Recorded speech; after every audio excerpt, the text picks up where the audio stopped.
Okay. I think we're good. You guys are gonna be a few seconds behind me.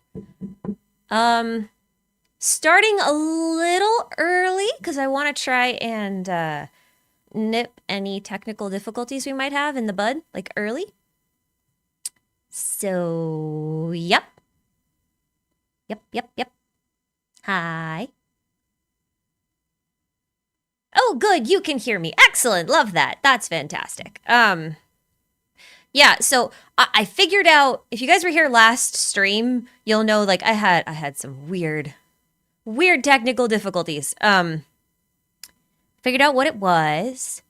OBS updated and erased all of my settings. All of them, including ones I forgot I had. So I went back and I readjusted some stuff.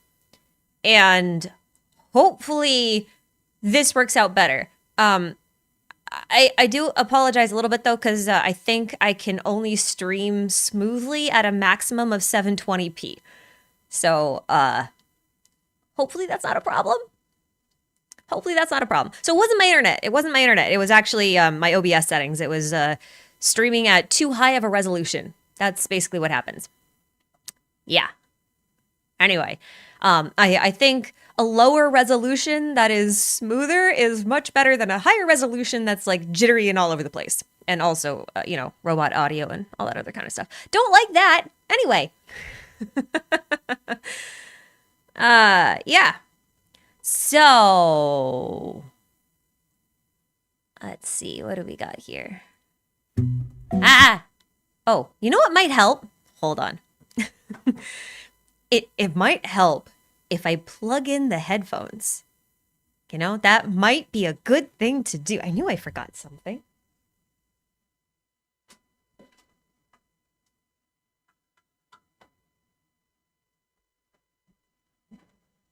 Sitting there like, why is the sound coming in from behind me?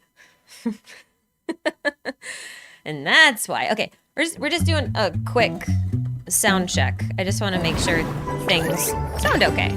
Like they're loud enough for you guys. Not too loud.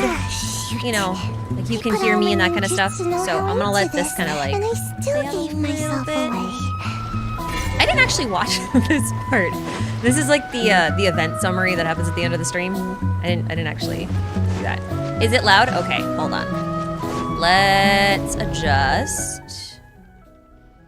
We'll put it down to like here. Is that better? Is that good? Or is that too much? Video is a bit louder than me. That's odd. Oh, now you can't hear it at all. No, it's too much. Okay. We'll put it somewhere in between. See if that's good. Is that better? I gotta wait because I think you guys are like 5 seconds behind me. Unfortunately. Okay, good. Excellent. Great. Fantastic. Okay, I think we got everything out of the way. We're good to go. Okay. This isn't actually what I even wanted to turn on. I was looking for something else entirely. Also, I want to preface us going through this stream with a couple of things. So I'm gonna mute this and just kind of like let this trailer play a little bit. And then that'll kind of be like our stress test to make sure that it's not glitchy. While I kind of give you a little preemptive stuff. There's a few things in here I'm not gonna touch on. And I'll tell you why. Okay, so I assume at least a few of you have witnessed my cursed video that just went out about the moon gates. I had endless technical difficulties on that. And in the end, it still turned out. I have to tell you this story, though. I know we're supposed to do the stream. I have to tell you this story first because it's actually really funny. On the other side of it, now that I'm not like in the middle of Stress City about it. That video was actually originally like a section of like a World Quest recap, but because of like a scheduling misunderstanding with sponsors, it got pulled out, and then I ended up expanding on it, trying to make it its own thing, and then I just fell down a rabbit hole. And so, like, I wrote the entire script under duress, like one of the fastest scripts I think I've ever written. And then on top of that, I forgot when I started that I had canceled my subscription to Filmora, which was my video editing software, like the one I've been using since I started doing YouTube. And I was like, oh, right, I don't have this anymore. I canceled the subscription because not only were they like packing it with all these really useless, bloated AI features that were like getting in my way. I could turn most of them off, so it wasn't that big of a deal.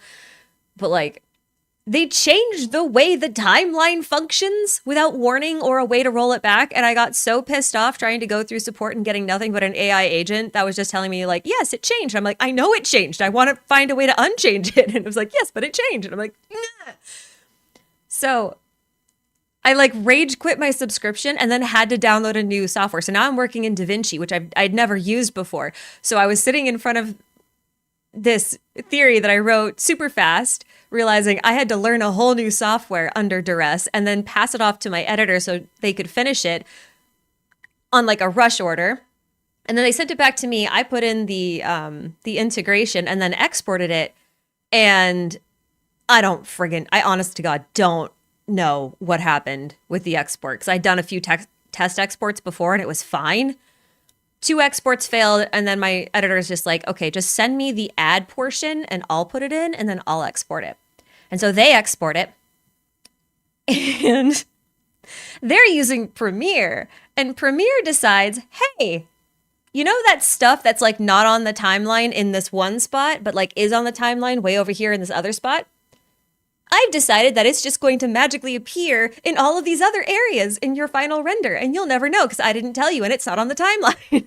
So like, I ended up like with a very cursed video. But anyway, as I was working on that video, I fell down another rabbit hole, which had me for the first time in 2 years looking into Paimon again.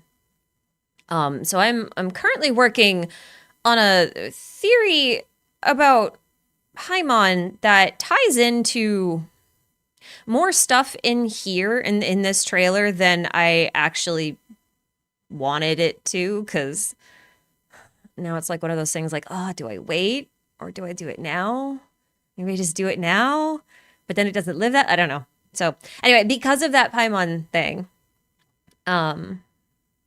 there's that. Is it? Okay, it's stuttering. All right, hold on a second. I think two things we can do. First off, I'm going to bump this one down to 720, which should help. And then I will, real quick, hold on. Well, I don't think I can change that right now. That's a problem. What I can change is this number. So that should help. Yeah. Let me put that 5. I think. That should help. Hold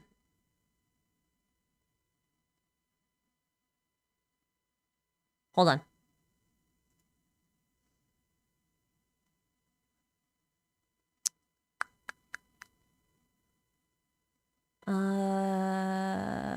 I mean, I guess we could go here. All right. Okay, I moved some stuff around now that I've told that story.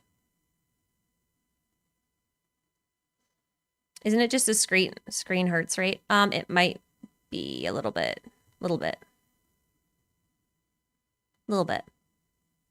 Are we gonna eat Paimon finally?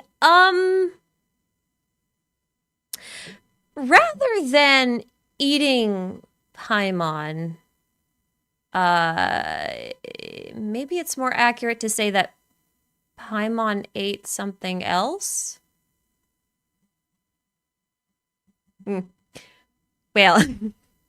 Well, we'll see. Am I still making the video about Conrail's politics? Okay. I'm gonna go on a, this isn't really a rant. this is a very much a first world problem kind of rant, okay? I'm prefacing it with that. The speed at which they are giving us lore is making it very difficult for me to theorize in the way that I have been traditionally.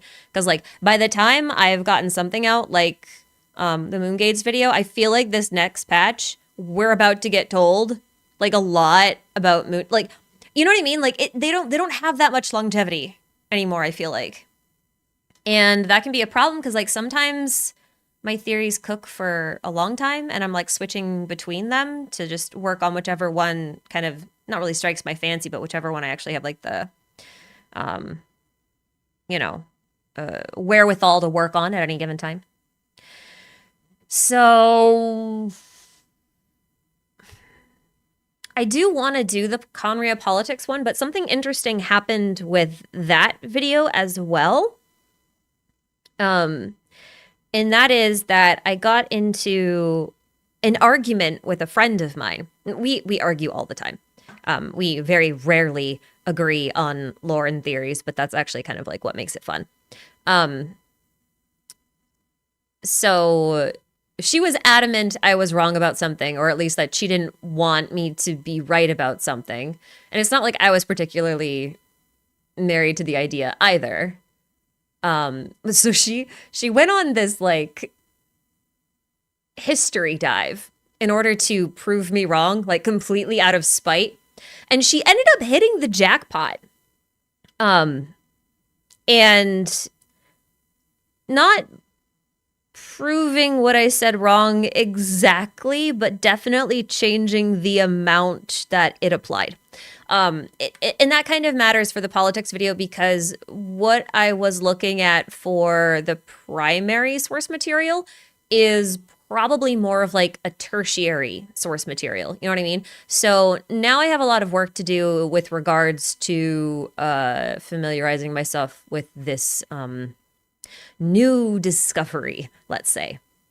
So, a good friend is probably Barbella. Listen, here's the thing. You need people around you who disagree with you. If everyone around you is just someone who like agrees with everything that you say, like I don't think that's a good thing because like nothing new comes out of it. Like new stuff comes out of ideas that are challenged or problems that need to be solved, right? And I think there's a limit to how much you can accomplish if everyone agrees on something, right?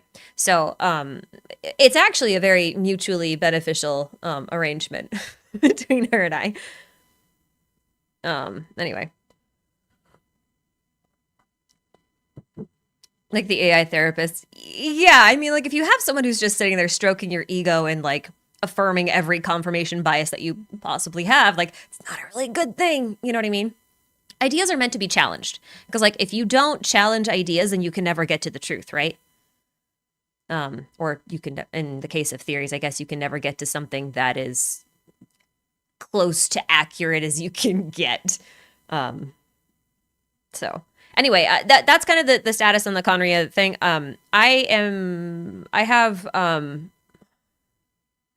2 Star Rail videos and then 1 Genshin theory and 1 Genshin recap coming out between now and the first week-ish of December.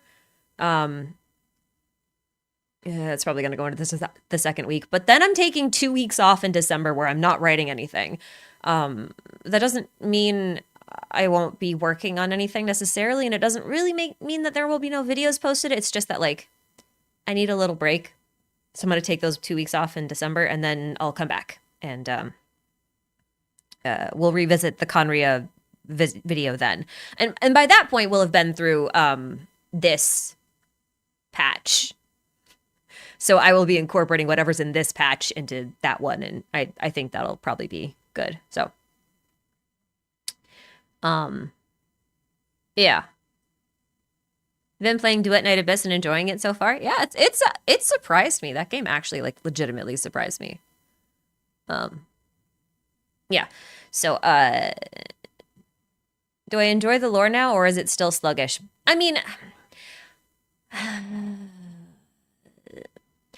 maintain my position that I don't necessarily think this method of delivery in Nod Cry is good. I don't think that the way they're handling it is good. And frankly, I think it's kind of silly that it took them 5 years to realize that there's something wrong with the amount of information given to players. You will never convince me that they just woke up and realized that one day. You'll never do it. I don't care if like the director themselves comes out and just like, yeah, no, we didn't even. No. You knew. You knew. um, but like I think on some level it can be okay for players, but at the same time, like players need time to digest new information, especially when it's big information. And what I kind of feel like happened is they just had like 5 years of loose threads. And then they just decided we're going to tie them all into a single knot in Nod Cry. When in reality, they should have been, tying them into knots in every region along the way, So instead of having like a rope chain, they just have a giant knot ball. And I don't necessarily think that's great for casual players either. It does make for some interesting, watching it from a distance, but like there's so much to unpack at any given time that you kind of feel like you've missed stuff, And then you're like, well, wait, when was this introduced? And then even if it's not, it feels like it's a Deus Ex Machina sort of thing. Like it feels like the stuff comes out of nowhere to resolve whatever. Or you're just introducing new concepts out of nowhere and it's like, well, no, but they didn't really foreshadow it well. So I'm of a mixed mind because like on paper, I like the lore. I was never skeptical of whether or not I'd like the lore. It's just, I don't like the method or rate of delivery. How's that? You're encountering that confusion already. Yeah, and then the thing is like by the time I can get an explainer put together, we're already on to the next thing that needs to get explained. And so like the pacing is so off for me. And that's been a unique challenge. I didn't like the marionette explaining the Fontaine World Quest lore. It was just so out of place. Yeah, stuff like that, right? Like that didn't belong there. That belonged somewhere else. And this is something I do want to try and like put into a video on its own. Again, when? I don't know. But Genshin really has a cursed problem with its game design in terms of its storytelling, where it can't really decide what type of game it wants to be or how it wants people to actually consume its story. And so it tries to make it accessible, like make all the inaccessible things more accessible. But in turn, that just disincentivizes the people who goes after all of the, less accessible things, like naturally. And so you try and compensate too hard on one side and it creates new problems. It's just like a whole thing, right? I don't advocate for more. Okay, there's a difference between good pacing, like good steady pacing, and boring. There's a big difference, a big difference. Okay.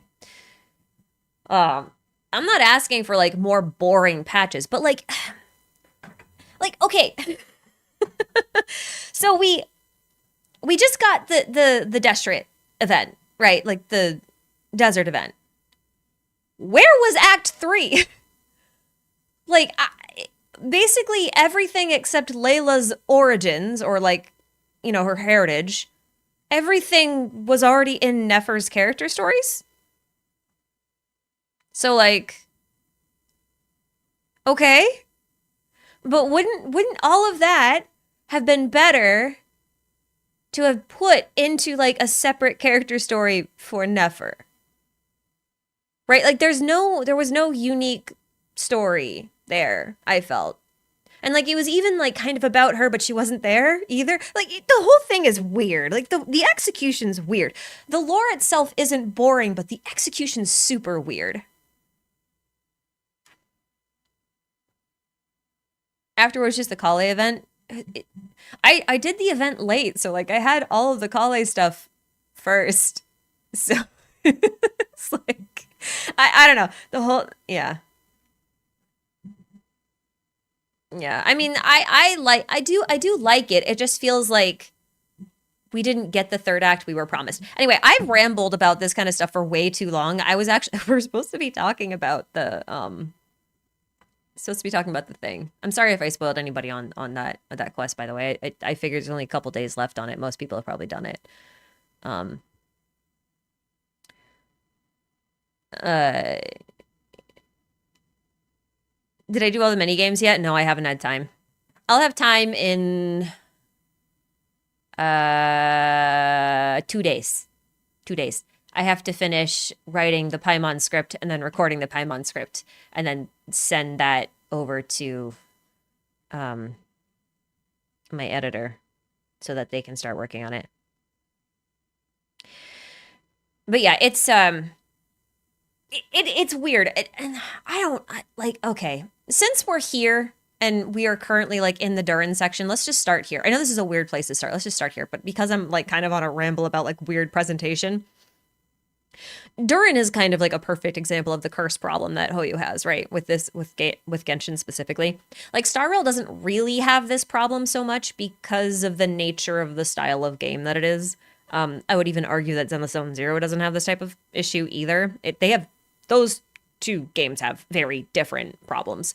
But they don't have this problem of accessibility versus presentation versus identity,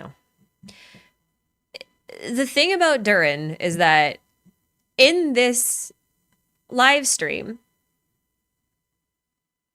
they just expect you to know what Simulanka is. Right? And like even in the Nod Cry Archon quest, they're just like, oh yeah, hey, we're already friends. You've met us before. And it's like, okay. But new players can't play Simulanka. And also new players probably won't do Durin's story quest before you meet in the Archon quest. So what exactly is going on? Like they didn't even do the thing that they did with Wanderer, right? Because like I don't know if you guys remember this, but Wanderer's first appearance was in an event. It was for Unreconciled Stars, like way back in like 1.1, right? And if you did that quest, then you got a different introduction screen for him the first time you meet him in Inazuma. And if you didn't do that quest, you got a different one, right? So they like accounted for the fact that there were 2 points in time where you could have met him.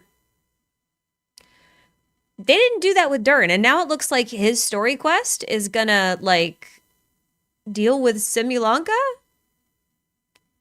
And I'm like, is his quest gonna be half of recapping what happened in Simulanka? Or what are we doing?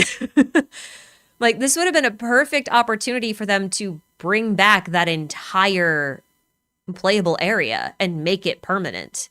You know what I mean? You have to do parallelism first anyway, to be fair. Yeah, but even that is like the same problem, right? Because in that one, it's even worse because you walk up and you just meet Mini Durin in a hallway. And he's just like, oh, hello again. And you're just like, what? If we haven't met in Simulanka, then like, who are you? Game size considerations, I kind of feel like is a non-issue because like the actual regions themselves aren't as big of a file size requirement. And also, like, they made the last summer event permanent, right? The Easy Breezy Holiday Resort is permanent. So, like, as far as I'm concerned, there's not really excuses of game size. There are other ways to like, you take out a lot of quest data and, like, things that have already been completed, like assets that are no longer being used in the game, you can just kind of, like, remove it or whatever. Or, hey, make Millie Astra an optional download. That'll save you a few megabytes. I know that game isn't actually very big, like on purpose, because it shares so many assets with the actual main game, but like you kind of get my point, right? Like, there are options for optimizations. I just think this is lazy. Anyway, very confusing. I'm not sure how this whole thing with Durin's story quest is going to go down. Do you guys notice he has like little hearts in his wings? Like right here. Do you see them? See little hearts?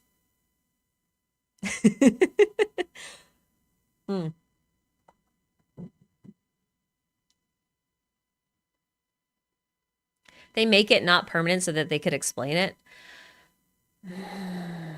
I have more of a problem with that than if it's for like optimization requirements, to be honest. Like, I really, really do. You believe it's having to retrofit all the new code and mechanics and characters makes for reading old events difficult since HSR and ZZZ were designed? I don't really agree with that per se, because like they now have it in place. They could put Simulanka in the game and then add some optional quest requirements to it. You know what I mean? Like they could. They could do the same with Golden Apple Archipelago too. They just won't. Although Golden Apple Archipelago has like the separate problem where like there's actually two variations of the map. So like that one I kind of understand because they took it and then they remixed it. So like I kind of get it. But I just don't think there's an excuse for Simulanka. I really don't. Especially in this live stream where they hype it up and it's like if you started playing within the last year, you would not have done this event. And now those poor people. So, okay, hold on. There is a difference between an event being limited within the game and giving people FOMO and an area being accessible permanently, right? So they could so something that like Star Rail does with their permanent events is there's limited rewards and then there's forever rewards, basically, right? And the forever rewards are just like basic quest rewards. They're not very much. But the limited rewards are like all of the FOMO stuff, like the limited weapon item or the limited character that you could get. Or, well, like when they give you a copy of a 4-star character, it's not really a limited character, but you know what I mean. Like all of that kind of stuff can be limited and stuff. You can have like limited combat events and like things that are like inside of that big event area, but you can still make the event area and the main quest within it accessible. You know what I mean? Like that's the part that I don't get. Like even this. Stop it. When Paimon goes, hey, it reminds Paimon of Simulanka. Okay, if you didn't play Simulanka, what the hell, man?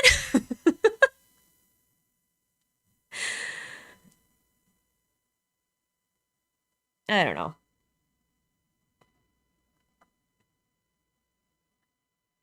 It's unfair. Why was Ashikai on time?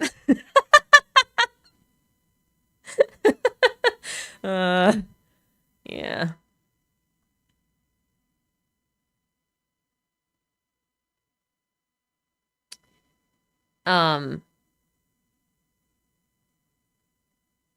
Hi, my first video I watched of yours was the Moongate one, but I'm still confused on the Lindis intending to die. Are you sure that's the conclusion to her story, and how would Revera's story end? I'm not trying to speculate on their endings. Not really. It's just you look at her, she surrenders her body to the Moongate and then just pieces out. I don't think Revera has a good ending, honestly. I don't. Like, I'm going to be real with you guys. He's not going to be playable. It's not going to happen. It won't.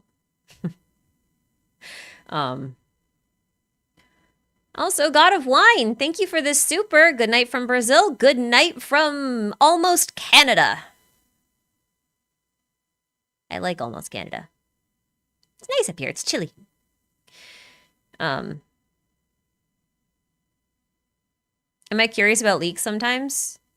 I mean, I'm pretty open about the fact that I read leaks. I just don't use them to... I use them to...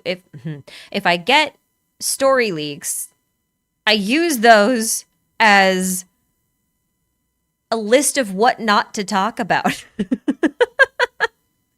Like, it's basically going, hey, this is going to get covered. And I'm like, okay. So I don't talk about any of that stuff then. Great. I'll go work on this other stuff that we know nothing about. That's kind of how it works for me. The thing about being highly visible and going around on YouTube and other social platforms and whatnot is like someone's gonna spoil you on something eventually. I have people email me spoilers. Like, just email them to me. So like if I'm gonna get spoiled, I may as well just spoil myself. Is kind of how I've looked at it. So like that's kind of how it is. On Discord, you can see what I know and what I don't know, and you can hold me accountable for stuff if you like. And I do look at leaks for kits because I like to pre-farm. So anyway, there's that. I would rage. I raged the first year, and then after that, I was like, what's the point anymore? It was worse when I was on Twitter. It was way worse than I was. People would just DM me stuff. It was crazy. Anyway, I haven't really done any of this kind of stuff. But like, just to give you an example of my relationship with story leaks, the best and easiest one I can point at is right before Natlan came out. There were a lot of creators making videos about, is Mavwika the Pyro Archon? And you will distinctly notice that I never made a single video questioning whether or not she was the Archon. I just went with the assumption that they gave us in streams and stuff that she was gonna be that, because that's what they called her. And I did that because I had seen an image of the Statue of Seven. So, you know, it was one of those things where like, yeah, I mean, like I could, you know, speculate or talk about that or whatever, but like, that's cheating. And that's no fun. Cause like, I don't write theories to be right. I write theories to explore fun ideas. Being right is like icing on the cake.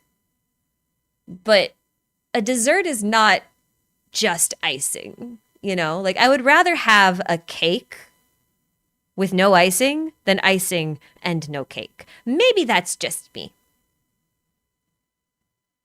You get the idea. But yeah, you guys are welcome to hold me accountable for stuff. That's part of why I tell people that publicly, is so that they know. I want them to know what I know. Because like sometimes you can get influenced about things like subconsciously, like you don't think about it, or like there's long periods of time between stuff and you don't know what's been proven or disproven. It just kind of like sits in your subconscious. That has happened on one occasion, but it wasn't like super blatant. I was like midway writing through a script and I was like, wait, where did this claim come from? And I went looking for it and I couldn't find it. And I'm just like, this had to be something else. Because there is a phase of the writing process where I go through and I fact check everything that I have in the theory and I match it with a citation from somewhere so that I know where everything came from. Some things do get missed from on occasion, but definitely happened. But we do our best. We do our best. I try to give as spoiler and leak free an experience as I possibly can. Anyway. Any comments about Duran not being able to fly? It's a travesty! He should at least be able to glide. So rude. So rude. I know he's trying to be more human-like, but anyway, God of Wine, thank you for your super. Carrie, thank you for your super. Forgot to mention last live stream, but have you noticed that the tips of Columbina's hair are the same color as the Wild Hunt? Yes. And that's why I'm on my lunar abyss bullshit again. I don't know if you guys remember this like color theory video I did like forever ago where I was like, I spent like 15 minutes ranting about the color magenta and the abyss and Nabu Malikata. But there is a weapon. What the hell weapon is it? Is it Etherlight? Hold on. I think it's the Etherlight Spindaloot thing.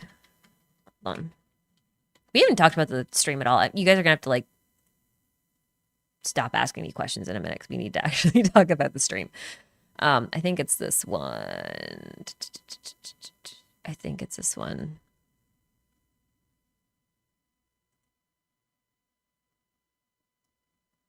No, it's not this one. Not this one. Is it Azure? Oh shoot, what's the name of, yeah, okay. I missed an E, it's fine. I think it's this one. Yeah, okay, it is this one. This is Skirk's sword. It has like, this whole dialogue is from Koitar. So that's like the first angel, the one that led the rebellion against heaven, the Dawn Maiden. She's talking to like the four, big Seelies that we've met before. This is one of the lines in here. Cast it all aside, set it to naught, and drench your wings in filth. It's this one right here that kind of gets me. Re the Columbina hair matching Wild Hunt stuff, because I was going on that whole bullshit about Nabu Malikata being related to the very special purple of the Padisara, and how that Padisara was like magenta. And magenta doesn't exist, and I just went off like this whole thing. And it was like a whole abyss thing. I'm not going to try and like tell you the whole story, but you get the idea. This idea that Koitar is saying drench your wings in filth, I don't know if this is like metaphorical or meant to be literal. If it's meant to be literal, then you could make the argument that Koitar was actually at some point trying to get the other angels to literally bathe in the abyss. You know what I mean? So, magenta fake video flashback. So this is an interesting thing for me. I guess I'm still going to talk about Durin. I'm going to give you a little insight into some of the stuff I'm thinking about for Durin, which I guess we'll find out whether or not it's accurate soon.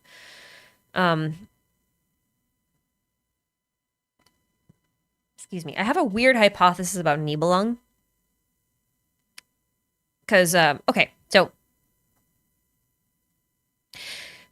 the moons were made by Nibelung, okay?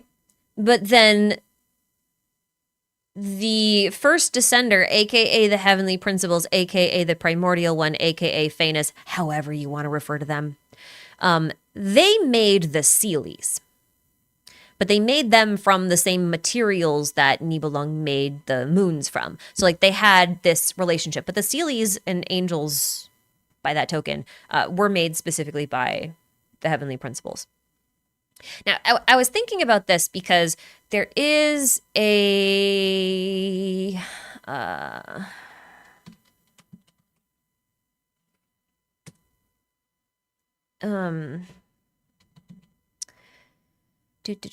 Let's see if I can find this one.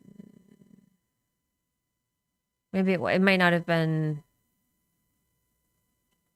Might not be this set. Might not be this set.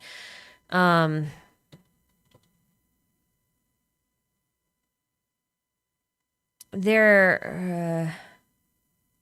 After where the hell is it? I have to go look for it. Oh, you know where I think it was? Maybe that one was Aetherlight Spindaloot. I need to just keep these things open. The other one is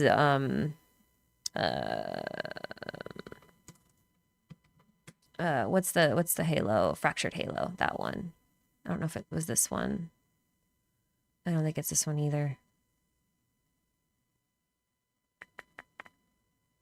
No. So was it this one?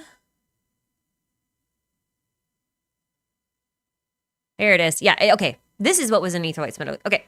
So after the heavenly principles extracted the vows of the moons and kind of like took control of them, right? Nibelung was away somewhere. And we know that at some point he came into contact with abyssal matter, right? So then, this is a little bit odd when you think about it, because the abyss itself is supposed to be something that is outside the firmament. And that's actually something that they confirm in this live stream, in the special program. We'll find it. Alice says it. We'll come back to it. But the abyss is outside. And we know this also because, like, the abyss was on Skirk's planet. Like, her, people were attuned to it and whatnot. And it was considered like this big cosmic scale cataclysmic disaster, right? So it is odd that the abyss is technically supposed to be like a space thing, and yet it is inside the planet, okay? So we know that Nibelung went out, got infected by the abyss, and then allegedly came back, although we don't really know when, but it should have been before the Great War of Vengeance, which is where this highlighted, like you can see me touching my screen, where this highlighted bit here happens. Like, this happens during the Great War of Vengeance. So it says, she saw 3 moons casting their light upon the sea, a sight soon eclipsed by an ancient dragon rising like a tide. So I was thinking about the moons conspiring with Koitar and Voyager because they approved of their plan, right? We know that. And if they attempted to free Nibelung from wherever they had been imprisoned inside of Tevat, and he was like already full of abyss goo inside of Tevat. So they would have, the moons would have literally summoned either an abyssal mimic of Nibelung or an abyss corrupted Nibelung. Which does beg the question of whether or not, the whole drench your wings in filth thing here comes from the knowledge that, the original god of the world is currently drenched in that same power. Like, because remember, like, Apep was talking about how, like, forbidden knowledge is supposed to be the only thing that can overpower the heavenly principles, that kind of stuff. It seems like she's a little bit misguided looking back with new lore now, but I do wonder if a lot of the angels leading the rebellion also thought something to that degree. And if so, then that could be why these 4 angels in particular, so Nabu Malikata, Sibylla, Yuhaltakuten, and oh my god, what's the other one? I'm blanking. Wait, who's the other one? Oh, the Celadon Mare, right, yeah. The one that we don't actually have a name for. So the Celadon Mare and Lila, the one we haven't met yet. So I wonder if these 4 were actually bathed in the abyss, and that's why they didn't get shattered when the heavenly principles punished them. And that's why all the other Seelies maintained their, while the other Seelies turned into ghosties. Because that did happen to Rotwang, right? Like, they the people of Conria expected him to turn into a Hilichurl when he got back to Tevat, because that was the curse placed upon him. But because he had been so steeped in the abyss, nothing happened to him. So there is some sort of pattern there. Where was I going with this in relation to Durin is a good question. Oh, right. So here's the thing. I know I skipped some supers. I know I skipped some, but like I have to finish train of thought. The train of thought must be parked at the station before the next one can embark. There's only one train track, Jibby. There's only one train track. This isn't a 5-lane highway. Okay, just stop sending me supers and the problem is solved. You see how easy that is? It's very easy.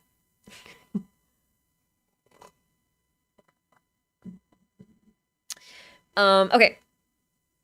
The thing about Durin, my hypothesis here is that I think Durin and his story, we'll see, is going to be an analogy for Nibelung's story. Because the way I see him, he's little baby Nibelung. That's not to say he's like literally Nibelung. It's just that I think in the same way that Wanderer has much in common with like Voyager stuff, I do think that Durin has quite a bit in common with Nibelung stuff. And to that end, you know, the fact that there was a corrupted version that's like sealed away and sleeping inside the depths of a dangerous mountain place, Dragonspine. And there's like this pure version that's floating around somewhere, and like you have to sort of like blend the two in order to make something that's a little bit benign. I think that comes into play. But that also implies that somewhere in Tevat is a different version of Nibelung that's not corrupted, or that one will need to be made. Wasn't there a theory of Tevat being in a loop that so Durin could just be the Nibelung of this loop? Could be wrong. There's lots of theories about the game being like in a loop or a samsara or something. Understand something though. I hate time travel with every fiber of my being. I hate time travel so much, especially when it's handled seriously. Like there are some cases where like time travel in games can be handled okay, but like every time a game comes around, she's like, oh, it was all a dream. It was all a loop. Oh, we went back to the past and came back to the future. Oh, we got to change. Like, I'm just like, no. I don't like it. And I recognize that this is a personal gripe. Even though, like, in Star Rail, Amphorius is a simulation and everything, I still freaking hate time shenanigans. I hate them. I hate them. So you will never see me favor a time loop or time travel theory for Genshin on the sole basis of I hate it. Not because I don't think it's not probable. It is actually probably somewhat likely at this point. I just don't like it. So I don't want to entertain it. This is very self-indulgent. It's very self-indulgent. Anyway,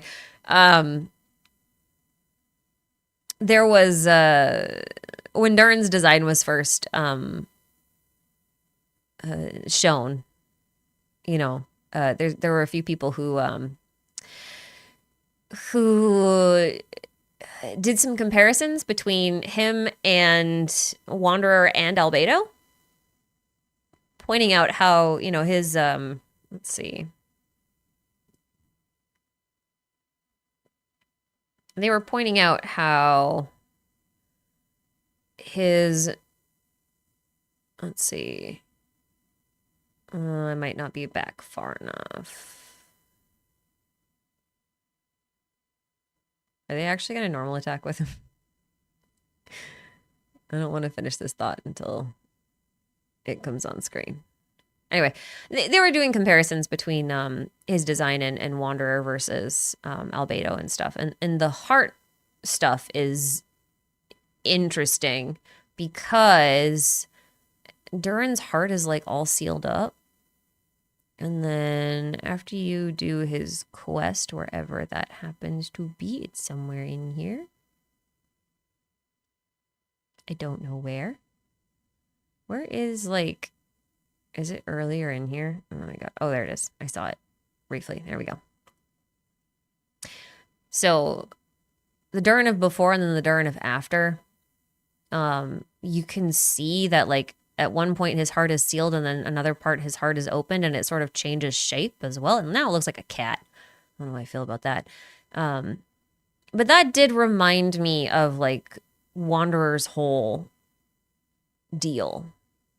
You know what I mean? Because like his whole thing was that he wanted a heart, and then his teaser trailer was all about like the story of a crystal heart that formed from ashes. And now we're looking at, you know, this crystalline heart of Durin that was literally born from ashes and all that kind of stuff. And so I think that's pretty cool, but it's also one of the reasons why I'm looking at him as like potentially a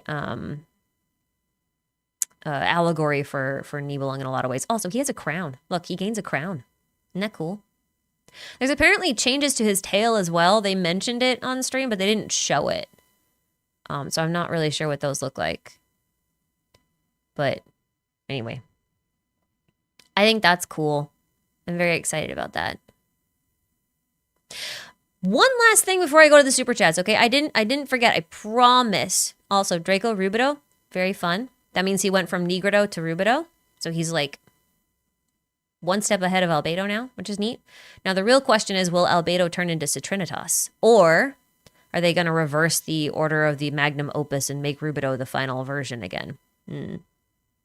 Decisions, questions. Who knows? And then there's this. I don't know if you guys noticed this, but Durin's constellation is almost a perfect match for Albedo's. I'm going to go get it. Hold on. Look at it. Look at it. You see Albedo's? Oh, hold on. I'll do that thing where I like do a split screen.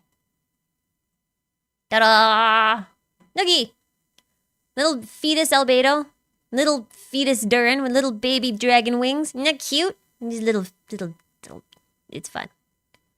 It's fun. I like it. It's cute. No, that wasn't the thing I wanted to point out.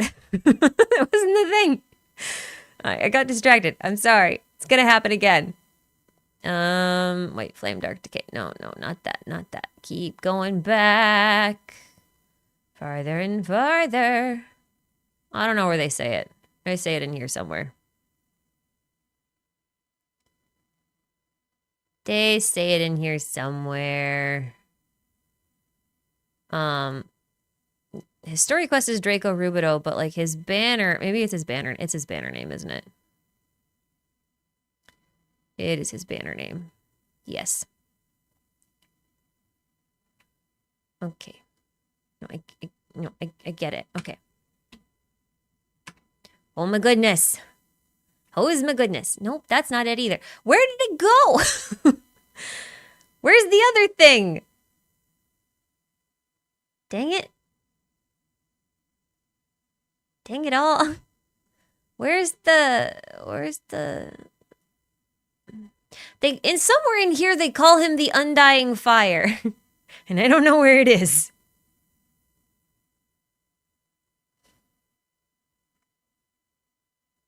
I don't know where it is. It's in here somewhere.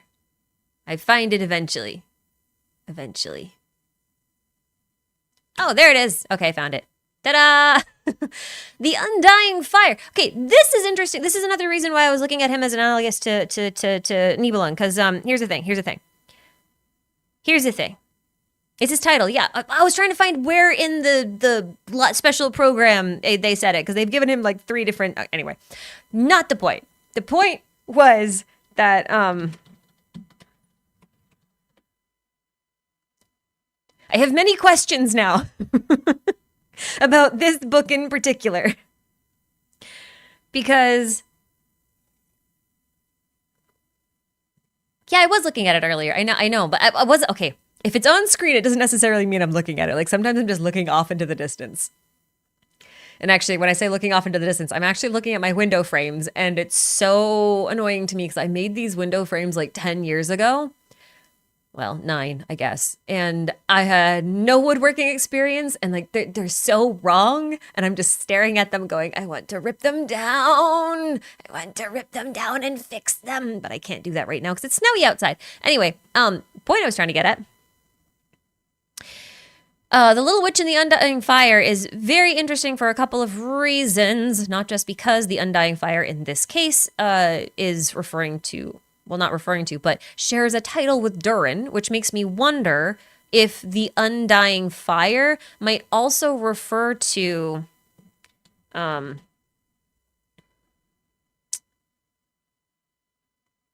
this.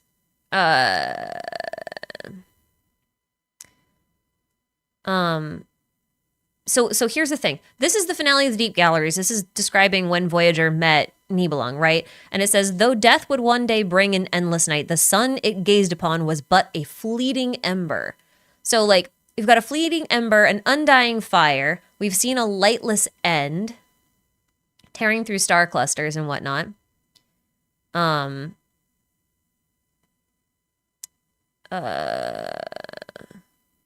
then this, when Voyager is talking about Nibelung, she said this will, so she's referring to like his spirit, I guess, for lack of a better term, bound though it was to its planetary crust, shone more brilliantly like a light than all civilizations the Voyager had ever seen. So like I'm looking at the combination of all of this being like the undying fire sounds like Nibelung originally.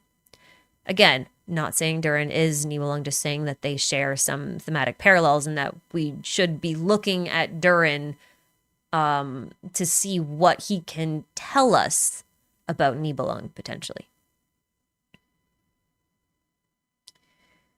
Undying fire part of, okay, there is an undying fire aspect to Zoroastrianism.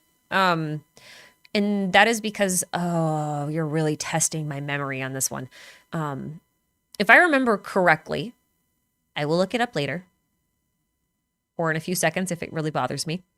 If I remember correctly, the fires in the temples for the Zoroastrian, those are fires that are never supposed to go out. They're supposed to eternally blaze because they represent the concept of truth, if I'm not mistaken. I'm pretty sure that's the case. Because I think the fire is never supposed to go. Because it's supposed to represent like the eternal truth of Ahura Mazda. Burning of eternal fire as well as a present of light and worship. Yeah, because it's not so much that they worship the fire; it's that the fire represents light and light represents truth, right? Something like that. It's been a few years since I've been deep into this, so I could be a little off.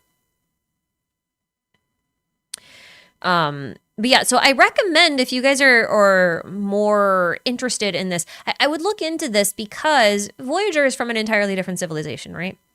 Like she's basically chronicling the end times of the universe, and like Teyvat is presumably one of the last worlds that's completely untouched by the abyssal blight, or at least it was when they first saw it.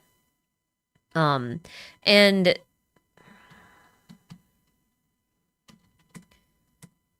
let's see. So the main protagonist here was supposed to find and bring back the undying fire.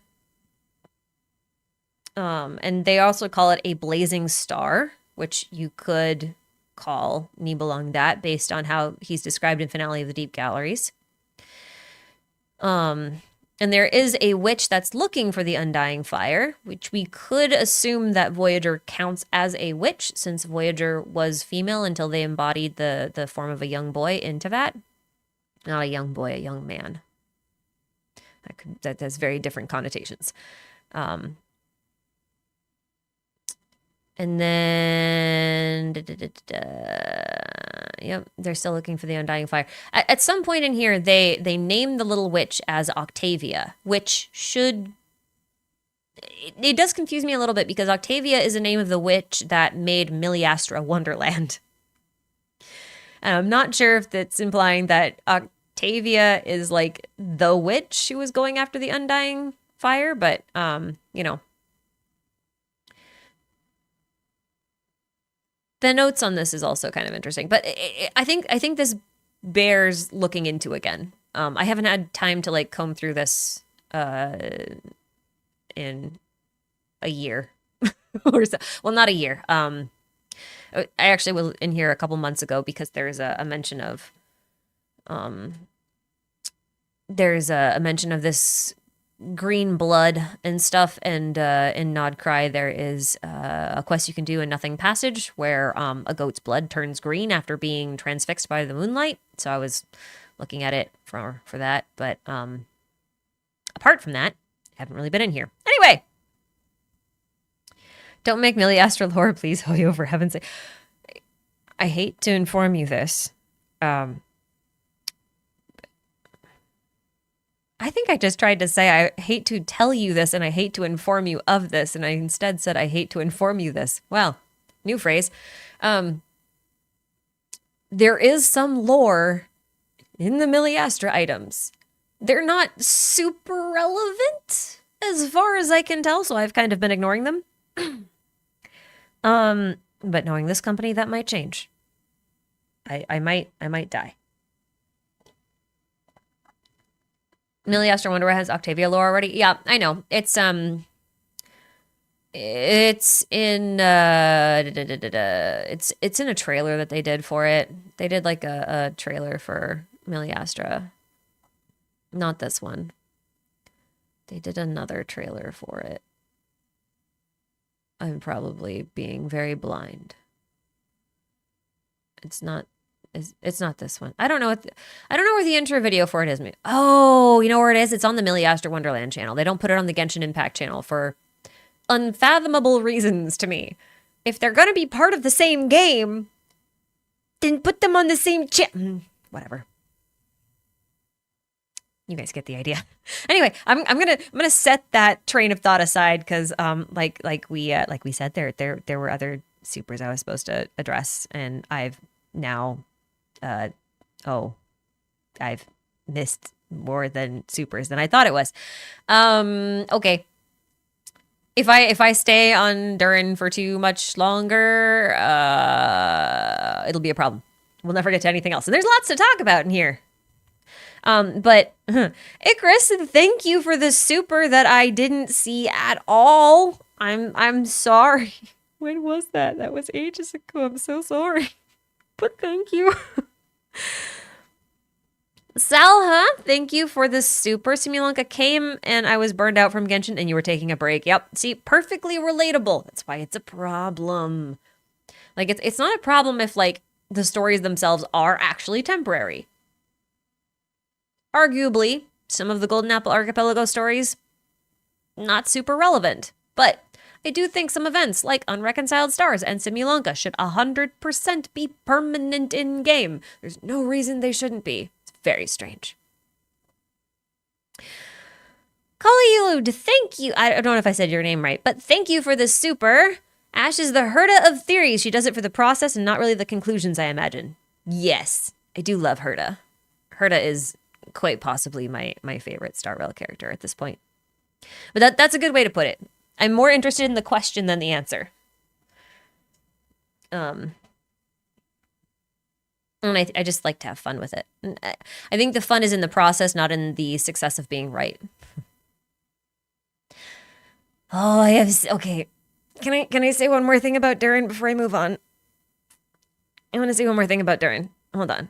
This is actually important, okay? Because it's going to tie into Nicole. It's going to tie into Nicole, so I'm going to pause this on screen, finish going through all the rest of these supers really quick, and then I'm going to use Durin to tie into Nicole because I have a small theory that I want to share with you guys. It is part of my Paimon theory, but you won't understand where I'm going with it as far as Paimon is concerned, so I'm going to share it anyway. Taco Parm, thank you for the super. Do I think Columbina is a well-written character? I do, actually. I was surprised at how much I liked her because I didn't think I was going to like her prior to Nod Cry. I think they've done a pretty good job with her. She has a pretty good balance of relatability to unsettling inhumanness. I don't know what word to use there. But I do like her. I do like her so far. Hopefully they stick the landing with her. They've actually been doing pretty good. Of the Nod Cry region introduced characters so far, I do like her the most, I think. Oh, I see one about Nicole. I'm gonna say, okay, Halla Berkeley, thank you for your super. I'm gonna save you though, for when we talk about Nicole here in a second. So I see you. I see you. We'll talk about you in a second because you're asking about Nicole and I want to talk about her too. But Maybe a stupid question, but why is maintaining the firmament part of Alice's job description? I'm gonna answer that when we get to Nicole too. So hold on. Jibby, I'm not going to acknowledge you at all. Stop sending me supers. Yeah, well, you know what? Actually, you should. Why are you sending me supers? Weird little bird. God of Wine, thank you for the super. Still waiting for the Deshret mention. Didn't I mention him earlier when I was talking about the quest from this patch, the 6.1 patch? I'm pretty sure I did. Definitely already mentioned him. Definitely already did. Happy 9D, thank you for the super. What if the curse of the wilderness from lack of a constellation, since people had to claim death to enter Conria and others predated the system? It's possible. I wouldn't write off a correlation between the two, but I don't necessarily think it's a cause and effect sort of thing. It might be more that a constellation is like a marker of whether or not you are susceptible to the curse. Because the curse itself is about betraying your god. Or at least that's how it's been presented to us in game. So if you think of a constellation as being like the mark of the heavenly principles in Celestia, and you leave to that, then you could argue that the constellation is like a mark that you will develop the curse of the wilderness, or that you are, obligated to follow that contract that the constellation represents. I wouldn't discount that. God of Wine, thanks again for your super. My crackpot theory is that Ash is the primordial one. Oh no. I don't think I'm that much of a control freak. I'm really more of a, hey, what you guys doing? Okay, cool, bye. kind of person. I can be a bit of a nightmare to work for because of that. I'm just like, get it to me when you get it to me. It's fine. I don't really mind. Do what you think is best, kind of thing. I'm not exactly someone who dictates things. Not very good about that. Horai! Thank you for the super, greatly appreciated. Let's see. The world if the Iridori festival had been permanent pre-Sumeru story. Yeah. The Iridori, that's the thing, is like two of Wanderer's biggest story beats are in limited quests. And it's like, really? Why? I feel like it's one thing if a limited event like previews the upcoming story, but I think it's another thing if it tells you stuff that you're only ever going to see in that limited event. I think that's kind of like where I stand so far as like the curse problem of limited events versus permanent events. But because like permanent events have their own problems too, like not every event should be permanent. But I do think some of them should be. Also, loving the Not Cry story so far. The writing has been some of my favorite in a long while. I've seen that sentiment on the whole. I don't have as favorable a view of it.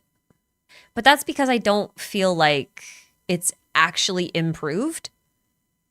I just think that all of the dead air that they typically have, that they fill with filler, they're filling with more relevant stuff because they have to. And then it just makes it feel better to people because it feels like less of the dialogue is meaningless. And to an extent it is, but like on the whole, to me, the writing is about the same. So, I wouldn't discount anyone else's opinion on that for sure. Stories are subjective. It's kind of the pretty part about them. That's what I like about them. Hallie Berkeley, thanks again for the super. What do you think about the phantoms and the ghost spaceship? If you can call it ghost-like. Oh, okay. I know what you're talking about. God, that took me a minute. I was thinking like Wind Waker and like the ghost pirate ship, and I was like, what? When did you get a ghost pirate ship? What are you talking about? That doesn't sound right. We'll get to that. I'm gonna come back to you too. Blue Cat, could Wanderer be the little witch to Durin's undying fire? What with his sort of used to be female, but now is a male. That is kind of like the whole Voyager Nibelung thing, right? Because like, Wanderer. This is still theoretical, obviously, but Wanderer has so many traits of Raiden Mei from Honkai Impact Third that it's very difficult to unsee them once you've seen them. And so it does kind of look like at one point he was intended to have a female design, or at least he was the prototype for an eventual female robot, but ended up being male.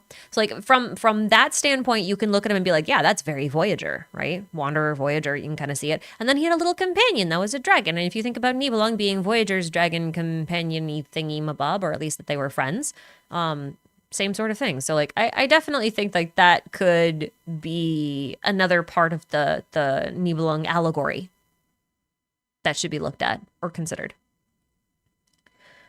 Again, not to say that either of them are those ancient characters, but that their stories reflect the stories of those characters, and there's a lot we can learn about them. It's kind of like the whole Deshret thing, right? Like, it's not necessarily important that Deshret is important. It's that what he has to teach us about Teyvat and everything else that's important. Right? Yeah, it's just stuff like that.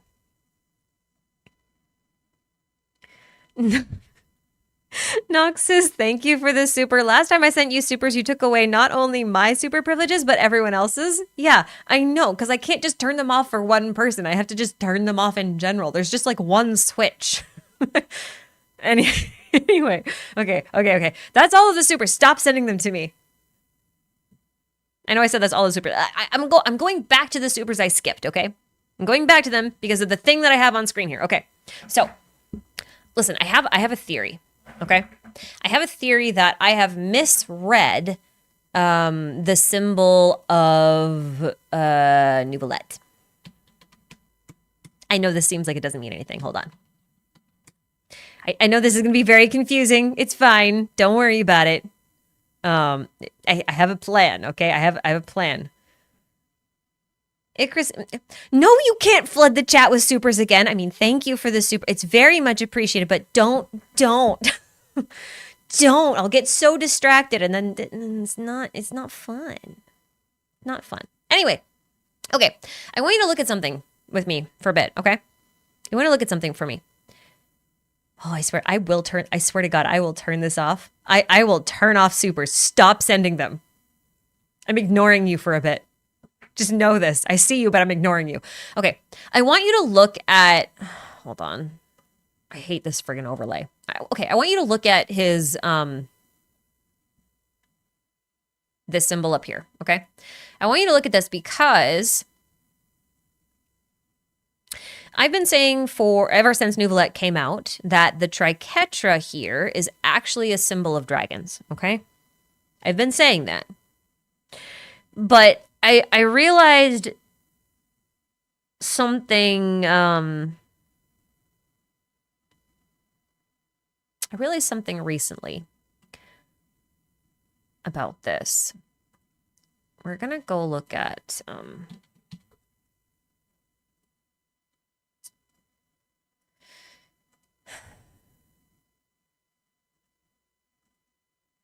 realized something recently about this. So if we look at this actually does tie to Durin, by the way. You'll see in a minute. So Nouvellette is a dragon sovereign, okay? He's like the reincarnated dragon sovereign, but Lauma is a follower of the moon. Now, the moons were the goddesses of dragons, right? Okay, so we've got this symbol here. And there is a triquetra symbol somewhat in the middle, but the thing about triquetras is that they're technically knots, right? They represent one of the simplest form a knot can take. And you'll notice that it has moons here. There's a moon over here too. There's 3 moons on her little summon sigil thing. And it's very similar to Nouvellette's. There are some differences, but he's more primordial than Lauma is. You can argue that there's just some regional differences or whatever. But they're very similar. Like he even has like the 3 diamond parts coming out. There's 3 diamond parts coming out here. I've realized that the triquetra is not a dragon symbol. It is the in the same way I think the heavenly principles created the 7 elements from the primordial powers like Kuvaki and phlogiston and the primordial sea and stuff like that. Because in my head they're all the same thing. In the same way the heavenly principles made the 7 elements out of the primordial powers of dragons, I think the triquetra is a result of that refinement as well. Because it is very, very strange that the moon goddess, for whom the triquetra should be the symbol, she has no triquetras on her person. The closest thing she has is this little thing right here, but that's not a triquetra. That is a trinity symbol, but it is 3 overlapping circles. It's not a knot. You know what I mean? Like, this is very different from Paimon's symbol. Because Paimon has a knot. Oh my god. There you go. See, Paimon has like a literal knot. Everyone else does not have a literal knot. Everyone else has open hooks things. So the thing that I've noticed is that this symbol that they have is actually quite similar to variations of this symbol, which is related to the triquetra. It's called Odin's drinking horns or Odin's mead horns or something like that. But it's actually classified as a triskelion, which is this. Which is a little different from a triquetra. And I was looking at this and I realized that the name triskelion also means 3-legged, and it's also the basis of this demon over here, and this is Bur. Bur is Nahida, right? And the thing about Nahida is not only do I don't know if you'll be able to see it in these. Probably not. I don't know if I can get a good shot of hold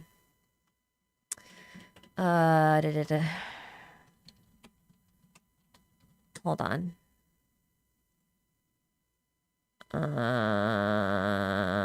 Boo. Okay, hold on. No, not that one. I think it's in Dane. I think I stored this in Dane. If you go into I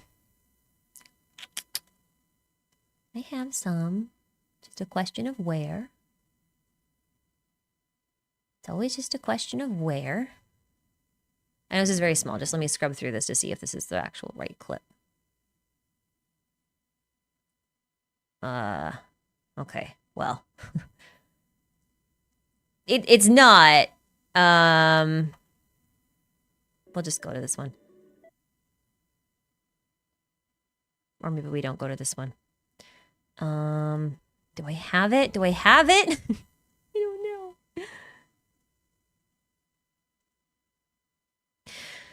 So, this is like a whole domain mural conundrum thingy. And of course, I don't even have the whole version here, because why would I have something so immensely convenient on hand? Why would I have that? I wouldn't. That wouldn't make any sense. Of course not. I know I've looked at this already. It's fine.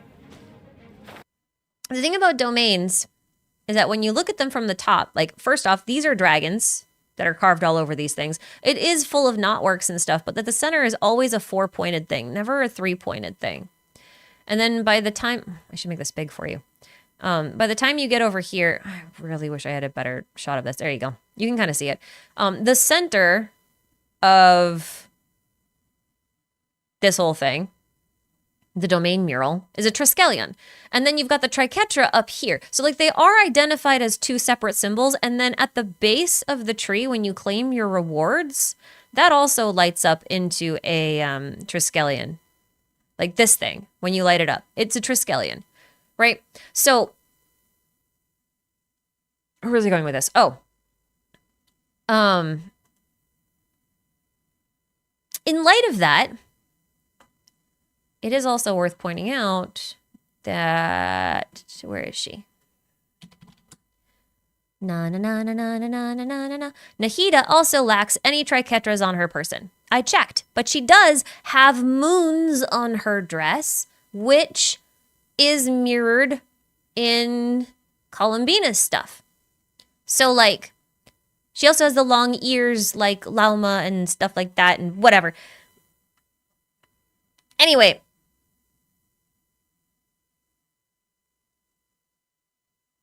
I just explained a mural no one knows about. I don't know what that is supposed to mean, but also their feet are weirdly similar, like the way that they're well, I'm also thinking about this in terms of Paimon, but like the hoops behind her heels there, and you know you can't see it in this image, but like the hoops behind her heels, if you look at Nahida again, she's got the hoops. She doesn't have heels, but like she also still has the hoops. There's some weird similarities between their designs that has to have me really suspicious. Now, the reason I bring it up though is because I actually think that it's more accurate to say that the 3 moons are a symbol of the moon sisters, right? So the overlapping circles and or the triskelion, but the triketra is actually a symbol of the heavenly principles on the basis that all of the shades, all of them have triketras all over their bodies. Like they all feature triketras very prominently somewhere on their person. Okay? I'm just using Renova as an example. All of them have this. and the thing that gets me about this is that, we'll come back to you, Durin, I promise. The thing that gets me about this is that, where is she? I think she's back here. Yeah, she's back here. So Nicole is interesting in this context because for the longest time, she has been assumed to be a Seelie. Now, like I said earlier, a Seelie, the whole Seelie race was made by the Heavenly Principles, not by Nibelung, right? So if you look at her design, she is also covered in triketras. She also has a golden halo, which is this thing. It's not actually part of her hat as far as I can tell. It's like a separate metal crown sort of thing. But there is something about her design that is also very important. I gotta figure out where exactly the shot is. Oh my god, llama, please. Also, I'm very excited because her chest has a bow that looks like a crystal fly, and I have been trying to prove that Seelies are related to crystal flies for forever. All right, so triketras all over her, right? But the thing is she has the 4-pointed cross in her eyes and on her forehead. And those are the same ones that Nahida has, right? And those are also the same ones that Alice has. And I'm sitting here like, I think the 4-pointed star might be Nibelung's symbol.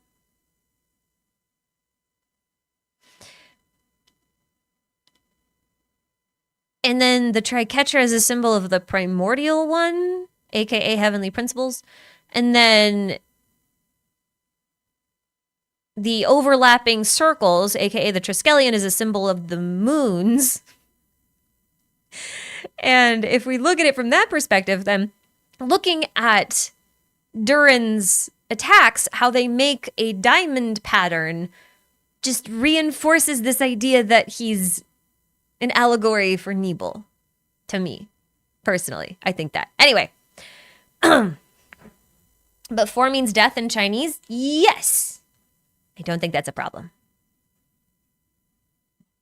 Maybe I don't know like how much. The thing is like 3 also means death in Oh no, Yan means death in Japanese, doesn't it? No, it's not Yan, it's she. Whatever. It's always 4. It doesn't matter to me though, because I think there is meaning to it insofar as like the greater thematic whatevers of Hoyo goes. The one thing that kind of trips me up is that Genesis crystals have Triketras in them. But Primo Gems are obviously, you know, not whatchamacallums. Not Triketras. But to that same end, you can also look at, you know, this is like a totally different game. But you can also look at Star Rail and look at their, what do you call them? The premium currency there. Hold on. I don't remember what it's called. Mostly because I don't care enough. Honey Eric shards, yeah. That. Those are 4-pointeds. Those are 4-pointeds. Yum, yum, yum. Right. Also looking at masterless star glitters and stuff like that. It's always the 4-pointed stars and like stars in general, right? The Genesis crystal thing is like kind of unique, and I'm still cooking about why that is the way it is. But it is worth pointing out that Mora is also a Triketra. That was, and Mora came around during the era of the Archons, technically an Archon power. Anyway, maybe that was a super long tangent that means more to me than it means to anybody else, but that's okay.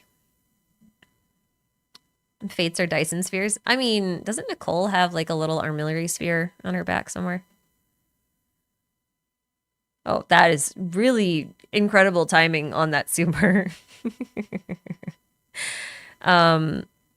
Okay, it looks like some people are referencing a couple of supers that have gone. I said don't send me any! What is wrong with you people? Oh my god. Oh, you all drive me crazy. Wait, I thought Asmodee didn't have a Triketra. Yes, Icarus! Thank you for the super. You are correct. So what do you think that means? Isn't that interesting? Isn't that interesting? You know who else doesn't have Triketras on her? Auntie Alice. You know what symbol she does have on her? 4-pointed star. Isn't that interesting? Isn't that fascinating? There is something different about Asmodee. There is something different about Asmodee. I think I have a good theory about it. Whether that theory is accurate or not, who friggin' knows? We'll find out. We'll find out. But it's a good theory. It's interesting. It's interesting. It's a fun idea. It's a fun idea. Yeah. Borborb. Thank you for this super. The ball at the back of En's hat looks like a wish. Yes. The armillary sphere at the back of her hat. It does indeed look like a bit of a wish type thing. Little metal bell. It is interesting to me too that actually Nicole's ears, they're not, are they pointed? Hold on, I'm waiting for her to turn. Maybe this isn't the right part of the thing. I can't remember if she actually has. Is there a better place to see? Like there was, I remember there being a really good shot of Nicole somewhere, like from the front.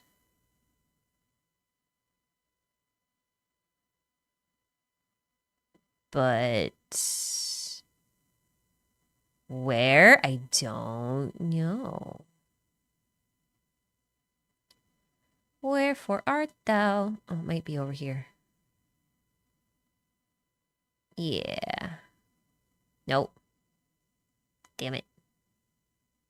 I was so excited. I was like, yes, I found it. Nope. That's not it. That's not it. Can I just say, Alice has massive Alicia vibes. Especially with the blowing of the kiss. It's very Alicia at this point. I think it's time to revive my, I think it's time to revive some of my old Alice theories that never saw the light of day. Oh, there it is. Yes. Okay, it was just a little earlier than I remembered it. Yeah, okay. Come on. Aww. Overshoot. You either go back 5 seconds or 1 frame. Oh, it wasn't there anyway. It was a little further in. There we go. Okay. So she does have pointed ears. They're not super long like Nahita's or anything, but I was looking at the feathery sorts of things that she has on the side of her head, and I would love to point out just how similar they are to Kukulkan. It's true. Fairy dragon. One of the reasons why I'm pretty confident that she's a Seelie. The fact that she's covered in trichetras and she has this these like adornments that seriously are very dragon so far. She also has the metal halo around her head, just like the Seelies had those crowns. All of those things make me think she's a Seelie.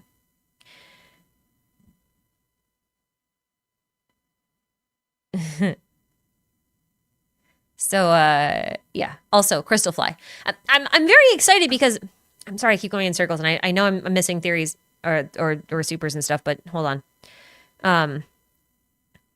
I'm still very excited about the Crystal Fly reference on her the bow on her collarbone, because like even before this, just on the basis that like the Fae are technically fairies. Snowland Fae are technically fairies, and they were created by Seelies. That was already enough for me to be like, yes, fairies are part of the Seelie lineage, right? Like, to me, that was already enough. But now looking at it and being like, oh, look, Nicole actually has like a Crystal Fly adornment accessory. So now I can effectively say angels, Seelies, fairies, all together. I mean, Seelie also does just mean fairy, but it's still hard to compare it to the Crystal Fly. Like, there is something very interesting about the fact that like crystal flies in particular are such like a bizarre phenomenon. You know what I mean? It's very interesting.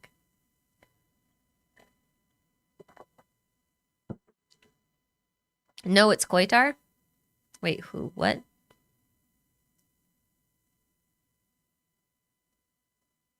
She's speaking in a dragon text box only. Well, I mean, her crown also does look like an iridescent inscription. That is worth pointing out. Does Paimon's inverse triquetra mean something? Probably, but I won't tell you what it is. I actually don't know that the inverse nature of the triquetra matters here, though, to be honest with you. Koitar was the one who created the Okay, Koitar is a Seelie.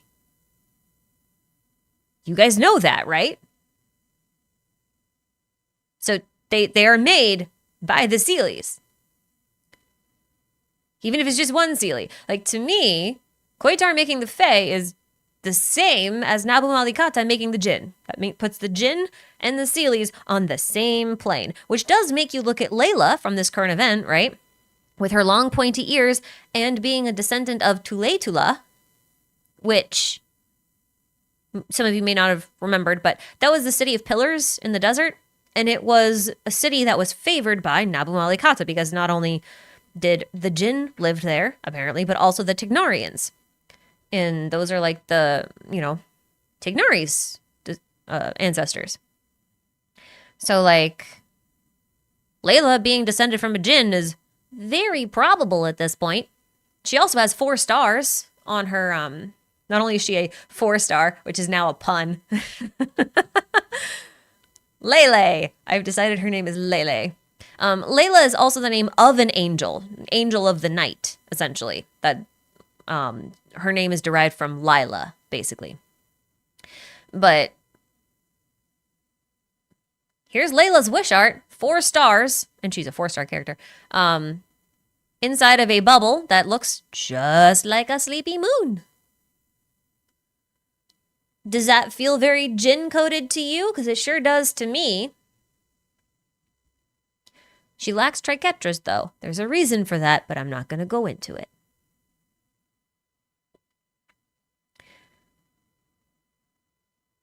Anyway. Fun fact, Layla is also the local name for Little Red Riding Hood. Huh. Interesting. She's very blue for Little Red Riding Hood. Okay, so there was a question about Nicole that I was going to talk about at this point. Oh, right. Okay. I'm going to guess, Hallie Berkeley, that when you say the symbol on Nicole is representing the ophonym, you're referring to the little armillary sphere on the back of her neck. That is... Hold on a second. Is that a Bible fandom? We have to go here. I'm sorry. We have to go here. What on earth? There's a fandom for the... This feels like a very odd thing to say out loud because, like, technically fandoms are religions, categorically. So, like, I don't know why this bothers me so much. Okay. That's funny. That's really funny. Okay. Yeah, I think it's very possible. I think it's very possible. I guess there's an angelology fandom too. I guess that makes sense.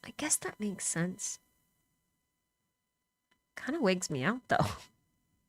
Why is there one? Don't understand.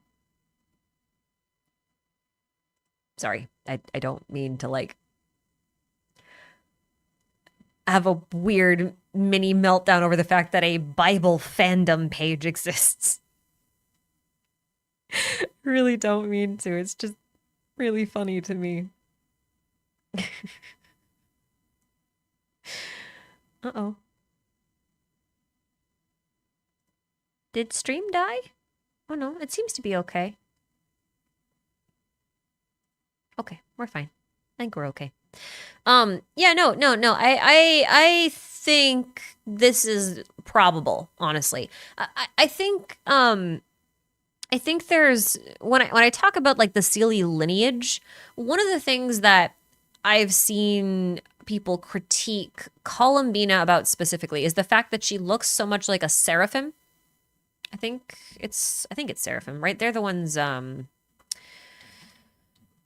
the seraphim are the ones with the 6 wings, right? Yeah, okay, I was right.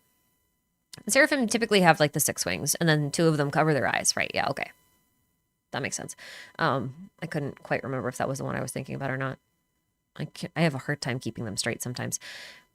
She also has the 4 stars on her, the 4 pointed stars. 4 pointed stars, no triquetras. I'm just saying. Okay.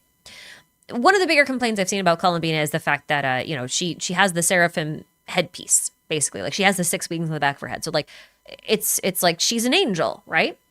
And it's like, well, yeah, she would be. Because, like, technically the original god of Teyvat was Nibelung.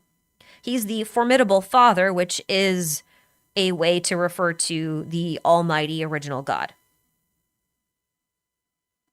So his creations, like his holy gods that he would have created, would have effectively have been angels. They just would have been the highest ranked angels, right? So if the moons are the highest ranked of all of the angels, then the next ones down would be, well, it's going to depend on what rank system you're using, because apparently it's different depending on how you go here.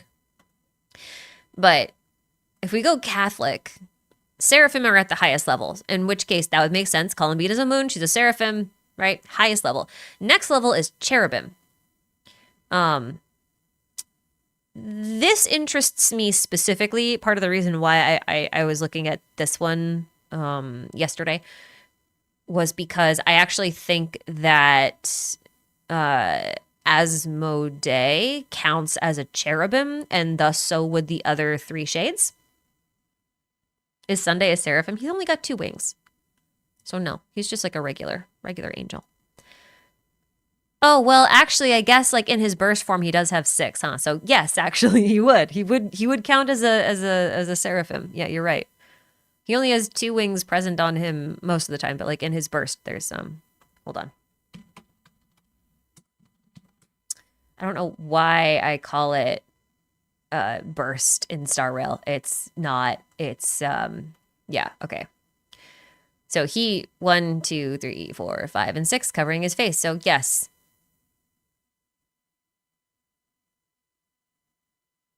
Anyway, we I don't want to talk about Sunday. I don't want to talk about Sunday. Okay, my point is that Shades cherubim love him. That would put the Seelies like Yuhal Takutin and Koitar and thereabouts at the throne or Ophanim level. But if you go thrones, right? Thrones, we could look at the dragons, the Dragon Kings, because the Dragon Kings each have a throne of authority. They all have a dragon throne, right? That grants them an elemental authority. So there are 7 thrones that were supposed to belong to the dragons that now belong to the Archons. So technically, right now, Archons qualify as angels at the throne level. So if Nicole is an Ophanim, then she's at like an Archon level. I don't know if you can hear that water getting chugged. Fenris is the loudest water slurper I have ever met.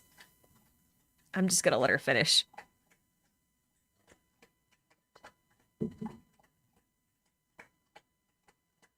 Hold on. It's really loud for me. Are you done, sweetie? Are you all watered up? Good girl. She hydrate very good. Yes, Mom, I get water. Give me more water. Mother, the water is dirty now. I have filled it with slobber. Give me fresh water. I wish to consume fresh water. Oh. Anyway, you kind of see where I'm going with this, right? Like you can kind of go down the list. Also use this opportunity to drink some water yourself or a tea, whatever you happen to have handy. I have tea handy, so I'm drinking tea. Hydrate yourself. Drink water. But yeah, that would put Nicole up here. And like I would argue that someone like Koitar, who is the first of the angels, might also be hereabouts. Right? I think she would also be like somewhere around this level. And so too would like Nabu Malikata and therein. That said, I don't know. Angelology gets so weird because like archangels are usually considered like pretty high up, but then like they're technically on the 3rd order instead of the 1st order, and it's like, you know, like these 4 angels. Well, not these 4, but the 4 that I like to reference are on Mona's Scryglass. So it's like is she referencing the 2nd lowest level of angels? Like, what are we doing here? I don't know. Also, what are my thoughts on how Nabu didn't give up her voice or body? I kind of already talked about it though, because like, do you remember how I was talking about how Koitar told them to drench their wings in filth, and I thought the filth might actually be her telling them to use the power of the abyss, and the abyss is the reason why they're not only just purple, but they are the reason why they didn't get smited by the primordial one. Kabbalah might give a better hierarchy. Yeah, the thing is like depending on what ranking system you use, it's very different, right? Like this is obviously just the Catholic one. There's a Judaic one. There is a oh my god. Okay, there's more. Okay, there's more than just the Catholic one. This is just Angels in Christianity because it was the link I clicked. There's way more. Angelology is like ridiculous. Oh, they're not even gonna have it. I think this one actually does have just like a better spread of ranks, or maybe it's not this page. Yeah, the Hermetic Kabbalah has them at like a very different ranking.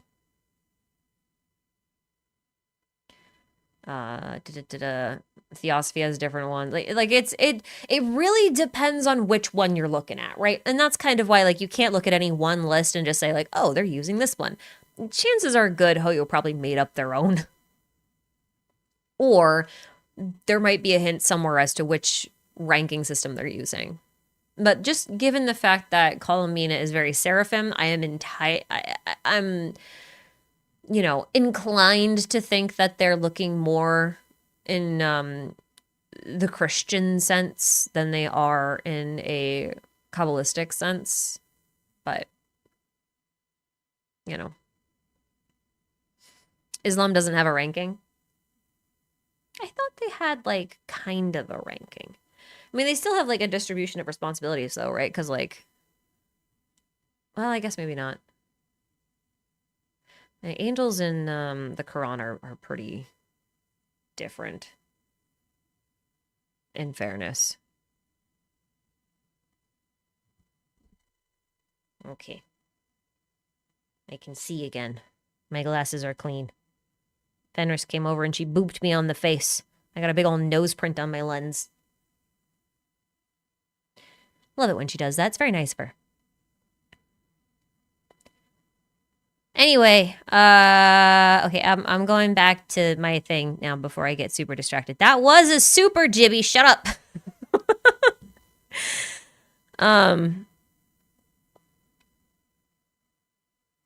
Okay, maybe we do talk about this next super that I did skip. Okay. Famous Prophets Mines. Thank you for the super you sent forever ago that I skipped, but I did acknowledge. Yes, we'll go back to it now.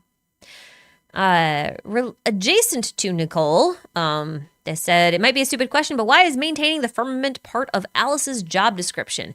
An excellent question. She always calls herself the sustainers of the world's borders. She always has.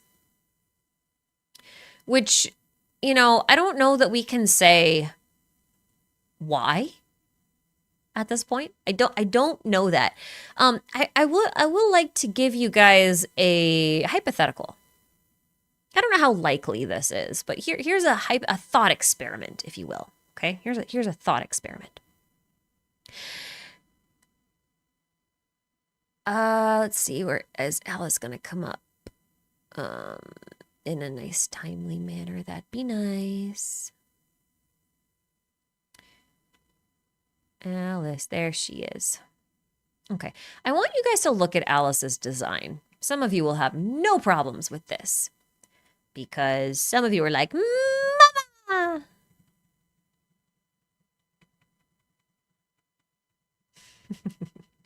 I'm sorry, you guys don't deserve that slander. Check this out. Pausing it on this shot in particular. Has anyone considered the possibility that Koitar is actually Alice? I don't think this is going to be a popular theory. I don't even necessarily think that it's probable, but humor me for a second. Alice is the leader of the Hexen Circle. And the Hexen Circle is a group of witches. Witches are generally associated with the moons, and as we can see going through Non-Cry now, that's going to hold up in Genshin as well. She's got the long pointy ears, like a Seelie. She's got the 4-pointed star eyes. She's got the lack of triquetras on her. So, like, I guess that actually goes against my Nicole argument. But I actually kind of think that, I can't tell you why that isn't a problem for this, but just suspend your disbelief for now. I'll explain that in a video proper. The thing about Quatar is not only was she a leader of a rebellion against heavens where she wanted to break free of the firmament, but she also fell in love with the Voyager. Now, the thing about Klee's dad is that the only thing we know about him is that he's an adventurer. Okay?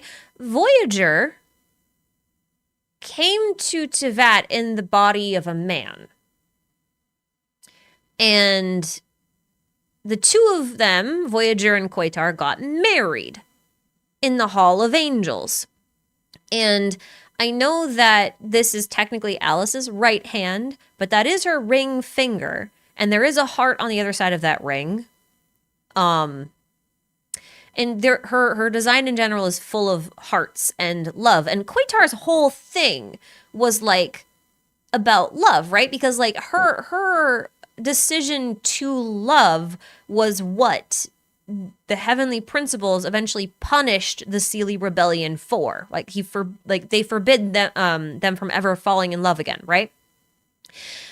So consider the possibility, and then okay, before I get to that, and then as a unique punishment to both Voyager and Quatar, the heavenly principles wiped their memories and separated them. So it's very possible, I don't know how probable it is, but it's very possible that Alice is the first angel, or was the first angel. And that's why she's like all over the place.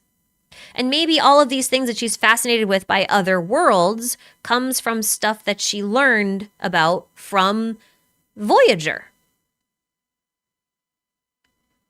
Now, I know her ring might not actually be a wedding ring. I know that's possible. That's one of the reasons why I was just like, listen, just humor me on the thought experiment. Because, you know, you miss every shot you don't take.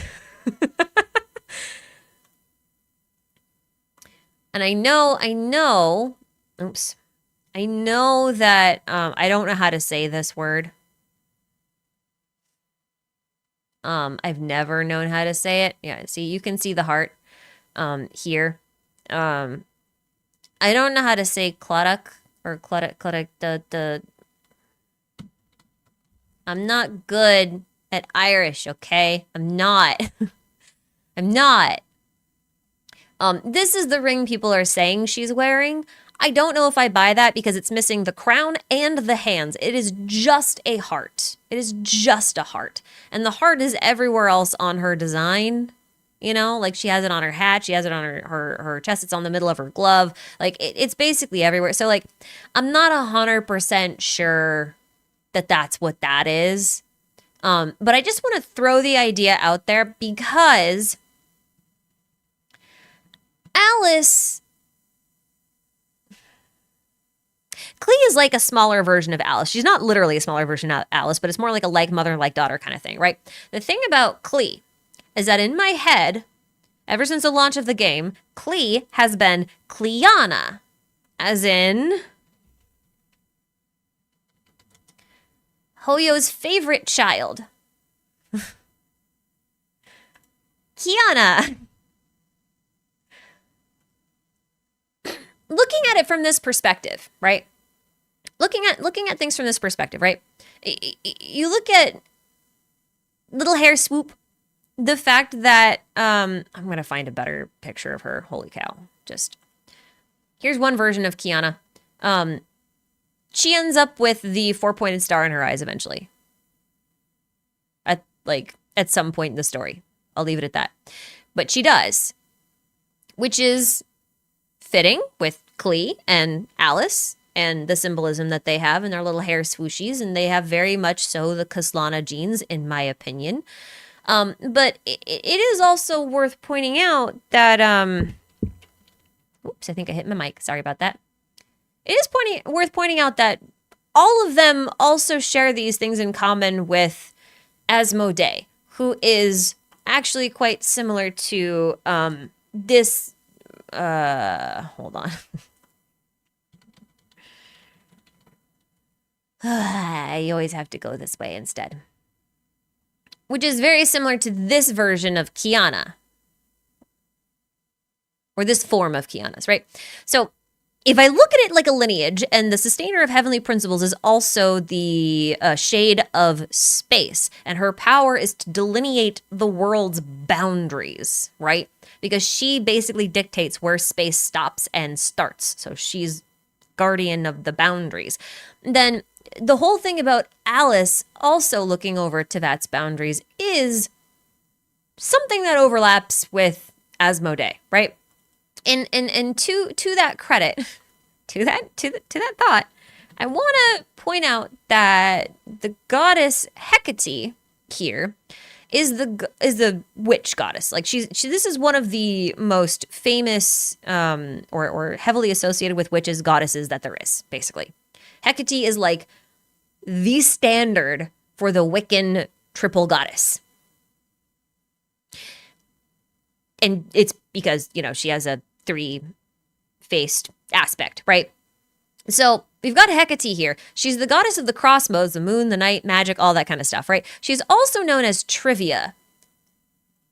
Thing about Trivia is that I think I can remember. Oh, hold on. I think I gotta go. I gotta move my keyboard is what I gotta do. Oops. I do here. Pretty sure it's this one. It might be the other one, actually. Oh, I think it's the other one. Yeah, it's the other one. It's the one in Inazuma that I don't remember the name of. Okay. There are other murals like these in Inazuma that I don't remember how to get to on the wiki. But they roughly translate into something about Trivia being the moons. So we've already got like a relationship between the moons and Trivia here, which relates her back to Hecate, who's also the goddess of the witches, right? The thing is she's also the goddess of boundaries. So you've got a witch goddess, a triple aspected witch goddess who guards the boundaries. And now I think it's kind of impossible to look at Alice as anything but someone who guards the boundaries. You know what I mean? The Surumi Island, yeah, that one. Does it just come up like that if I look for it on the wiki like that? I don't know. Hold on. I want the mural.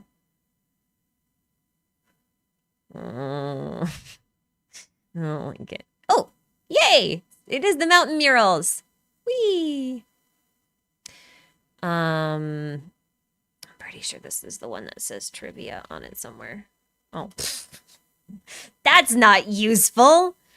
No, I don't think it's this one either. Where is the other thing? There is one. There is one. Just a question of where. So Alice, Paimon, and Asmodee are all the same person, just split apart. I don't know about that so much.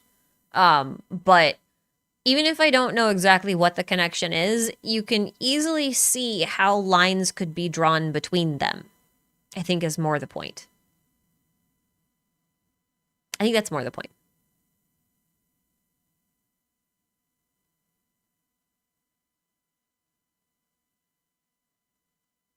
Yeah. Anyway, we could go into more symbols, I guess, but I don't want to. It's a bit too much for me right now.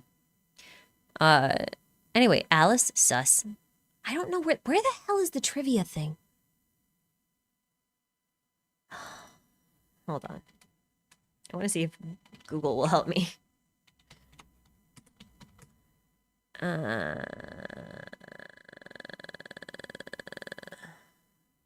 Well, maybe it is this one. It's from years ago. Yeah, trivia at Noth. Okay. There you go. Here's a very old theory. 2 years old. I don't know if this translation is more or less accurate than the one on the wiki, or if the one on the wiki is not including this one. But actually don't know what this theory is about, come to think of it. I just wanted the first bit. This one. Oh, it's actually not this theory at all. It's this person's theory. Here you go. They were translating this. They were translating these ones. This one. This one. Rah! Okay. Getting this out of my system. Are we in trivia pursuit here? We are in pursuit of trivia. Everyone should be chasing Hecate. Hecate is very important. Very important. She's a very, very important goddess.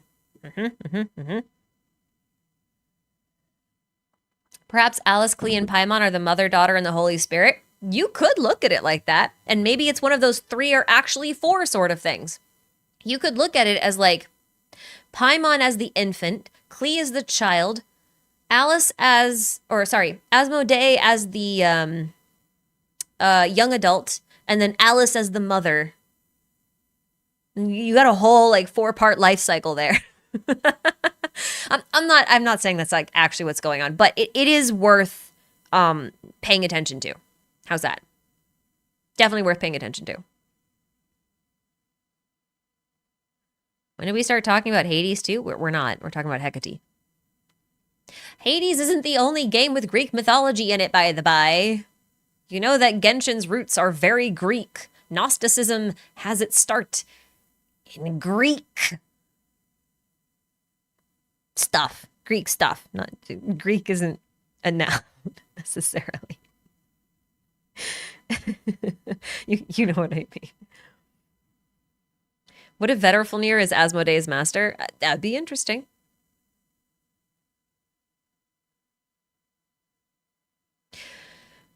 Okay.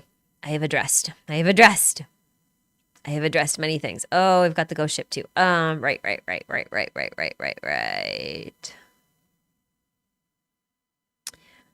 Ooh, Luke Niletto, thank you for the super. Do you think Genshin would benefit from the active time lore from Final Fantasy XVI, which the players can access the lore and glossary mid-cutscene?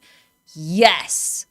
This is something that a lot of games are starting to do now. I think, if memory serves, I think Duet Night Abyss does this, and I think Wuthering Waves also does this. I think it's really, really useful the longer a game goes on to have those quick summaries or quick checks, where you could like hot look up terms. Star Rail has like a directory of terms and stuff like that where you can look things up, which is also useful. Some reason Genshin doesn't have one. I definitely think it's more helpful if it's like in the game, and especially in the case of Star Rail, it would be more useful there just because like every time you go to a new planet, it's like entirely new mechanics, entirely new words and everything else. So like it'd be very helpful to know what all those things are quickly. But yeah, I definitely think that would help a lot, especially with the people who left the game for a while and are coming back and are like overwhelmed. Because I know there are a lot of those people. God of Wine, thank you for the super. Gonna stop sending supers. I need to eat. Can you guys don't send me supers if they're going to hurt your wallet. Please. And if you do, you can make them 99-cent supers. It's fine. Really, truly. Please don't patron me at your own expense. I would very much prefer you guys be fed. Very much so. Nazca Bird, thank you for the super. I heard send supers. No! Stop it! Oh, I've been away from the super files for a while. Apparently, Nox's thank you for the super where you said maybe we should stop sending supers, but she threatens to turn them off, so I don't know. Maybe I should turn them off. See how you like it then. God of Wine, thanks again for the super, but you just said you were going to stop sending supers. Stop. I'm putting you in timeout. No more supers for you. No soup for you. Blast super, yeah. When are we getting a Genshin family tree explained video? Oh, that actually might be helpful, huh? I'll add it to my list. I'll add it to my list. That might be a nice little short filler type video that's like useful for referencing material. I can't imagine it would be that long. Famous last words. 7810 EUQ. I don't know how to say that as like an actual word, but thank you for your super silent support. Keep it up. I will. I will. I will keep it up. Thumbs up. Cherry freaking ice cream. Excellent. Thank you for your super as well. Do you have any predictions for what Dotoria is up to in Nod Cry, or do we already know? I wonder if we should save. Okay, I'm actually going to come back to you because I want to talk about Wanderer here in a bit. And that'll probably tie in with Dotoria. So there's that. Creatrix Tiara, thank you for the super. Weird that no one's noticed Paimon's nature. She's a moon goddess. Columbina doesn't react. She's Asmodee. Renova doesn't react. She's excluded from some quests. Is it to avoid her being recognized from somebody? If you ask me what Paimon is, or who Paimon is, my only answer is yes. That's all I'm going to say on it. But also, Paimon is mini Durin. Basically, I think, personally. That's my take. What the nature of her mini Durinness is obviously remains to be seen, but the answer is still yes. Nicholas D3K, thank you for the super. If Alive has memory powers... Oh, I think you mean if Alice has memory powers, I am so done with Hoyo. Like, you mean like if she manipulates memories, kind of like Irminsul? Yeah, I feel like that might be... a little questionable, but then again, Skirk has memory powers, so I don't think it's off the table. I guess it depends on the extent to which her memory powers cover, you know. See how far they go. Oh my goodness. There's why. I don't understand. Viridian Fox, thanks for the super. Hello, question. Oh my god. Are the world quests canon? And if so, how can the traveler be a witness if they've set so much into motion?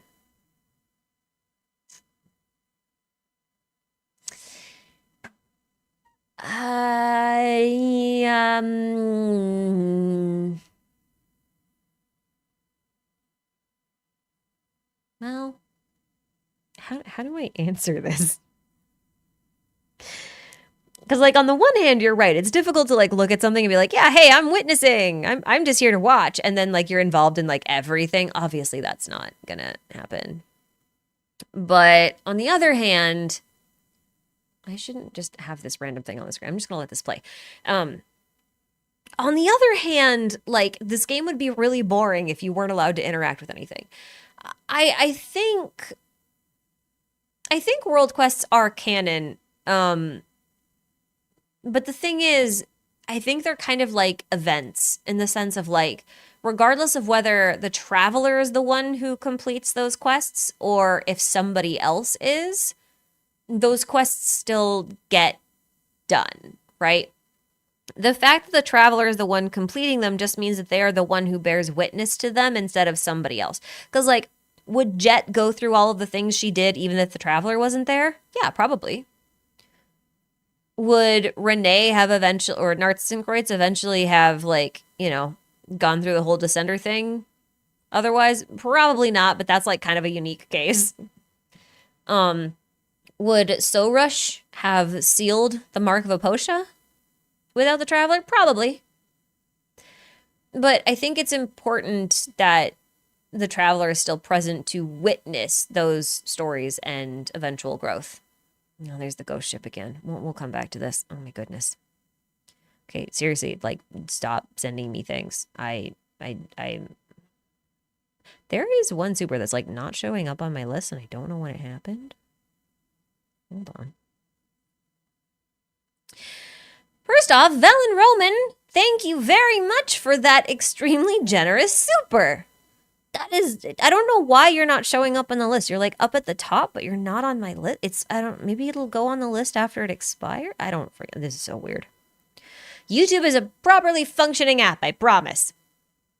So if Nibelung's dragon lords are his angels, the archons having demon names would make them fallen angels that follow Lucifer. But who would Lucifer be in this allegory? Koitar. Koitar is the Dawn Maiden, right? She's also known as the Dawn Star, and she was the one who led a rebellion against heaven. So no matter how you slice it, like Koitar is the perfect, how to say, well, she's the perfect embodiment of a female version of Lucifer. Which, you know, if you put it in that way, like looking at Alice as Koitar is a bit odd, which is why I said it's just a thought experiment. Don't take it too seriously, but maybe keep it in the back of your mind. But it would be Koitar. Because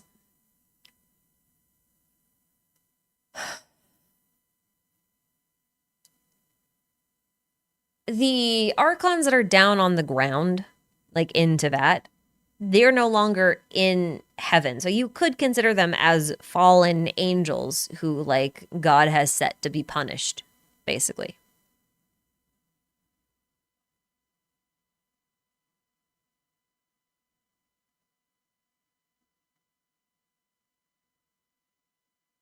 Oh, weird. That's like the second person who said that the stream has crashed, but it hasn't actually crashed. It's just crashed for you guys. YouTube's a functioning app. Again, like I said. I will say, it is possible for there to be up to 3 Lucifers at any given time. And the reason I say that is because it really depends on like how you are defining who Lucifer is. Like, as the Dawnbringer, or the Morning Star, he's Hesperus, but Hesperus is also Phosphorus, so the Morning Star is also the Evening Star, but that means that there's 2 stars. So if you think of it that way, you could assume that Phanes, you know, the being whose body is made of light and lives in heaven, is the Lucifer that won a battle against the original heaven, which was the dragon's heaven, right? So that Lucifer would have then become God. They would have replaced Nibelung. So then Koitar would have become the new Lucifer who would then challenge heaven again. But she lost, right? So she remains fallen, whereas the other Lucifer won. And so they became God.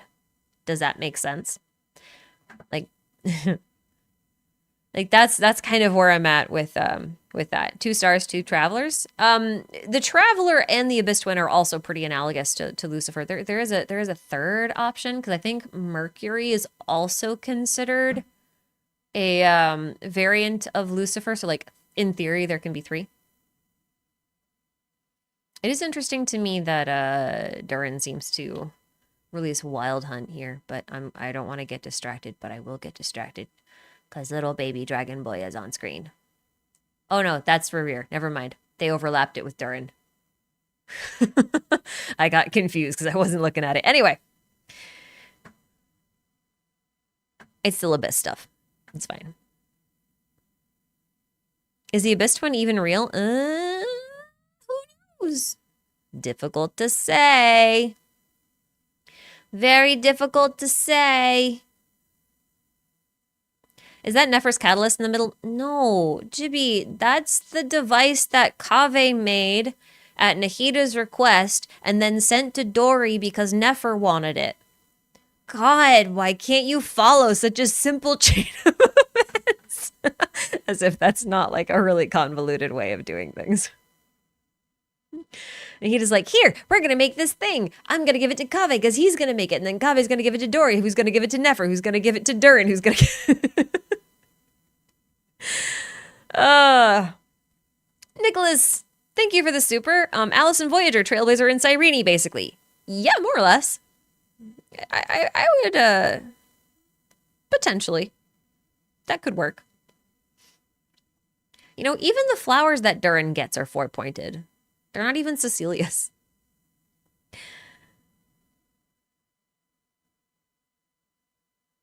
Kairos Gold, thank you for the challenging super chat. Genesis Crystal equals Tetrachus Pentacoron? AKA 5? Okay. Hold on. Tetrachus Pentacoron.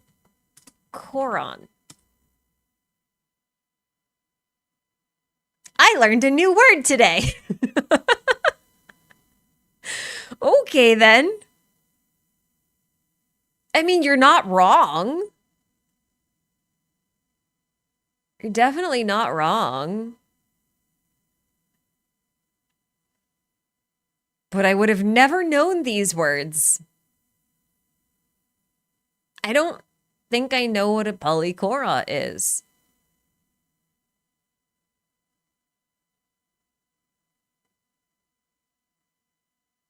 And now is not the time to learn. Nope, nope, nope, nope. That is a thing to do some other time.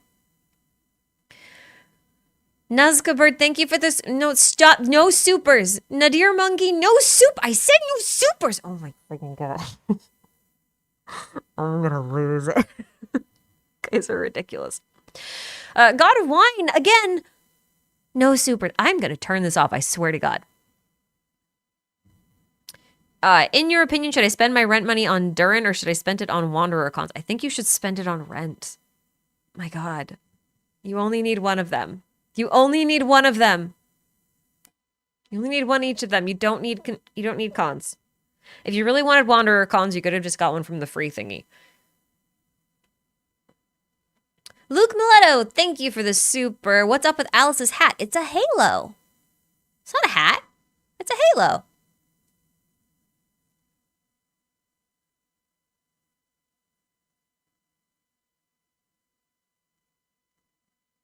Okay.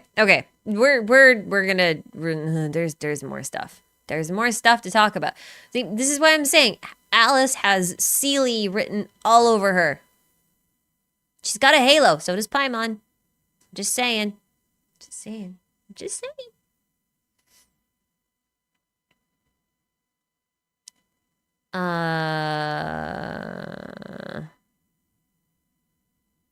I want to learn more. There was a thing.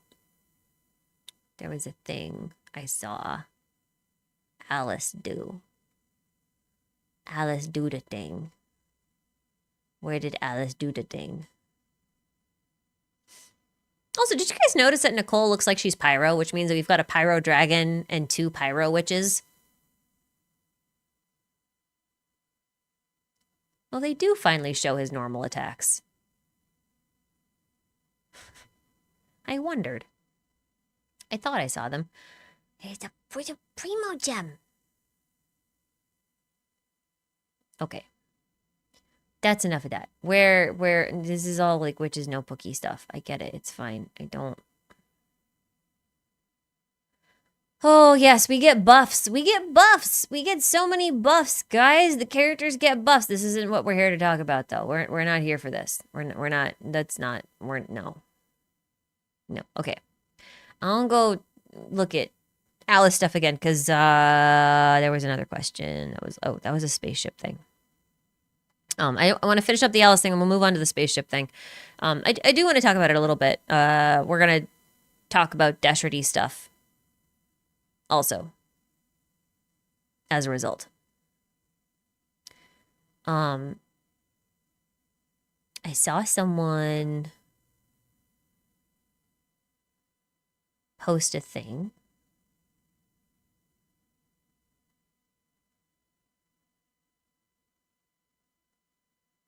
So many diamonds.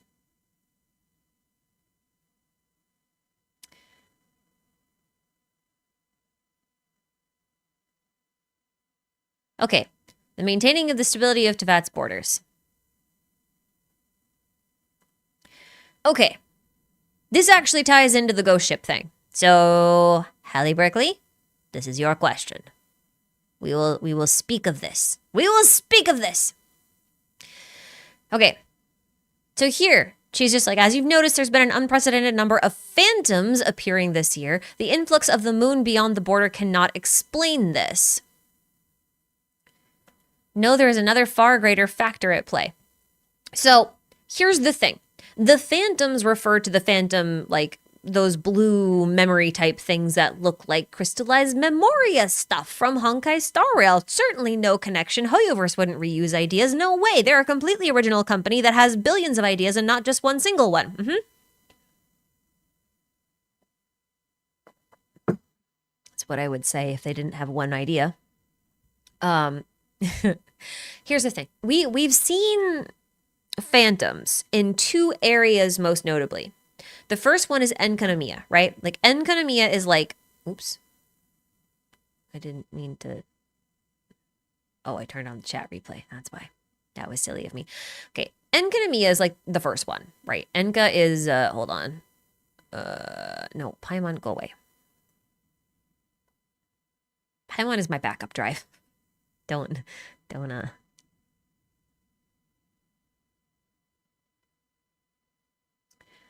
Where is Enka? You are somewhere in the twos. I think he's in 2.4. Yeah, that's what I thought. Welcome to my Enkanomiya footage folder. Okay. So Enka's phantasms are a little bit different from the ones that we're going to see in Not Cry, but I also think that part of the reason for that is just because, it's underground, it's older, it's farther away from the moons and all that other kind of stuff. But blue memory phantoms also, hold on. I want to do I have?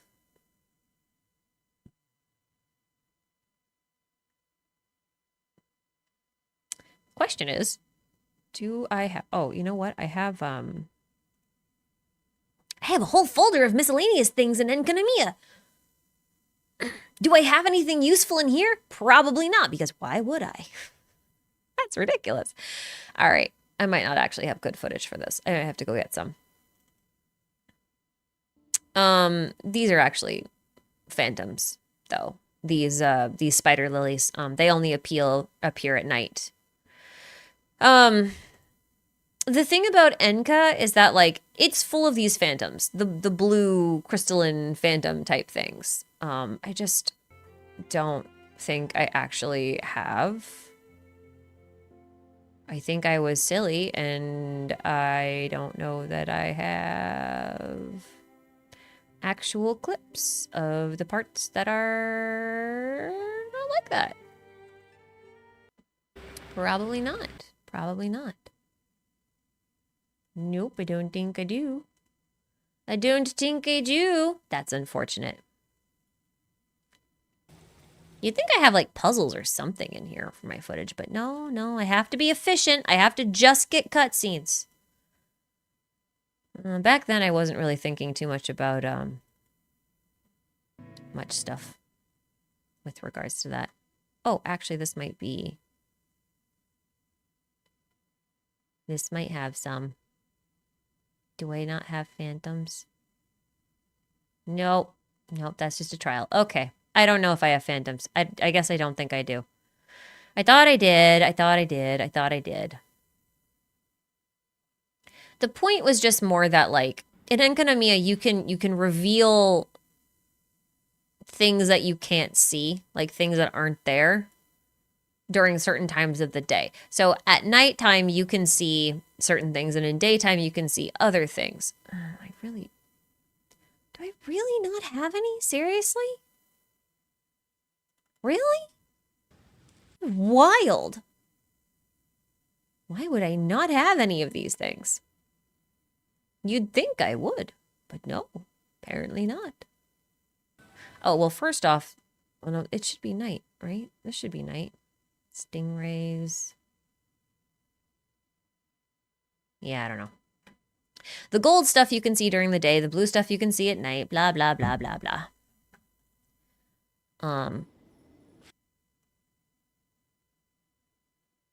Hold on. Oh, okay. Yeah, okay, this sort of works, kind of, maybe. No, this is like just the daytime, nighttime toggle thing.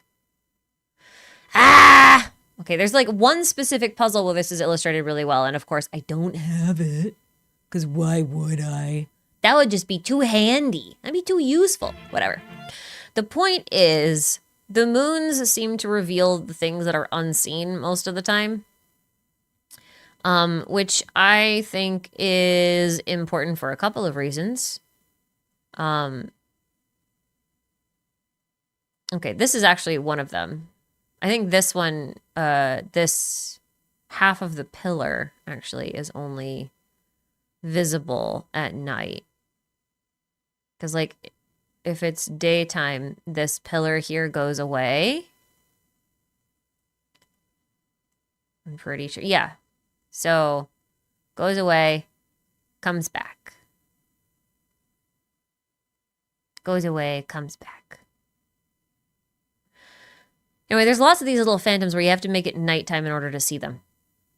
So I do think, like, when nighttime comes, because it's like nighttime is about dreams and cognition and stuff like that, I wonder if, like, what they're doing is trying to showcase how do I put this?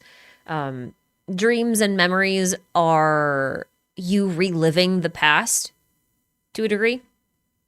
So, like, when you are in Enga at night, you can see the memories of the city the way it once was.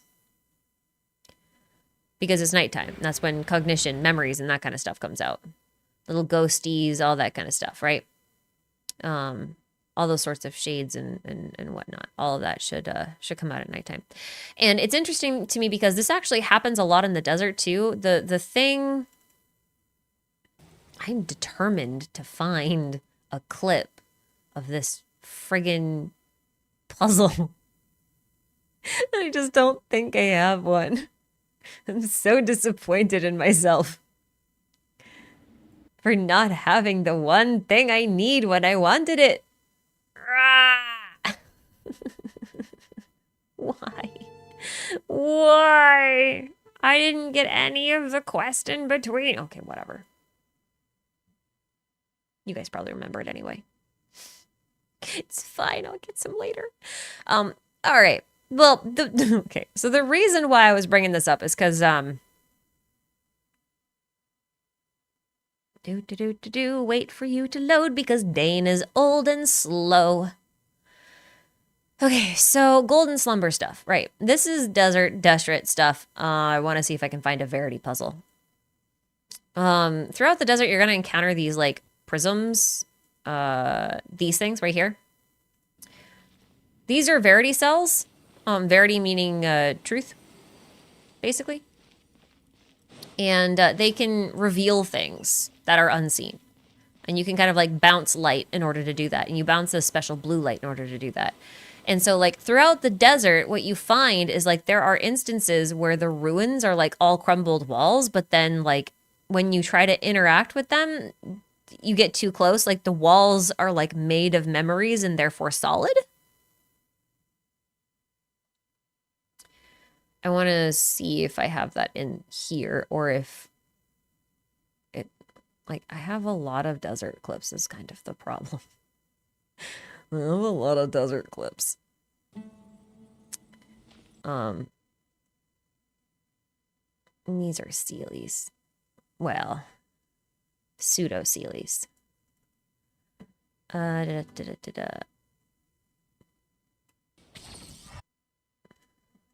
Let's see.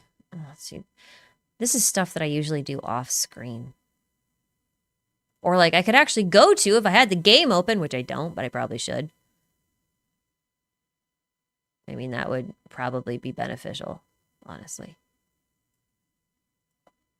That would probably be beneficial. I don't know. I don't know if I can show you guys that.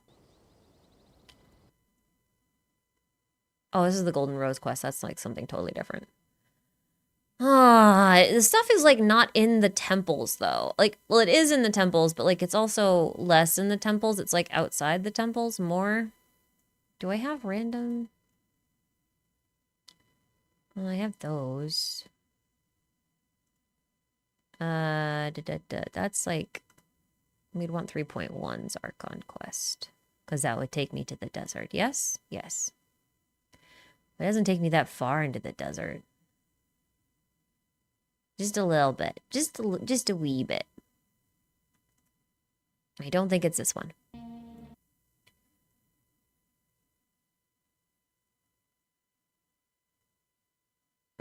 Because then we fall in here. Right. Yep. Nope. Okay. It's not going to be this one. I usually would just take you guys to the specific spot. But alas, I cannot do that. I mean, I guess I could just boot up the game. I could just show you guys there. That would make it so much easier. Should I just do that? Should I just do that? I feel like I should just do that. Ah. Oh. I have Discord open. I'm not supposed to have Discord open. Like, wait, why is that going? It would be faster. It would be faster. You're right. But that also means I need to get my controller. Hold on.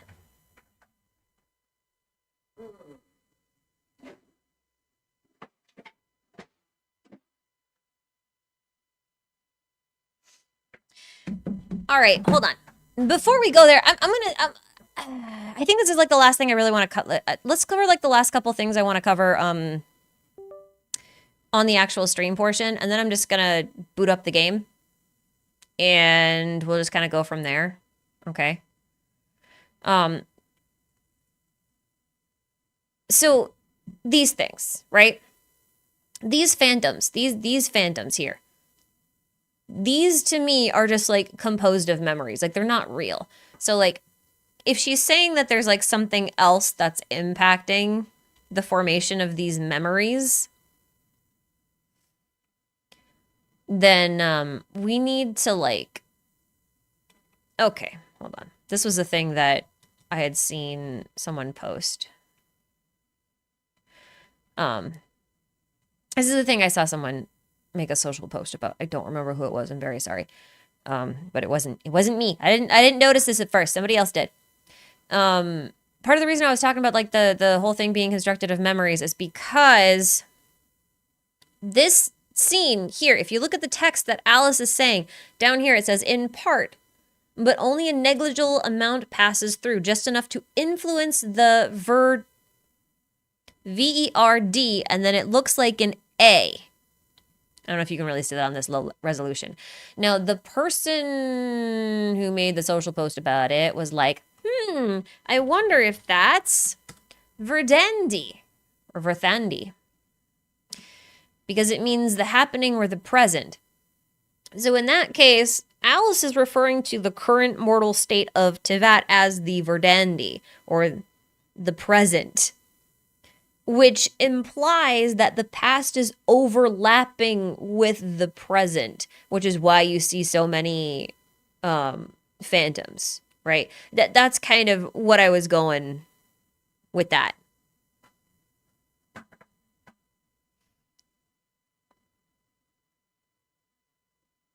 Yeah.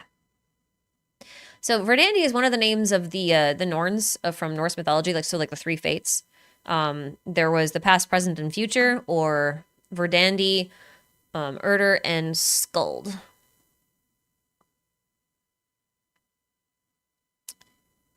So there's that. But the fact that it's kind of being compared to, is it because the real moon is now so close to us the power can cross the border?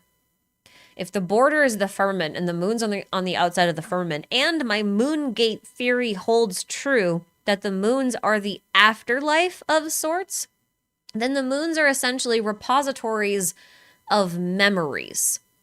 And when the moon gets too close to Tivat, the memories from the moon might be able to overlap, which might actually explain why the eternal moon marrow can reveal the true events of the past, because it serves as a repository of memories, or at least it can access the repository of memories, or something to that extent.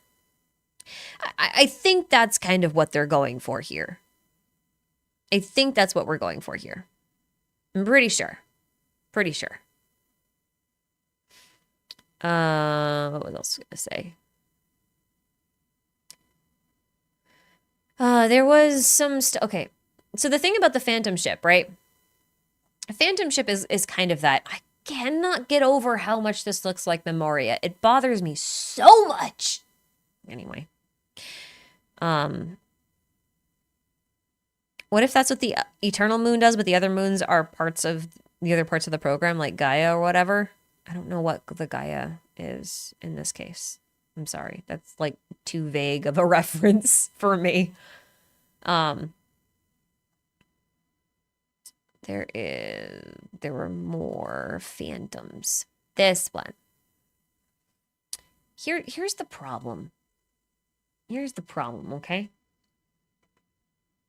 Here's why this really bothers me, though. Because this really bothers me. First off, cool that we get a really good close-up of the ship. That's cool. Love that. Oh, Horizon Zero Dawn. Yeah. Okay, yeah. I mean, yeah, potentially. That would make sense to me. Here's why this bothers me, though. These people here look normal around the ship. However, there's another shot in a minute.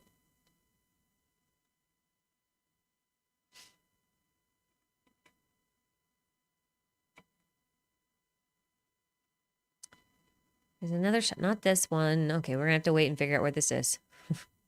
Because it's one of those blink and you'll miss it kind of things. I know, I have to skip you, Wandy. I'm sorry. You have to skip Nicole. I'm trying to get to the...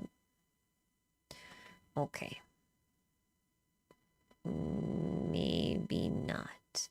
Okay, I didn't see the scene. Okay, here it is. Here's the thing. This is what bothers me, okay? This scene here, okay? These guys with the silly hats. Those are...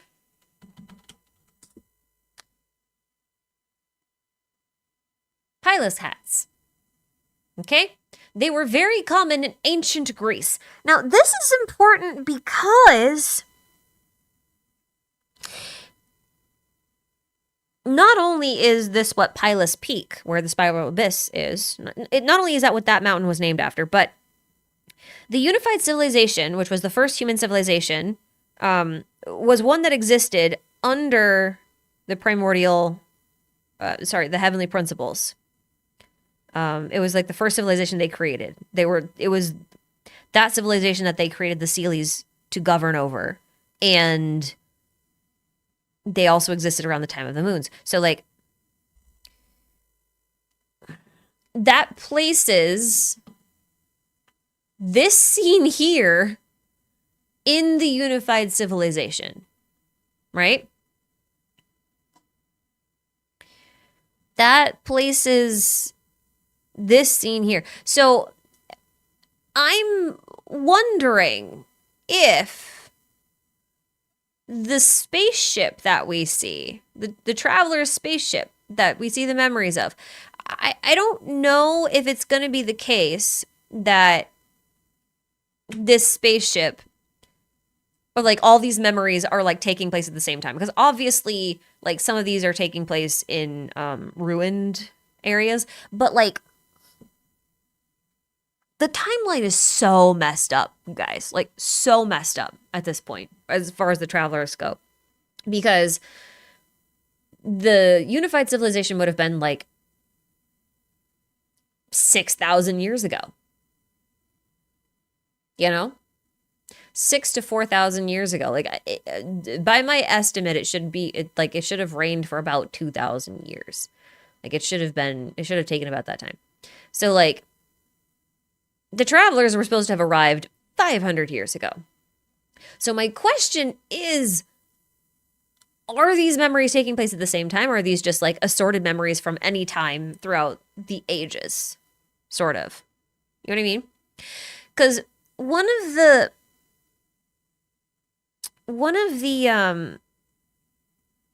things that I've been thinking about an idea that I can't quite get out of my head.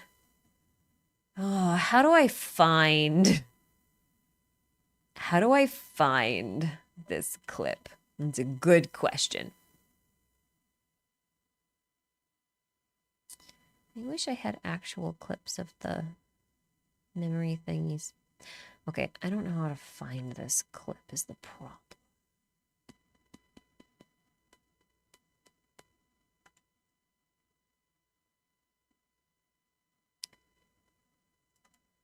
I know roughly where it is.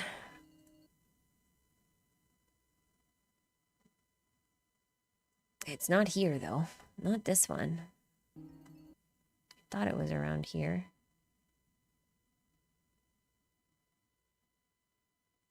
I do think it's around here. Was Columbina the one who showed us the spaceship arriving?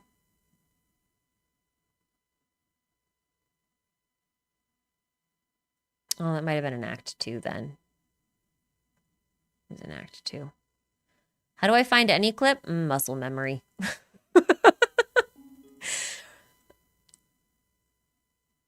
Okay, here it is. I found it. This is the clip I want. Okay, so this scene is the scene where the traveler enters Teyvat, okay? But here's the thing. They're described as a shooting star. But pause for a second. Do you see more than one shooting star on this screen? We've got the one, which we know is the spaceship. But then we've got 2 and 3.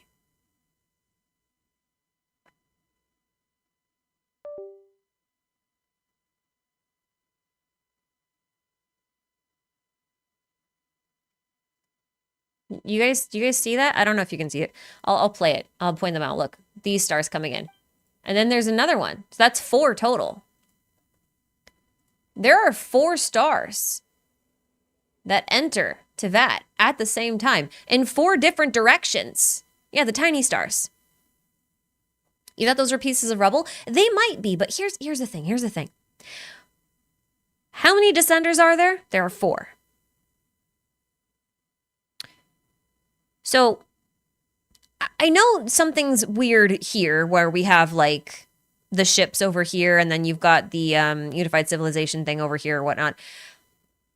But given how we have like this weird time shenanigan thing going on, is it at all possible that all of the descenders arrived on the planet at the same time initially, but landed at different times?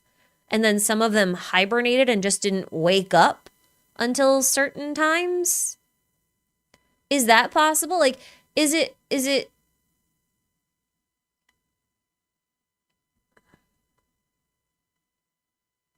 I don't know.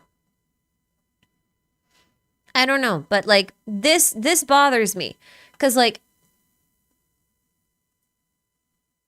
I don't know. The timeline for the twins is really weird. The fact that one twin is out of the spaceship and the other one is in it is also really weird.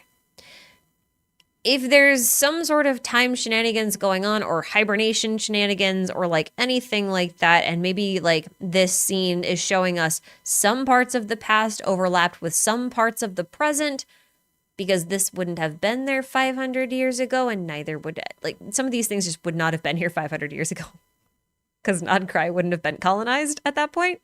So like, is this a mistake on the developer's part or is this intentional? It's weird.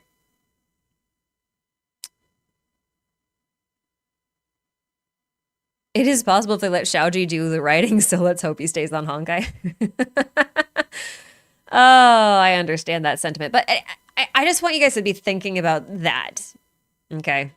One twin is in and one is out. One is hot, the other's cold. One is up, one is down. Yeah, I mean, you know. But that feels so orchestrated. Who could have managed that? I don't know. But the thing is, I do wonder, like, even the twins were separated by 500 years, right? Like, one twin slept for another 500 years more than the other one did. So, first off, ask the question why that was. And I mean, like, it could be that one of the twins is fake. It could be. It could be that they arrived in separate spaceships. Could be. Could be that there's two spaceships. We don't know. It could be that there's a timey-wimey thing going on where, like, maybe this spaceship landed in a time distorted, like a distorted time thing where, like, they actually landed in two places at the same time. I don't know. Like, maybe on the surface, one didn't wake up and then one of them fell into the reflection of the world or something. I don't know. They could do anything with that kind of stuff. Same ship, different time, potentially.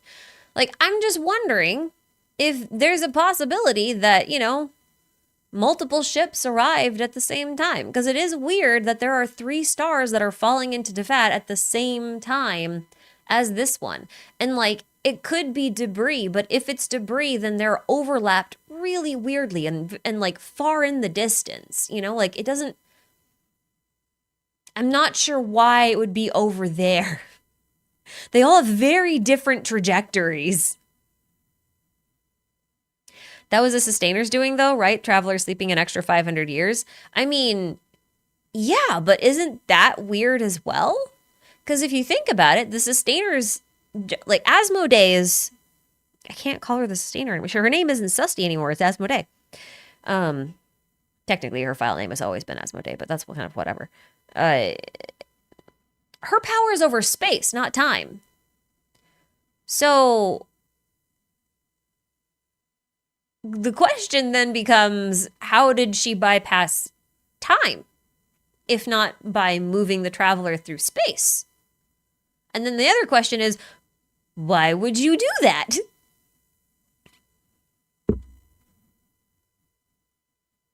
I don't know. If the first and second descender teamed up to create Gnosis using the third, doesn't that mean that Nibelung isn't a descender? Since I don't think he would help Phaenus use the dragon... Well, yeah, no, we know that Nibelung isn't a descender. He would have to be the second if he was one.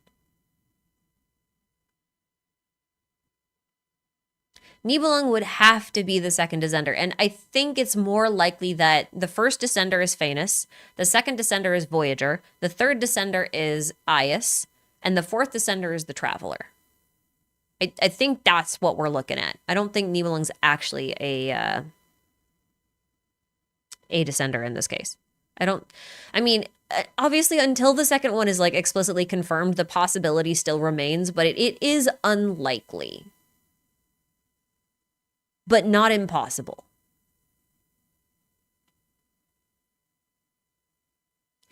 Just want to clarify, so Pio created Irminsul or Nibelung. We don't know.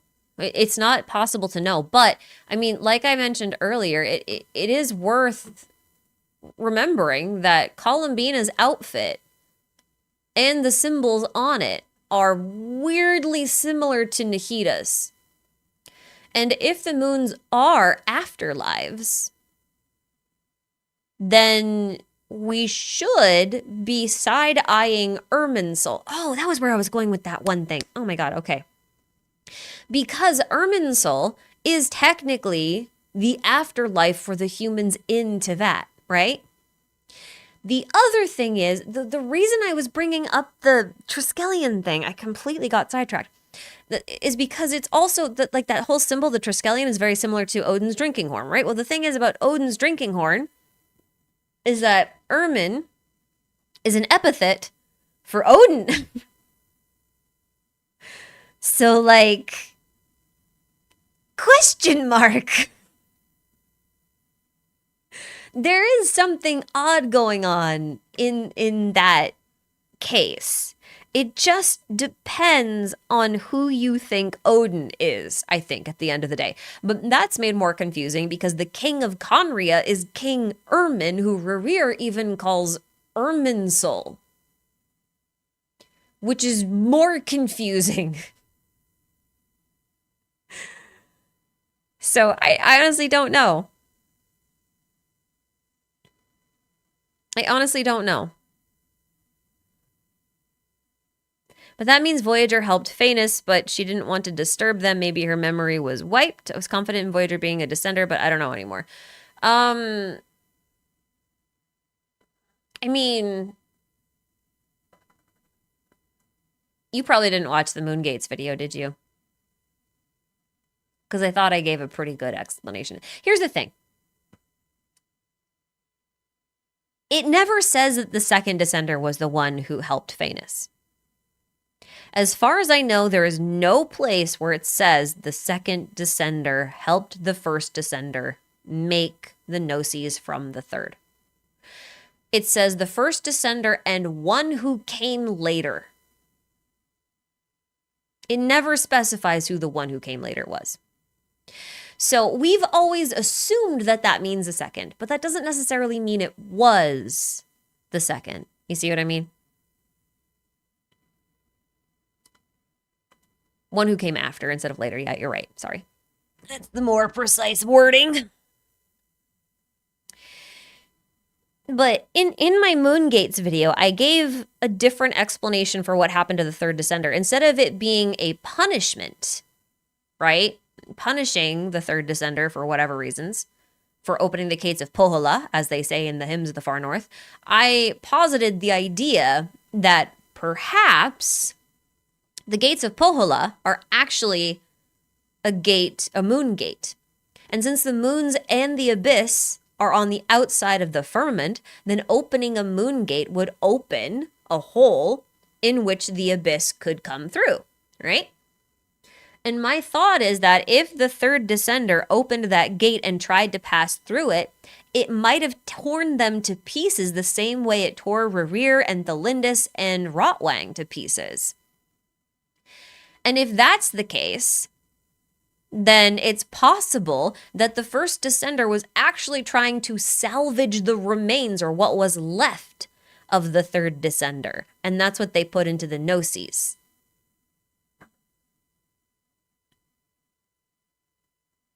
You think the Venster King only called himself Irminsul to feel important? It's possible. It's possible they named themselves after Irminsul as like a sign of, you know how like the Pope has like inherited names and like the different names of the Pope aren't their actual real names, but they like represent something about the way they intend to govern as a Pope? Like the reason why the latest Pope chose Pope Leo is because he felt like, the name Leo in this case was representative of the fact that he has to govern during extremely difficult times and lead the church during very difficult and turbulent times. Like that kind of thing. I think Irminsul could be like a similar sort of thing.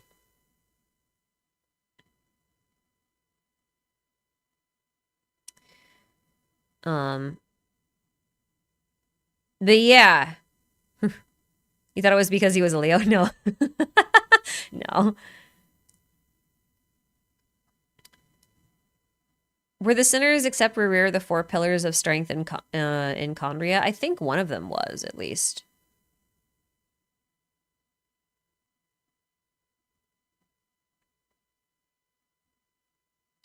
You're open to the possibility of being there more than 4 descenders? Yeah, I mean, I am too.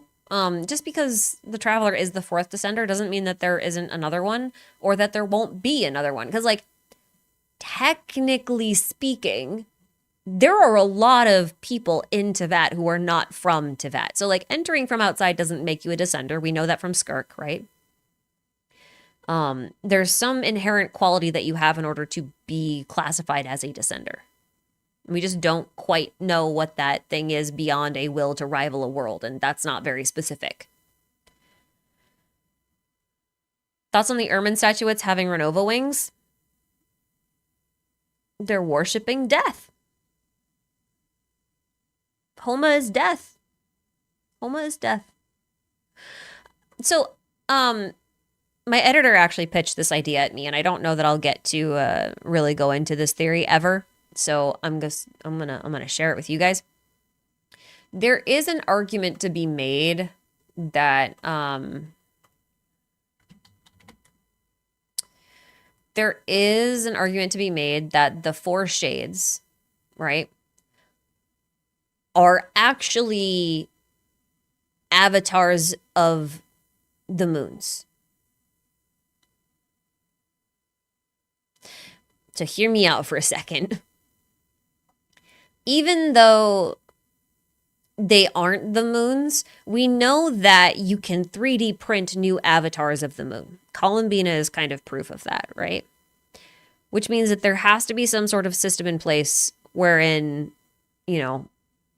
someone could make their own lunar avatar. And I think it's possible that that the three shades here, life, death, and time, were 3D printed in order to be analogous to the existing moons. I think that's possible. And then when the moons passed on, some of their authorities were passed over, and they inherited the same halos as those moons because they were the ones who were in charge. So in the case of Renova, the so-called Homo wings are actually her halo. And the same for Istaroth's halo. And you can't see it in Nibarius's, but I mean, Rhindaughter obviously has a halo. Well, not in that shot. But even in the little thumbnail, she has the DNA halo, that kind of thing.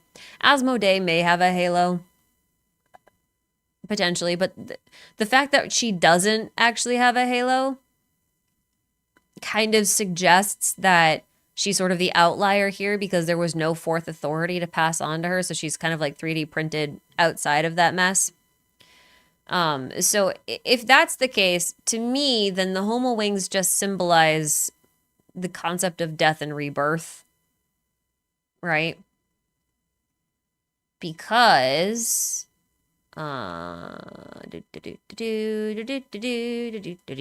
have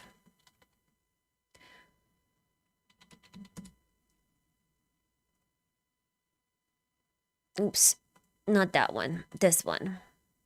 Because don't forget, we still have this, right? We still have this. And they also have the Renova wing halos. You know what I mean? And the thing that tripped me up about thinking about the four shades as possessing the authorities of the moons that originally tripped me up is the whole moon marrow thing. So I'm just well, how come they don't have their marrow, right? How could they have access to the authority? And the reality is they probably don't need it because Columbina is still a moon goddess and has powers. Obviously, she lacks raw energy that she usually gets from the marrow, but you don't need the marrow to be a goddess or technically possess the authority of one. It's just sort of a power core, right? So if the shades have some other power core that they can attach to, then they have no need for a marrow. They can still possess an authority. So it is still a possibility. Is all I'm saying. But the omnipresent God here is just interesting to me because the necklace that she has is not just present on Asmodee's boxes. Her boxes have the little chains on them, but it's present in Nibarius too. So I don't know. There's something about being born into the world that might be connecting these two together. I just haven't quite fully worked through the thought process there. It's like a gnosis. Yeah, I mean, it's a mark of a god. It's a source of power, but it's not technically necessary for you to possess the authority.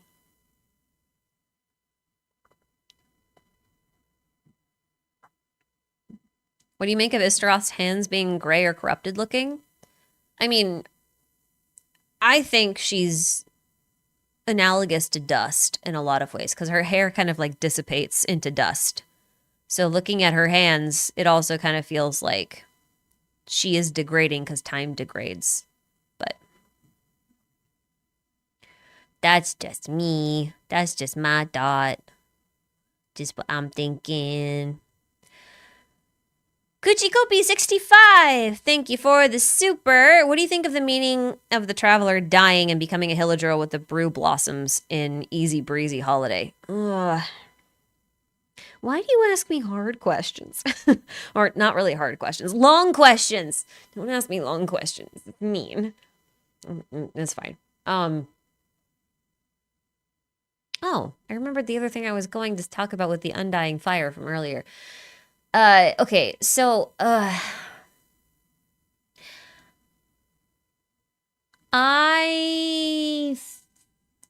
think this might not make sense to anybody but me, and I apologize for that. I apologize for that, but this is big stream of consciousness here. To me, alcohol in game is generally affiliated with the Abyss. Okay, I associate alcohol with Abyss. That's just kind of like an established link that happens there. But recently in the Moongates video, I also established that alcohol is also representative of blood. And based on Eucharistic rites, blood represents contracts. So when you drink wine or blood, you are agreeing to a contract or a pact with a deity. So to me, the whole thing about turning into the hilichurl if you die after the brew blossoms thing, it's kind of like experiencing the termination clause of your contract, right?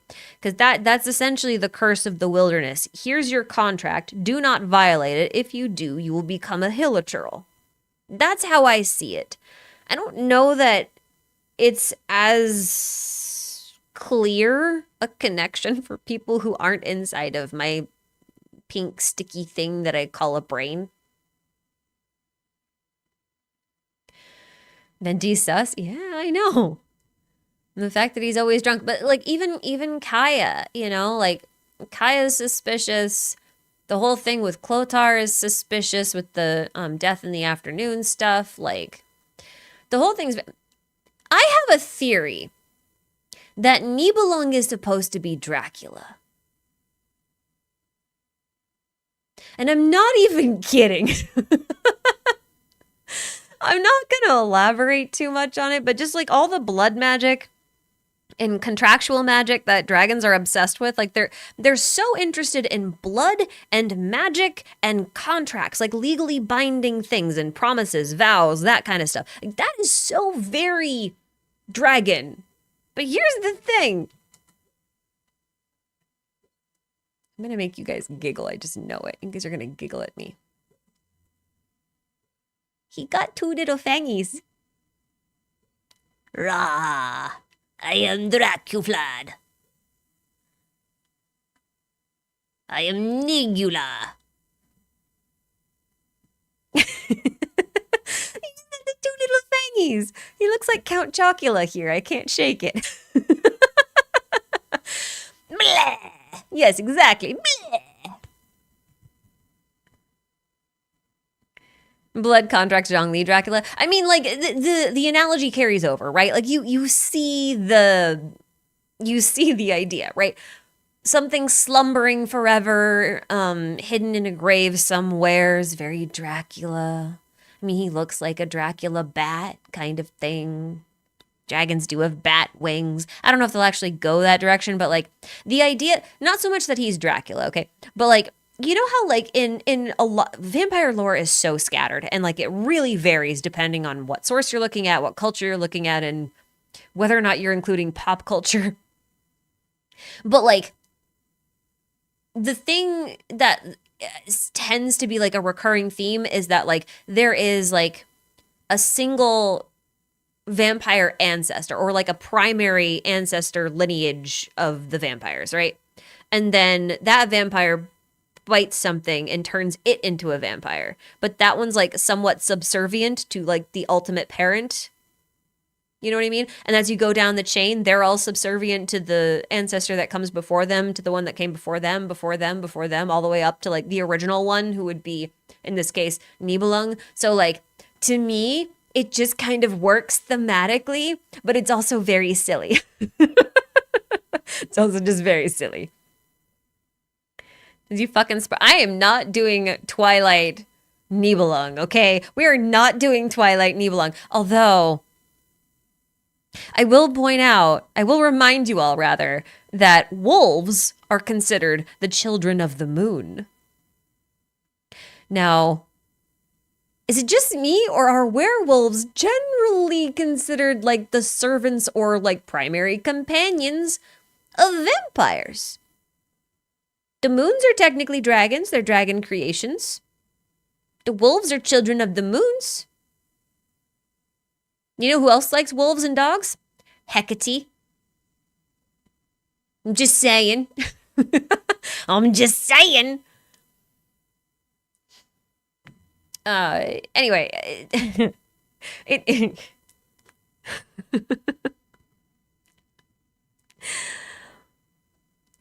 also, witches tend to be associated with vampiric forces as well. You know, just in general. Just in general. Doesn't Dracula mean dragon? Yes! That was the other thing! Oh, I completely forgot. Yes, Dracula does mean dragon. Oh my god. It's actually like Dragula. Right? Isn't it? Isn't it? Isn't it? Isn't it? Doesn't it? Isn't his emblem like actually... Oh, Jesus, really?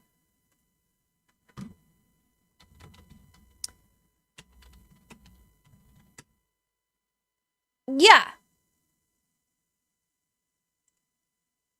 Like, isn't like the whole thing like, wasn't it Vlad the Impaler's thing?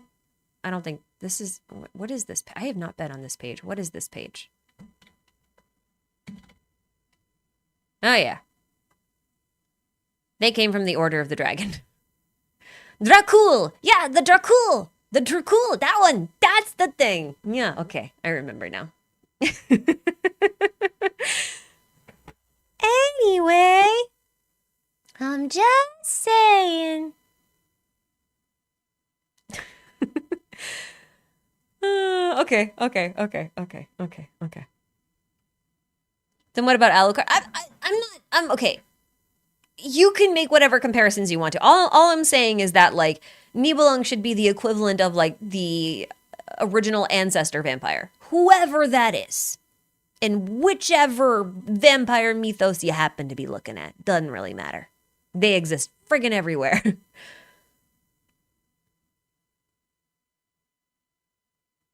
Satan is also supposed to be a 7-headed dragon? Yeah, well, there is a 7-headed dragon that is associated with Satan, yeah.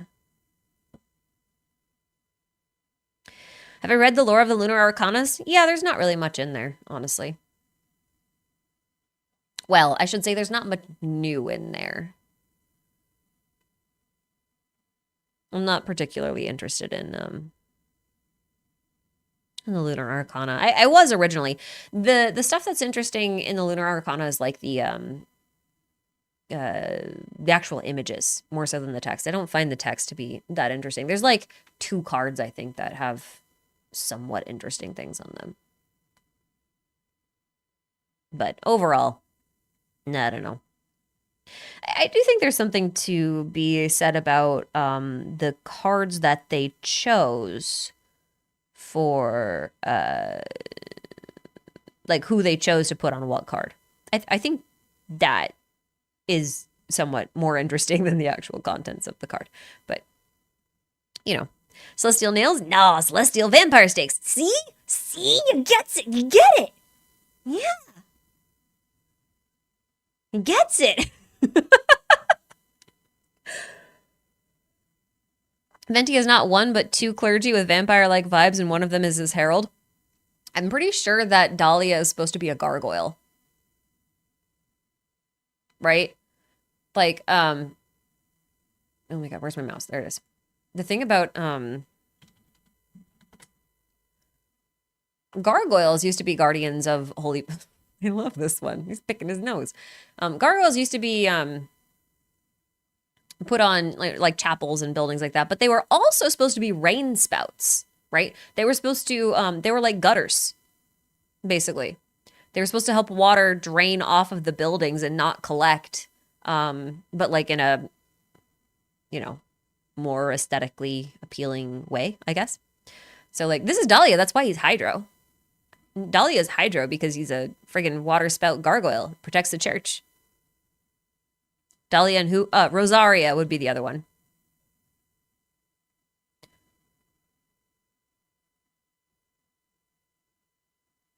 I don't think Dahlia is super old, no. I think he's actually a fairly normal person. But, yeah. Anyway, gargoyle lore! Fun stuff. Okay, I'm moving on from that. I think I've entered the silly period of the stream. So if you guys have like specific, I've got 2 super chats, and then I want to stop doing super chats, and I want to like actually address remaining contents from the actual stream, because there's a couple things in here that we haven't covered that I still do think are worth talking about. But formal casual, thank you for the super. Every stream is Ashikai rediscovering the Streisand effect in real time. Also, Nicole and Venti have the same kind of hat, and I find that interesting given his shade connection. That also, he has the same kind of hat as Barbelith. Except she just kind of wears hers to the side. Well, not like actual Barbelith. Actual Barbelith has like one of those big hats, but like the Dodoko version of Barbelith has like the little pound, like, you know, rounded hat, which is cute. But yeah.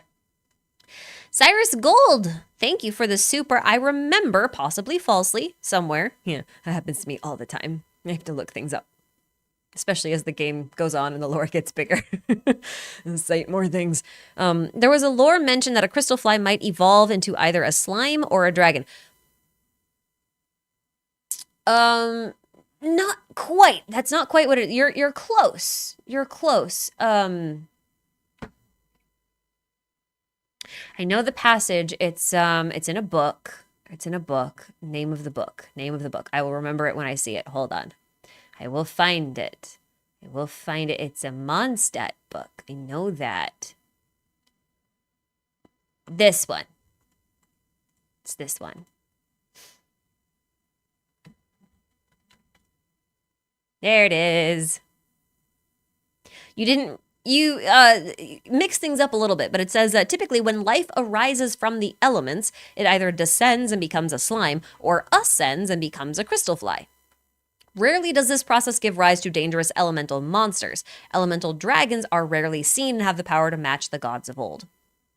So this is the phrase you meant. But basically, when life arises from the elements, it refers to a lot of different things. I think in some ways we should take this a little bit allegorically, because we also know, like from Xianyun, that she was born directly of the elements. So she would have ascended to become a so-called crystal fly, or an adepti in her case. And like the highest form of that ascension would be an elemental dragon, presumably, which would put them on the stage of a probably a dragon sovereign type thing. Anyway, if you were spiteful, I'd tell you and send supers anyway. Good thing I'm not spiteful. Famous last words.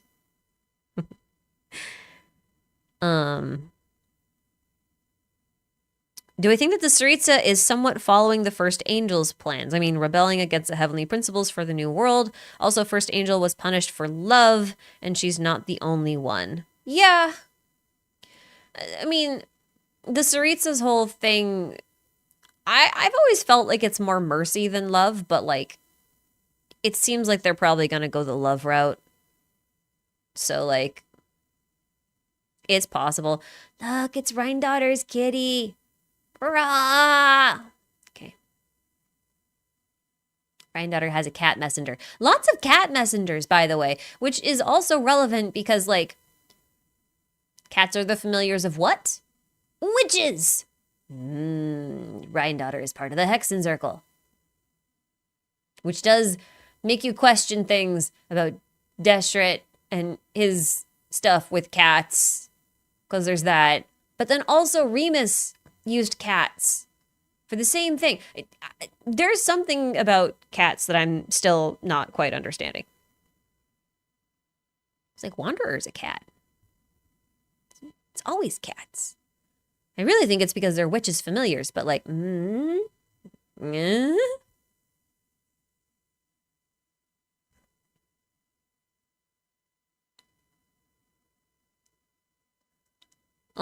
yeah, the Tsaritsa following in Quatar's footsteps would be appropriate, to say the least. It would be quite appropriate.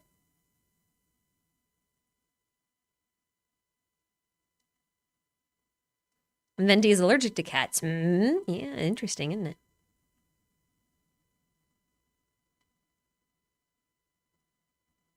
Guardians of the Underworld and Egyptian myth. Yeah, well, I mean, that still plays out if we associate the moons with the underworld, too. Was the Tsaritsa be an Alicia XP? Oh, can we not? I am all Alicia'd out. I don't want another one for a while. I don't dislike her, I've had enough for now. Let's do something else. Do something else. Could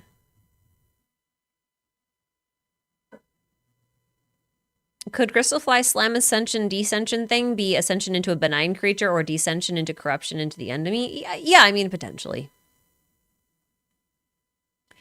Tsaritsa is either Ellie or Bronya because we still don't have a Bronya. I'm personally far more preferable to having a Bronya. I would prefer a Bronya. It's been a while.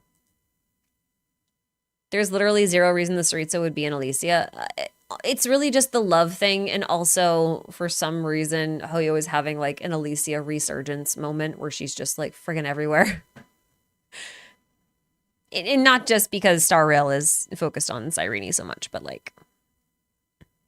Did I answer the Dottore question? Oh my god!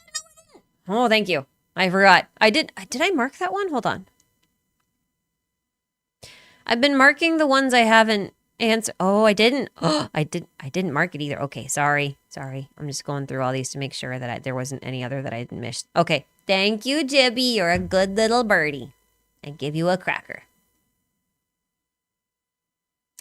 Right. Okay. Few things. Okay. So, I don't know if you guys remember, but, so the question was, do we have any predictions for what Dottore is up in Nodcry, or do we already know? Okay, there's... Dottore's a little bitch, okay? Based on what happened in 6.1, okay? We know that he doesn't trust gods at all, and he's trying to seize the power of the world itself.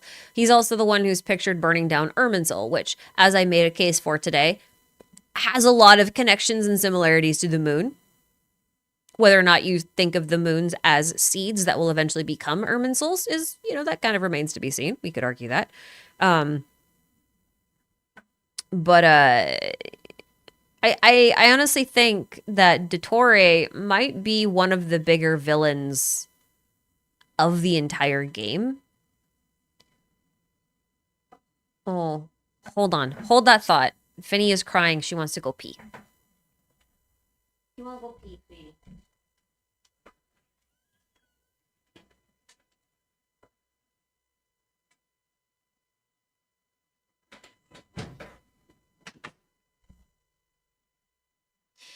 I just think that it would be some kind of twist that they would pull where they would be like, yeah, so, the main villain isn't the Tsaritsa or the Heavenly Principles. It was me, Dottore, the whole time.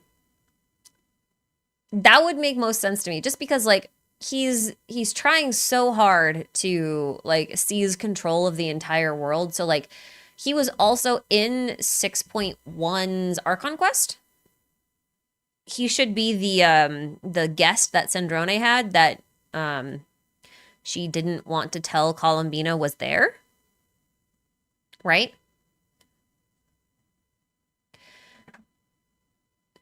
So he's just been, if you look at what he's been doing, he's been dissecting the world piece by piece. With Wanderer, he tried to forge a god by hand, right? And we know now that he tried, well, I mean, he might not even have tried to create, it's very possible he didn't try to create a god. It's very possible Dottore was trying to create a descender. I've been thinking about that a lot. Just based on all of the allegories that Wanderer sort of fits in, it would make more sense if the Shoki no Kami wasn't actually a god, but he was supposed to be a prototype for the god. So it's not so much Wanderer is a descender so much as that he was the perfect test subject for Dottore's experiment into making a descender artificially. And I think he got all the data he wanted on that. And now he's in Nod Cry, and we know that he's been studying lunar stuff. Lunar stuff has all of these associations with souls and memories and the perception of time and reality and all that other kind of stuff. Basically, dragon powers, the primordial powers of the world itself. And he did a lot of experimentation on Columbina, which is why, Sandrone didn't want to tell Columbina that he had been there. Doctor was probably following Renee's footsteps. I do think that, Renee is also sort of an allegory for Dottore.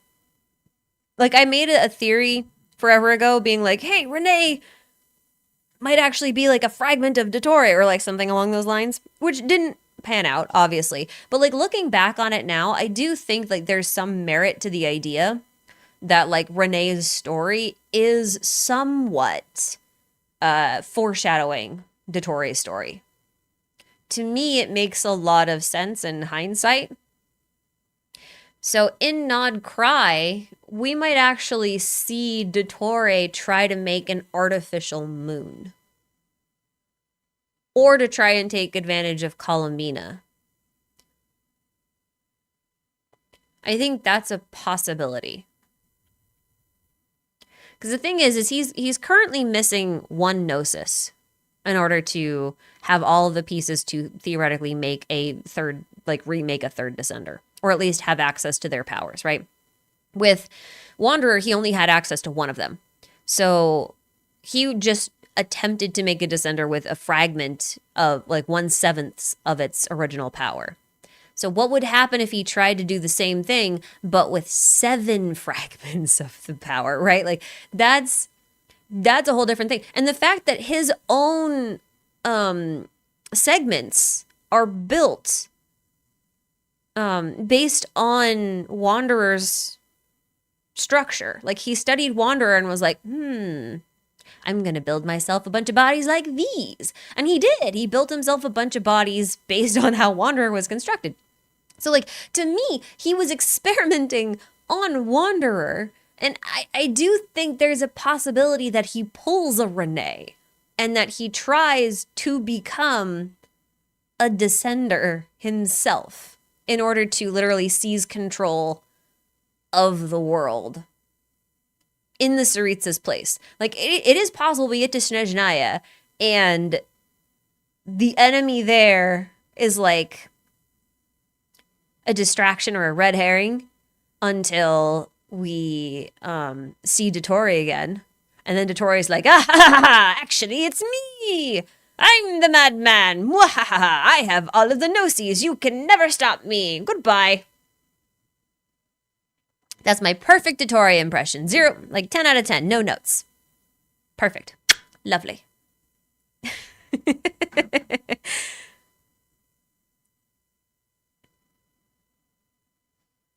Anyway. Didn't Hymns of the Far North mention a fourth moon? Yeah, so theoretically speaking, it's kind of implied more than explicitly stated. Like, there's still room for them to backtrack on this, or like it could be a mistranslation, but like, the implication of the fourth moon thing is that the fourth moon was a fourth moon that Nibelung never actually finished making, and he didn't raise it into the sky. So it stayed unborn in the earth. And eventually its surface became Nod Cry, or so the legend goes. So there is a technical fourth moon. Presumably.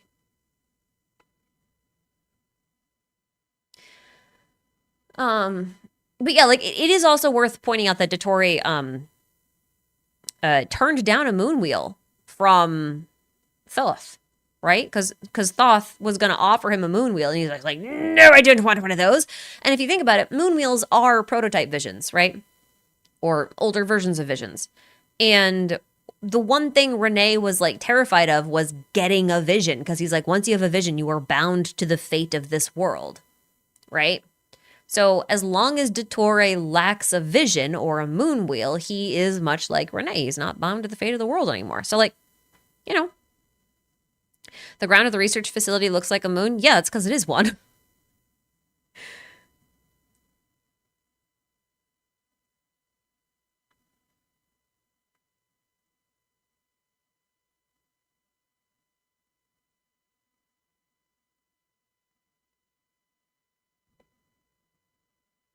Event Quest showed that Zandik was indeed misunderstood and judged no matter what he did.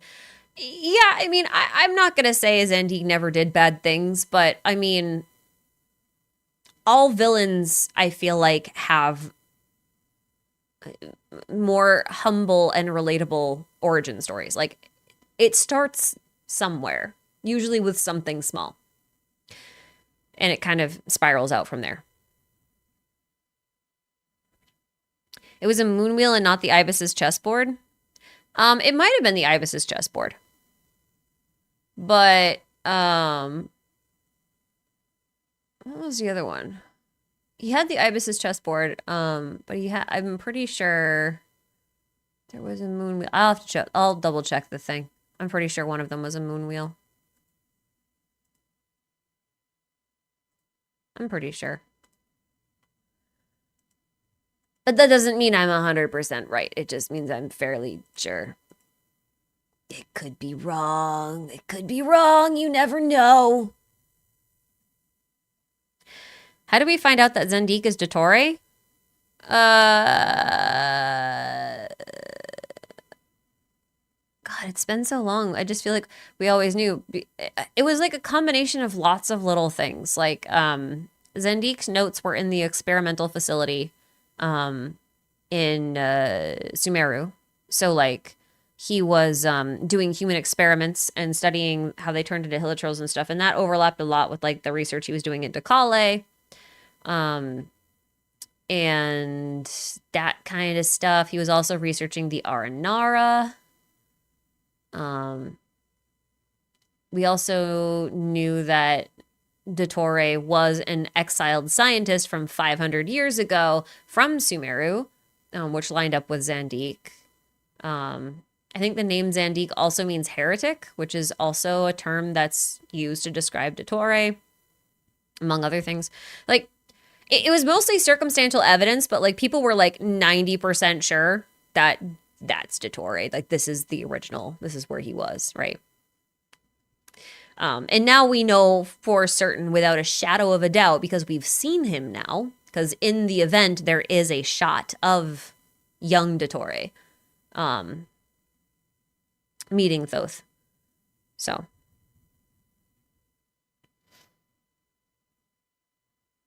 The fact you can't name Wanderer Zandik was a big hint. There was that too. You're right. There was that one.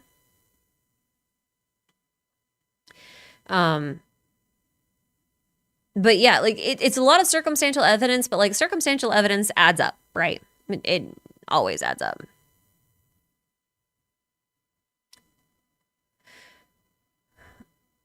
I'm pretty sure Thoth is supposed to be pronounced thought.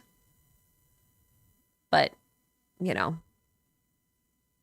it's whatever. They also say universitas. And we'll never pronounce it that way. It's universitas, and I don't care what they say. It's the game that's wrong. Do you think some of the Harvard... Okay, right. Your question reminded me. So this is almost certainly why Wanderer is here, right? Because, like, yes, he's here in part for Durin and the stuff that Durin's doing. They're recruiting his help for that. However, Wanderer has been on the warpath against Dottore, right? Because, like, Dottore is the source of a lot of his problems. Wanderer would not have turned out the way he did if Dottore hadn't intervened. Just wouldn't have happened. So, you know, he wants to kill Dottore. Like, that is his goal. So if Wanderer is here, and we know that Dottore is here, we can expect there to be some kind of confrontation between Wanderer and Dottore. Now, it'll be very interesting to see if Dottore in particular remembers Wanderer, to see if he's immune to Irminsul editing because of his segments. Although, worth pointing out that, you know, he did delete most of his segments, if not all of his segments, but that doesn't preclude him from making new ones. He may have made a couple new ones since then. Also, on the off topic of this being Baby Nibelung, I will just point out Baby Durin has 2 tiny little fangs. Bleh! Bleh! It is going to be really interesting to watch him interact with Columbina and Arlecchino, though, because, like, he's shown in shots with them. I don't friggin' remember where. He's shown in shots with them. And, like, I really want to know... Oh, no, it was Sindrone, not Columbina. But I really want him to interact with Columbina because I want to know if a moon is subject to Irminsul tampering. That'll be very interesting to find out. I'm a little sad that there's no child in this chapter because that's another one I really want to see if they remember. Because, like, if it holds out that child is supposed to be a vessel for the third descender, like if that theory pans out to be true, it'd be very interesting to see if he's subject to Irminsul tampering to the same degree. Curious about that one. And then Arlecchino with having a moon marrow now. Because she has a moon marrow now. Is she going to be immune to Irminsul tampering too?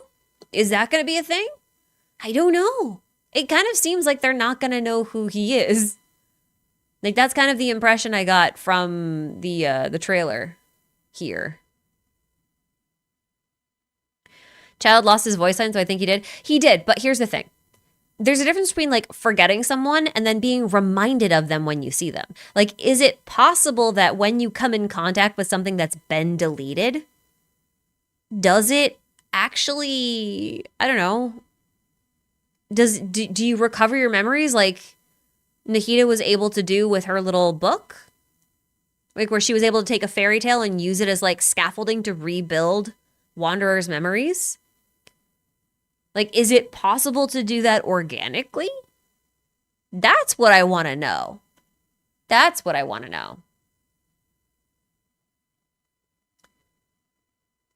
Also, this cat here has been foreshadowed since version 1.2.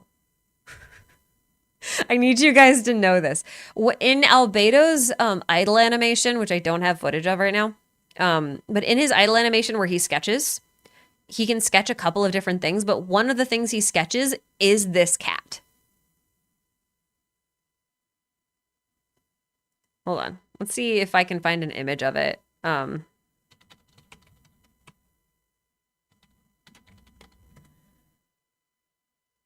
there it is. That was easy. Will it load, though? Hold your lab, please. There it is. Ta-da! You know how we know it's that cat? Oh my god, go away. See this black cat? And then you see this black cat. Now here's the thing. It doesn't look quite the same. However, do you see this symbol on the cat? You see that symbol? I would like to remind you that that symbol is this symbol in Rhindaughter's left eye. So, uh, also in the Lunar Arcana, it is. This was much older though. DNA, yeah, because her pupils are X and Y chromosomes, or like they're supposed to represent X and Y chromosomes, I think. I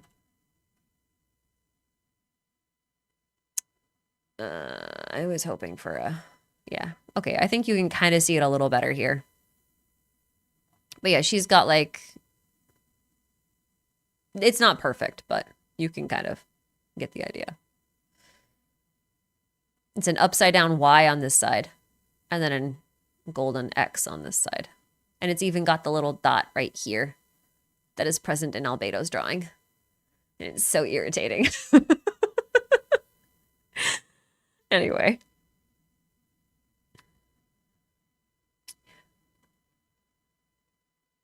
How do I feel about Durin's writing? Because it seems like his writing got mixed reviews. I don't mind his writing, but again, I already gave my whole spiel about how they totally screwed up Durin's whole presentation and story just by not including Similanka as a permanent event.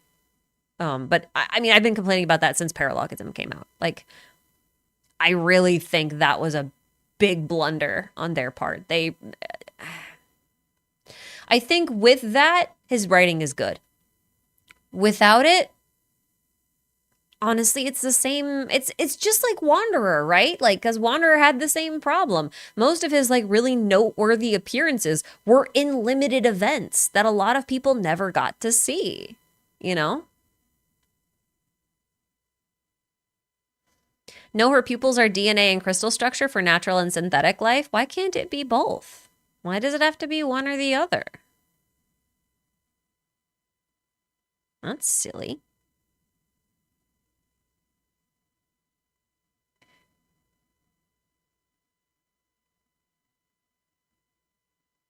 The thing with Wanderer is that you still got plenty of development in the Archon quest. Yeah, you did. And that was fortunate that you did. But still, like, the lead up to him was really good if you were around for those events.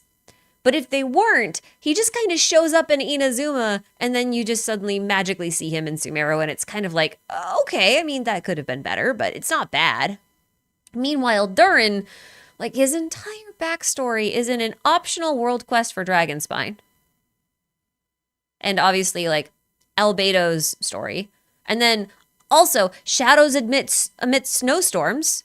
That too. That was a limited event. And then Similanka, which is a limited event. So, like, Durin has Wanderer's problem, but worse. So, like, I don't mind his writing if you managed to do all of those things. But if you missed them, sorry. You know? That's kind of, yeah. He also has two moms. Two moms.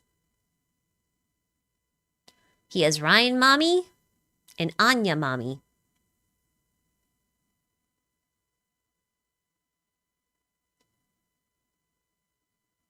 Started playing a year ago during the Paralogism quest, and I was really confused. Like, who is this and why is this important? Yeah, exactly. That's what I'm saying. Like, people leave, they come back, like people start the game. Like, you have to consider all of those things. Hello, Deshret again. We do love some Deshret lore in the desert. I can't believe this is finally becoming relevant. And the funny thing is, like, people who didn't explore the desert are never going to know. Like, they'll have never seen this coming. They'll never have known this was coming. And the rest of us are just like, wait, so, like, what happens if you didn't do the quest? That was, like, my first reaction when I saw this. Like, wait a minute. Are they going to just, like, unlock the teleporter here and, like, not explain anything else? That's weird.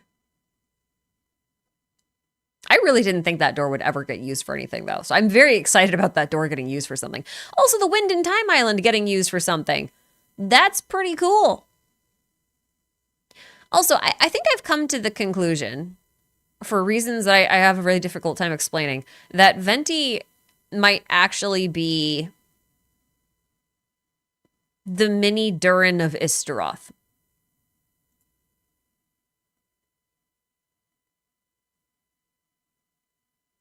I think that's possible. I think it's possible. They also reference the Whopper Flower. Yeah. The one from Shadows Amid Snowstorm, like the limited time event that you should have completed. And if you didn't do Albedo's quest, you didn't do Shadows Amid Snowstorm, you didn't do the rest of Dragonspine, like, Durin's story quest probably isn't gonna hit. You know what I mean? That's kind of. We finally have real wolves. Oh, yeah. I forgot about them.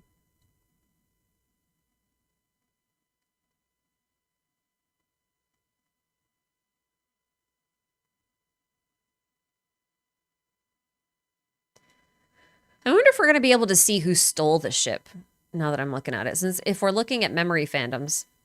This is gonna be the best interaction. I'm very excited. This is a very Clark Kent sort of thing, though. You know what I mean? Like, I changed my clothes. You can't recognize me anymore. I know there's more to it than that, but it's still funny to me. Real horses went. Listen. I think I know where the horses went. I think I know where the horses went, guys. There were never any horses. Okay. I need to go on a little bit of sidetrack. I'm going to give you a little mini theory, okay? Because I have no idea what video this could ever fit in. It actually technically probably should have gone into my Moongates video, but again, I wrote that one under duress. So I forgot. With that in mind, horses. Here's the thing. I've been thinking about the moons as arcs, right? Like Nibelung made 3 lunar arcs in order to put all of the souls of the people who lived on his planet into these arcs so he could take them with him in his travels throughout the stars. Like, that was basically his goal, right? Which is why I call the moons like the afterlife, because they're supposed to like be repositories for souls, and he just takes them with him, right? Okay, so if they're arcs, and they're also like computery, right? Because Arlecchino and Columbina are both very digital, and so is Nahida, and Nahida has a lot in common with Columbina, and I'm gonna, relate Irminsul to the moons and all that other kind of stuff. Like, Irminsul is like the moon that's still onto that. For all we know, Irminsul might be the unborn moon. That could be the thing. Like, maybe the reason why Irminsul grew into a tree is specifically because it had never been born. And so it just got stuck there. That's a possibility that just occurred to me, like, right at this second. Because I'm kind of also thinking about the moons as seeds, because that's very Evangelion. I tried to say evangelical at the same time, and it did not come out right. So, moons, arcs, computery arcs, okay? Digital-ish arcs. But if they're digital-ish arcs and they're in space, that kind of makes them like spaceships or space stations, which would explain why they are also called lunar chariots, because they are ships, right? Like, they're driven across the sky. They're meant to... They're machines, they're vehicles, they're transport device, like that kind of stuff. They're chariots. But what are chariots pulled by? They're pulled by horses.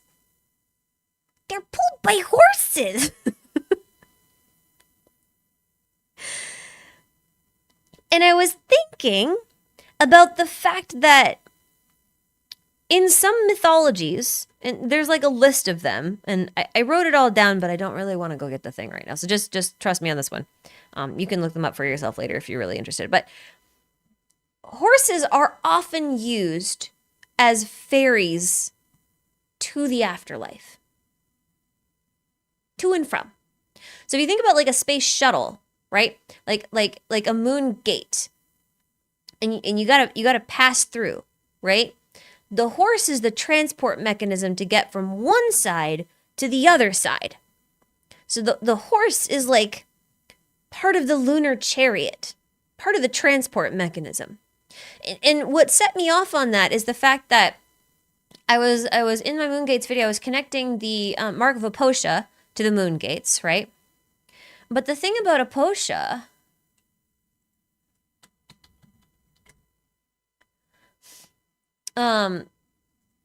here's the thing.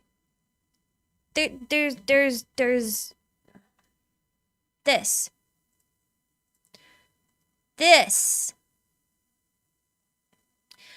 Aposha,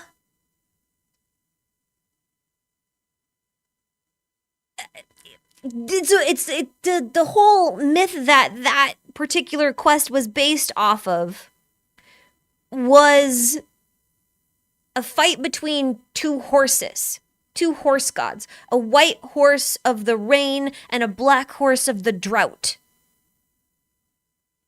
And I'm like, the lunar chariot horses don't get along. The horses are fighting! But, like, I don't quite know how to, like, I don't quite know how to I really don't know how to explain it in a way that's like really convincing. I just have a lot of circumstantial evidence right now, and most of it is outside of the game. But I keep it in mind, because this is my sneaking suspicion, that horses are going to be linked specifically to dragons, and also to being mounts that ferry you into and out of space. Which might be that Kuvaki is horsepower, but, you know, whatever. Ghost horse, ghost horse. It also has something to do with the fact of, like, deer, too. Because I know deer aren't horses, but, like, deer are horse adjacents. You know what I mean? And because they're horse adjacent, I'm kind of like, the fact that Columbina is so heavily associated with deer, and Lalma, who is someone who possesses, like, the inherited blood blessing of the frost moon, also takes the form of a deer. Like, there's certain things that make me go,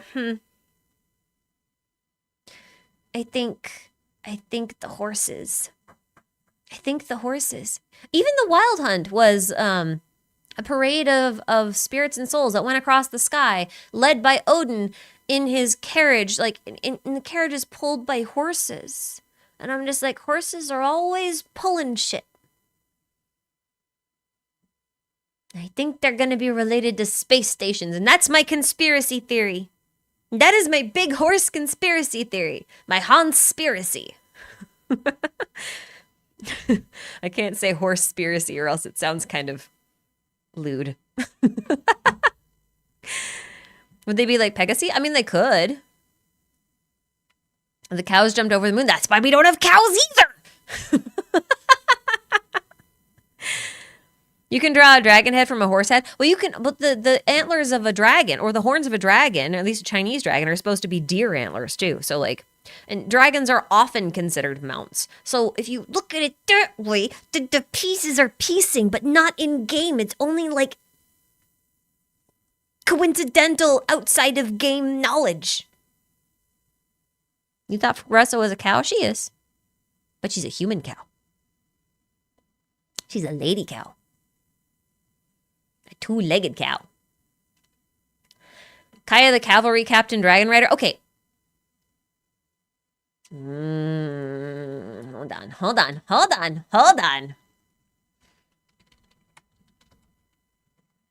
Oh, you know what? Wait, I don't even need to look at this. I know where this is. I have this. Oh my god, Dane, stop it, Dane. Dane, come back! He froze. He's old and he froze on me. Okay, no, he's good. He's back. Do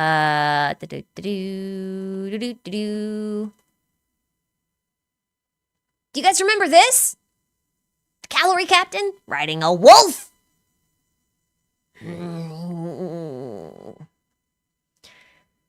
There is something There is something here because this wolf has all of the makings of the Golden Wolf Lord. And the Golden Wolf Lord looks like a friggin' Chinese Asiatic dragon.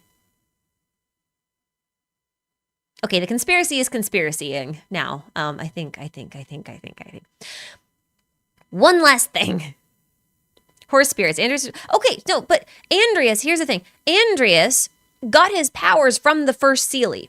So allegedly, he got his powers from Koitar.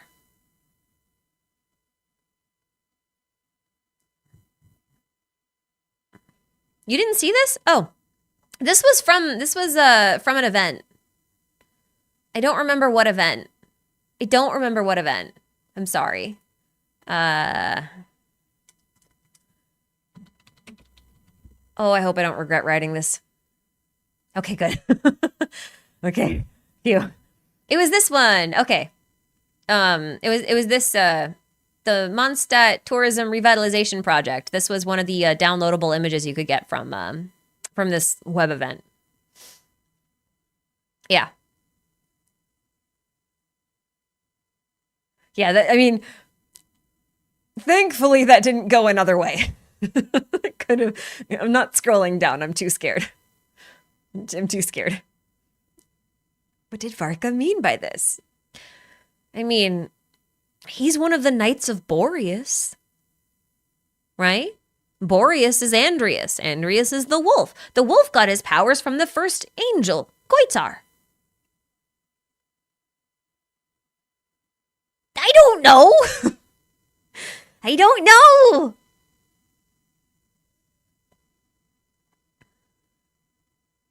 Wolvendom is horsendom. That's where all the horses went. The cavalry was never horses, guys. It was never horses. Mondstadt have always been wolf riders. Because they are a city of drunkards. And remember, alcohol is blood, which makes them a city of vampires.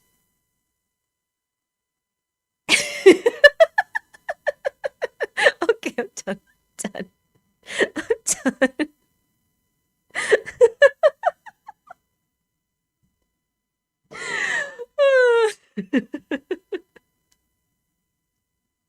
I'm sorry. It's funny because you guys can't hear it.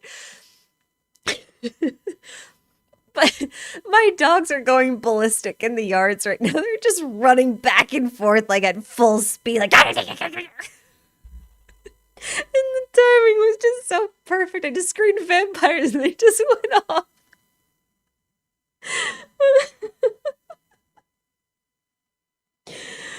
Oh man. Okay. I'm good. I'm fine.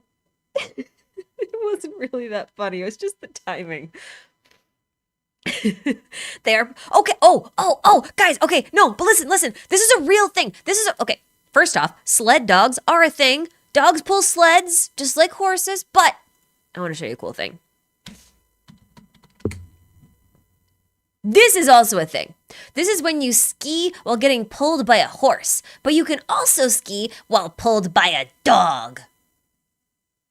It's called skjoring. I don't know if I said that right, and I don't care, but it's very fun. I've done this before. Not with my dogs, they're a bit too small. But I did it with my mom's horse. It's very, very sketchy. Bo is a bit of a. I wouldn't do it again with Bo. Maybe with Django. Django will probably do it. Not Bo. No. Yeah, no, not sled horse. Ski horse. Okay, they pull. Well, I mean, on a one horse open sleigh, over the fields we go, laughing all the way. Like, yeah, I mean, horses do pull sleds. So do dogs. But yeah, like, listen. So gajoring with a dog is a thing. This is a thing. This is like, dog sledding, but singles dog sledding.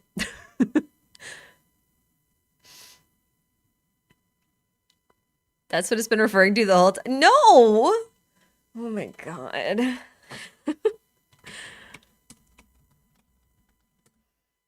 A one horse open sleigh is literally like the reindeer sleigh. It's just It's just a cart that you pull in the snow. That's it. It's a snowmobile before they had engines. Primordial one is Santa. Funny you should say that. Did you know that the origins of Santa tie back to Odin? I'm just kidding. If Roosevelt watches this, don't tell her that's coming. I like to surprise her with surprise Santa lore. It's fun.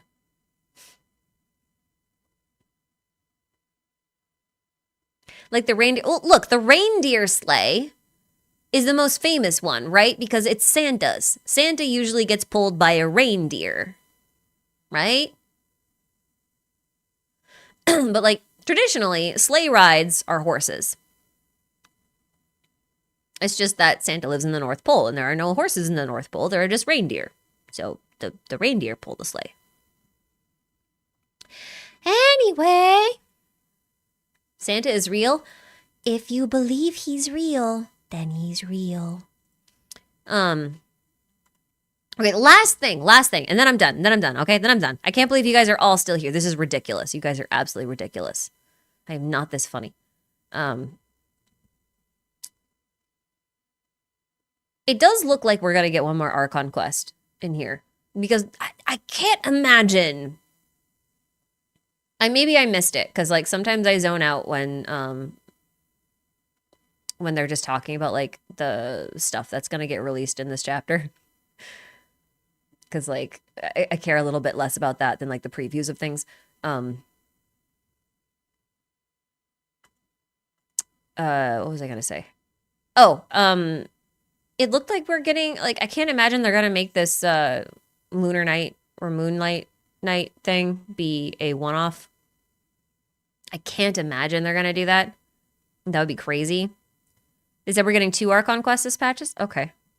So either Durin doesn't have a... Well, he must have a story quest. It said story quest. Really? We're getting 2? It didn't seem like they previewed enough for 2.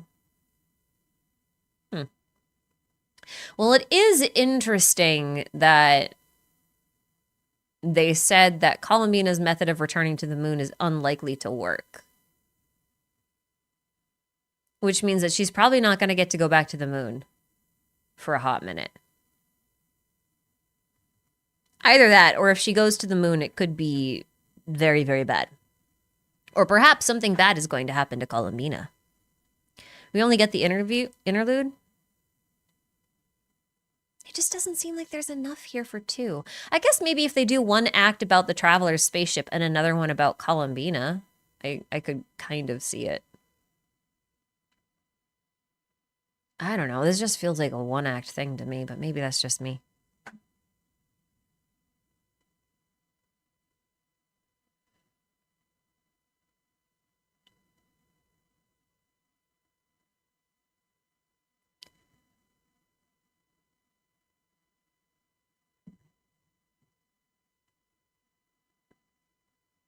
Yeah, anyway. I guess there's not really a whole lot to say on that. I just wanted to mention it because I did think it was interesting. That Columbina does want to return to the moon. I can't believe it's been 500 years and she's never attempted to return to the moon. That part's kind of weird. I just realized. Look at that! Even though Yehoda doesn't appear to have a moon wheel, she does, in fact, have, like, the drinking horns thing. Oh, there was one other thing I wanted to tell you about the drinking horns thing. Hold on.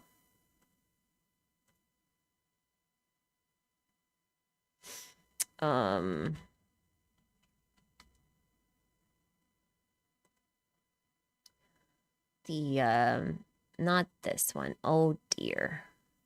I don't remember where the icon is. Pooh. Oh, well. Maybe I won't do that right now. I'm tired. Are you not entertained? I am. To some degree. I still have some work to do after this. I don't remember where it is. Was it the... I don't remember.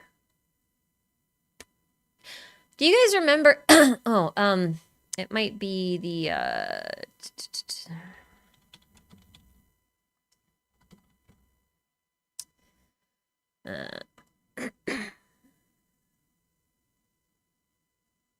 oh, no, not that.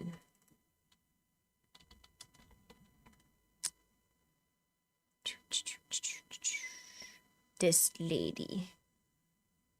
She had the Bokusu box. Yes, of course.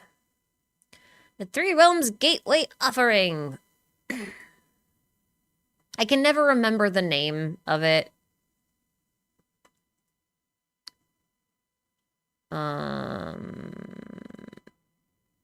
This one. This thing. This symbol, this was the other Triskelion I wanted to point out, because when it comes to Nod Cry stuff, you see like the diamonds. To me, the diamonds are the snake heads.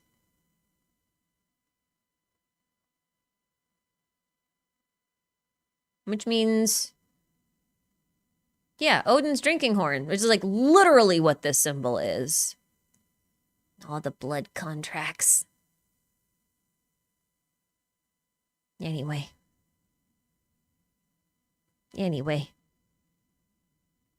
Do we still think Teyvat is upside down? I think it's a matter of opinion. I think it's a planet, and if it's round, it can't really be upside down. You know what I mean?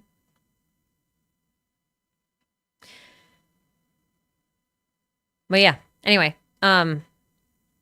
I think YouTube's also being kind of weird, and I have seen that it's crashed a few things. Oh, good. You guys have listened! Oh my god, you learned! There are no more supers. I'm so proud of you. You guys are growing up so fast.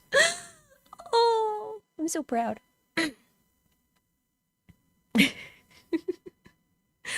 All right, I think I'm gonna wrap it up. If you guys don't have any other questions that you kind of want like addressed like about the stream, like about this, then I'm gonna wrap things up. No, don't.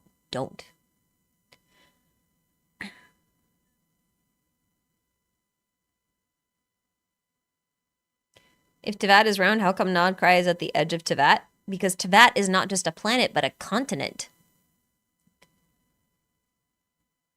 And you could also consider that the borders of the world are just where the borders of the firmament end, because there's no guarantee that the firmament covers the entire planet. Either that, or maybe we go full golden sun and that the world is actually eroding at the edges. And it was once a planet, but now it's just deteriorated until now it's just like like a floating island shape. Like a lotus. You guys ever seen a lotus bud? Like the seed pod? This thing. This is like the anatomy of the shape that I think Teyvat could most likely be in if it's not round.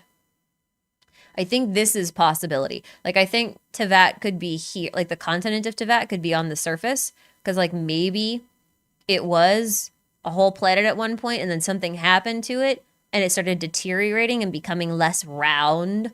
And then, so like you still have like the remnants of the planet, but then like some of it is kind of flat, and then everybody's right. Oh my god!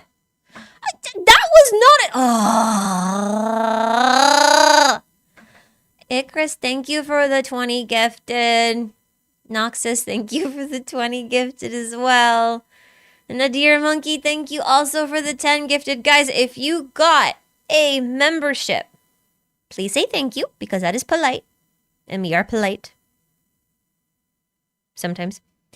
But also, if you would like to join the Discord, congratulations. All you got to do now is connect your YouTube account to your Discord account, and bada boom, bada bing, you're in for life, because you never have to deal with anything again. It's just a one-time thing. How do you enter Discord? If you go on the community tab,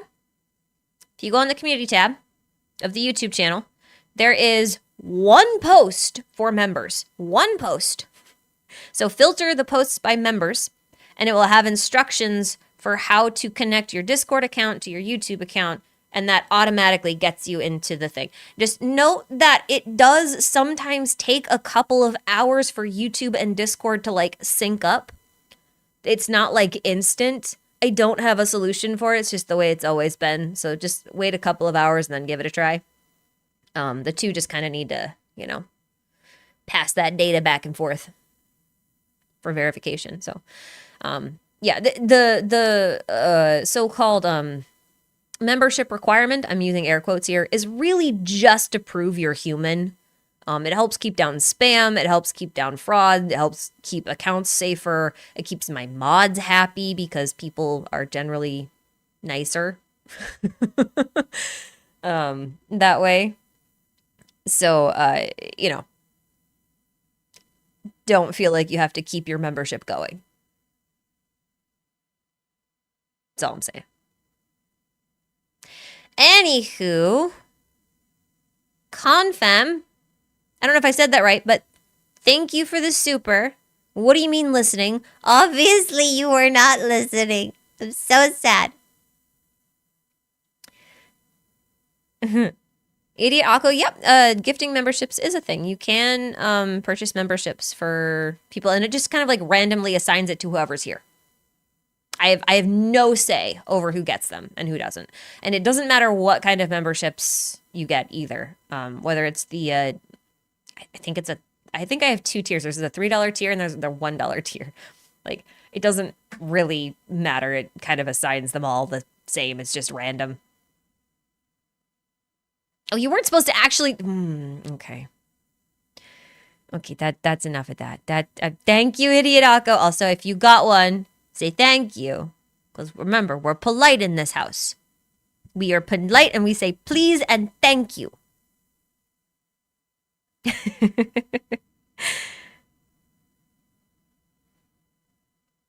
Breaking news, YouTuber no longer wants money.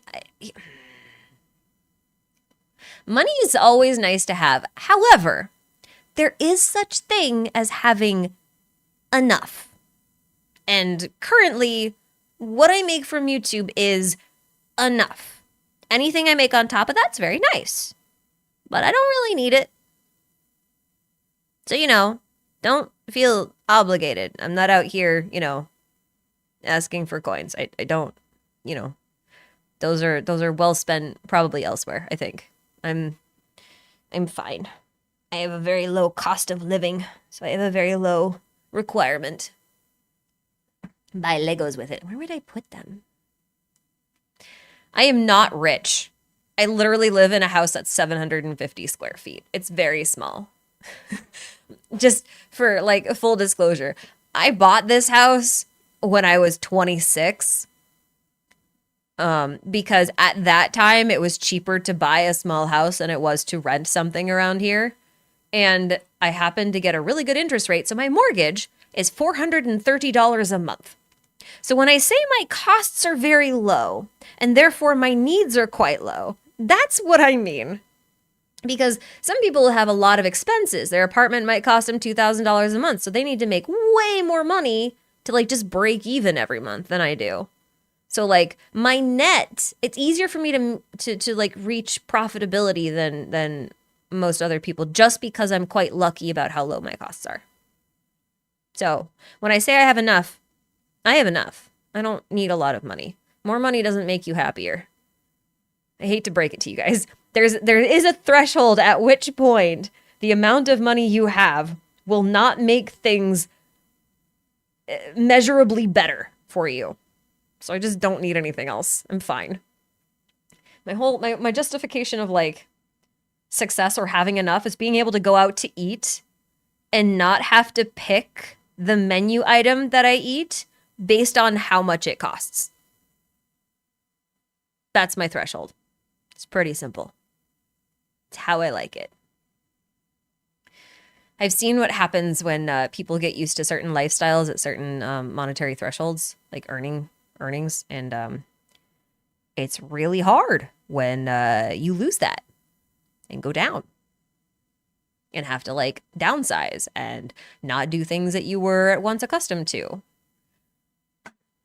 My hobbies include finding furniture on the side of the road and spending the weekend sanding it down and turning it into something else because that's fun and I like to salvage things. My last project was a dresser that I salvaged from a burn pile at a campground. It was full of water when I found it. So, like, I don't need a lot of money for that. That's my idea of fun. So, please, I don't need it. Put it to good use. Buy yourself something nice. That would actually make me happier. It would actually make me a lot happier.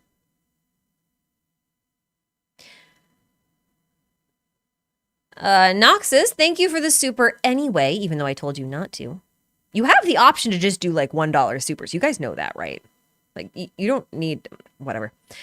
Question for the mods on Discord. Do you prefer this or more people to moderate there? Honestly, mod team's really cool. Everyone's pretty well behaved and self-moderating for the most part. So, it doesn't matter too much. Better wear a gas mask thing. Listen, I have an N95. Don't worry. I have all the gear. I got all the gear. You still think I should start a DIY channel? When I have time, maybe I will. You know, if Genshin would slow the fuck down, maybe I would. I don't have time for that though. I just really don't. Like, it takes a lot of effort to like set up cameras and like take all the footage and make sure it's all edited and all that kind of stuff. And it's just, but you know, I will say, okay, I'll say this. There is a house that's behind me. I'm sorry, we're actually done with the lore part of the stream, just in case anyone was wondering. I'm gonna be done with lore, so this is just like wind down Q&A stuff.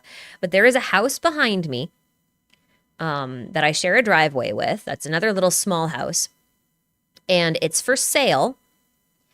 And I think I'm gonna try and buy it for my grandparents. So it's kind of gonna be like a joint purchase thing.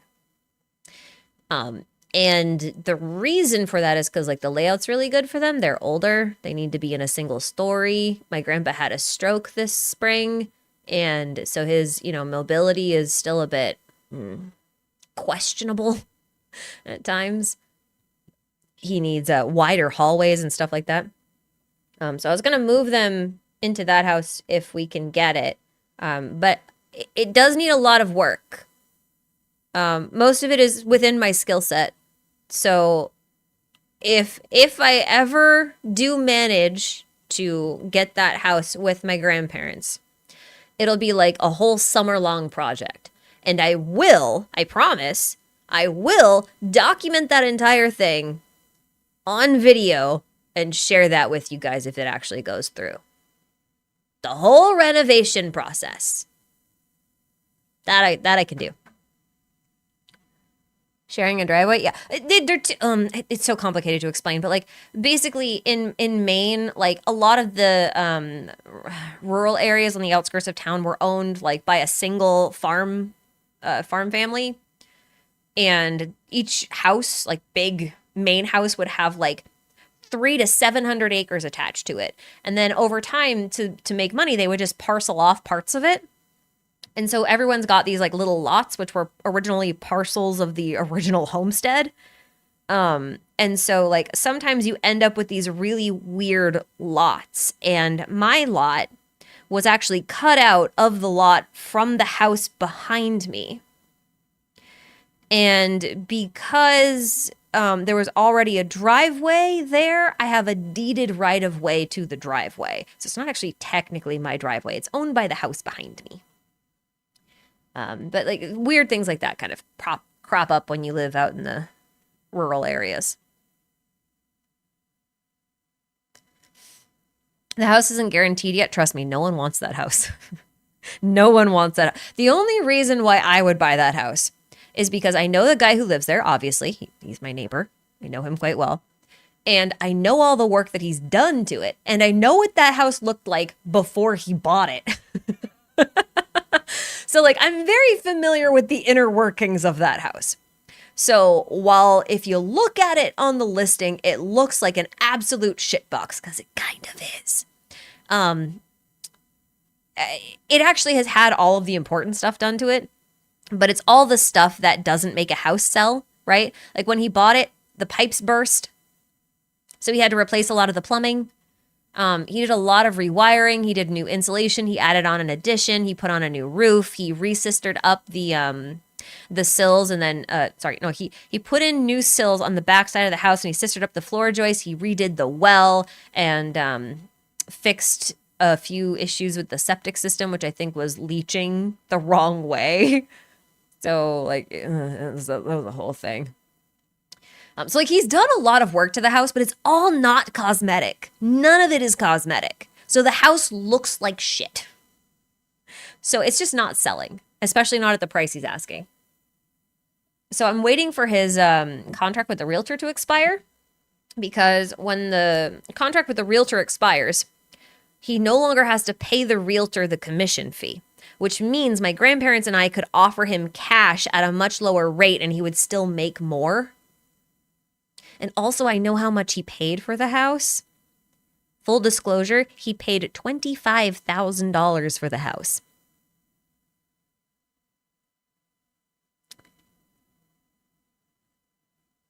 So no matter what I pay him, he's making a pretty good profit. All things considered. So this was like 8 years ago. Okay. And that little house behind me was smaller at the time. But it was owned by this 97-year-old lady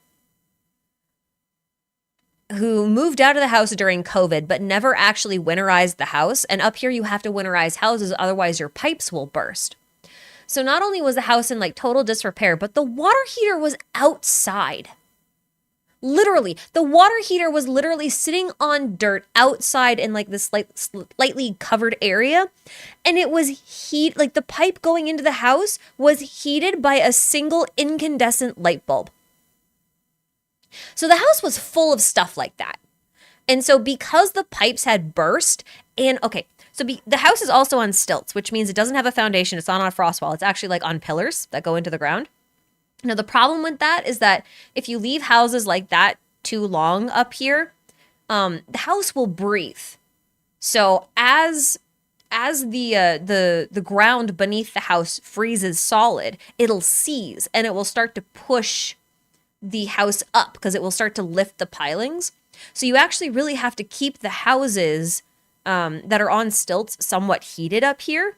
Because if you don't, then it doesn't heat the air beneath the house. And if you don't heat the air beneath the house enough to prevent it from freezing that deep, then the whole house will begin to sink in the middle. So when he looked at the house, the whole floor in the main area of the room was sloped down like a bowl. And then some of the pipes burst. So he was able to wiggle them down to a very, very nice low offer because I just wanted to offload the house at that point. I live in the Arctic. No. I just live, I live in Maine. So we're like up near Canadian border-ish. We're north. But anyway, so that's why he got a really good deal on it. And that's why, no one wants the house because like it still looks like shit. It just still looks like shit. The whole back side where he ripped off the walls, the back walls, in order to redo the sill and sister up the floor joists that had been rotted out. I've had to do that on my house too. So it's like, I know what that's like and I know what it costs. But he never put the siding back on or the walls back on. So it's literally just a black tarp all the way around the back side of the house. It just looks like a dilapidated old building, but really it's just a work in progress. So like, you know, the 25, he was asking almost like 170,000 when he first listed it. And I'm just like, dude, no, you're not doing that. Anyway,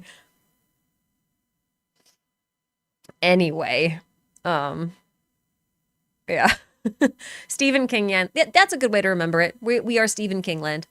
Yeah. Yep. In rural Maine in that condition, good luck. Yeah, exactly. That's kind of what I mean. How much living space? That house with the addition on it now is 950 square feet. So it's 200 square feet more than my house. But personally speaking, I think I have 150 square feet too much space because I don't use like a whole section of my house. Anyway, that's kind of all I wanted to say. I am working currently. Let's as I sign off here, I see you, Super Chat. I said I was done with lore, but I see you. I'll talk to you a second. I'm currently working on 2 Star Rail videos, which I know a lot of people here in the Genshin space don't really care too much about, which is fair enough. I'm doing the 3.7 Amphorius recap, and then I'm going to do a recap for the entirety of Amphorius, and then we'll see how I feel about whatever the next planet is to see if I continue doing this. I know some people asked for, what do you call it? Recaps and like patch recaps for Nod Cry, but the thing is, at this point, I'm already 2 patches behind, and I don't know how many Archon quests there are going to be. Like, they never told us. So it's really difficult for me to plan to like just do Archon quest recaps. And Minsleaf is kind of already doing them, so I kind of feel like I'm gonna just sit out that part of the recap stuff. I thought it would be better to do like total patch recaps, everything that we learned in them. But then again, we got to this patch where I thought there would be a lot of lore outside of the Archon quest, and then it just wasn't there. Like, as much as I love the desert, that was really disappointing as far as lore goes. Like, it was just, I felt like we were missing an entire 3rd act that just never came. And I don't know how much of that is really worth recapping or addressing until we get somewhere else. It's just, I don't know.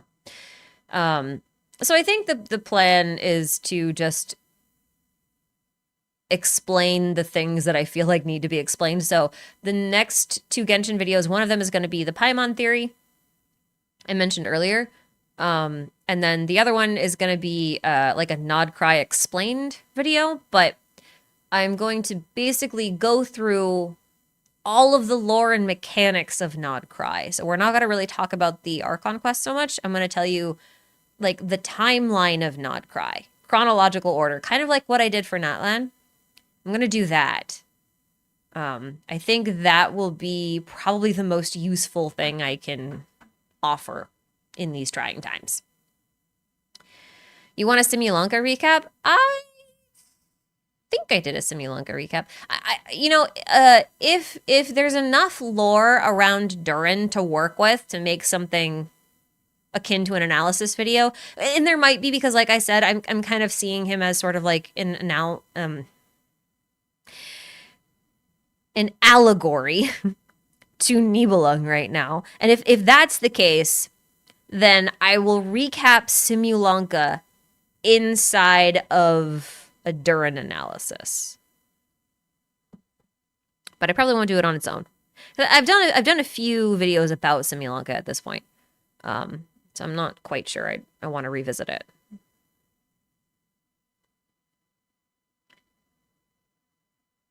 Yeah. Did I do the quest in the Eternal page yet? Yeah, I did. I did them all. I did them all. That video's coming out soon. Loki might get some extra Simulanka stuff because we got the Andersdottir callbacks. If there's enough, like, total Simulanka stuff, the thing is Simulanka will then just be the story of Durin. So it'll still be a Durin analysis. Right? So I do think that if I do a Simulanka recap type thing, it will be in a Durin analysis or a Durin focused video. I don't know why they don't bring Simulanka back for Durin either. It's just, you need a Simulanka recap and Shadows Amidst Snowstorms. Yeah, I don't know. Can I do a Patreon version for the Discord vetting for those who don't want to connect to YouTube? You can use Ko-fi. I don't have a Patreon set up, but I do have a Ko-fi set up. There's a link in my bio. You can go there and just send me a message on there. If you send me a message on Ko-fi, I'll just send you an invite to Discord. That's kind of how I've been doing it. During getting a video like Wanderer, probably a little bit different, but along the same lines.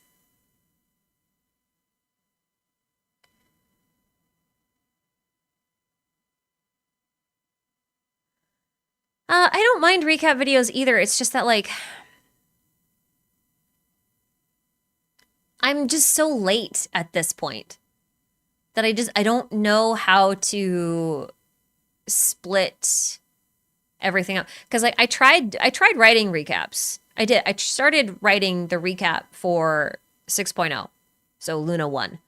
And what happened was I realized that if I wanted to recap everything, I had to recap the world quests because they released that patch and the Archon quest. And at that point, it was like such a friggin' long video project that I was just like, okay, I'm just going to put the world quest in its own video. And then maybe do I do an Archon quest video? But then if I do an Archon quest video, do I just do Archon quest videos going forward or do I do patch recaps? And if I do patch recaps, how do I justify the fact that the first one is like it just became too complicated. I kind of gave up. I don't really know how to organize it right now. That's my problem. That's my problem. It's not like I can't do it and like go back and catch up. I don't know if people would enjoy that, but like, I wish they'd just tell me how many Archon quests there are. If they told me how many Archon quests there are or how many patches we would have Archon quests for, I could better prepare something. But whatever.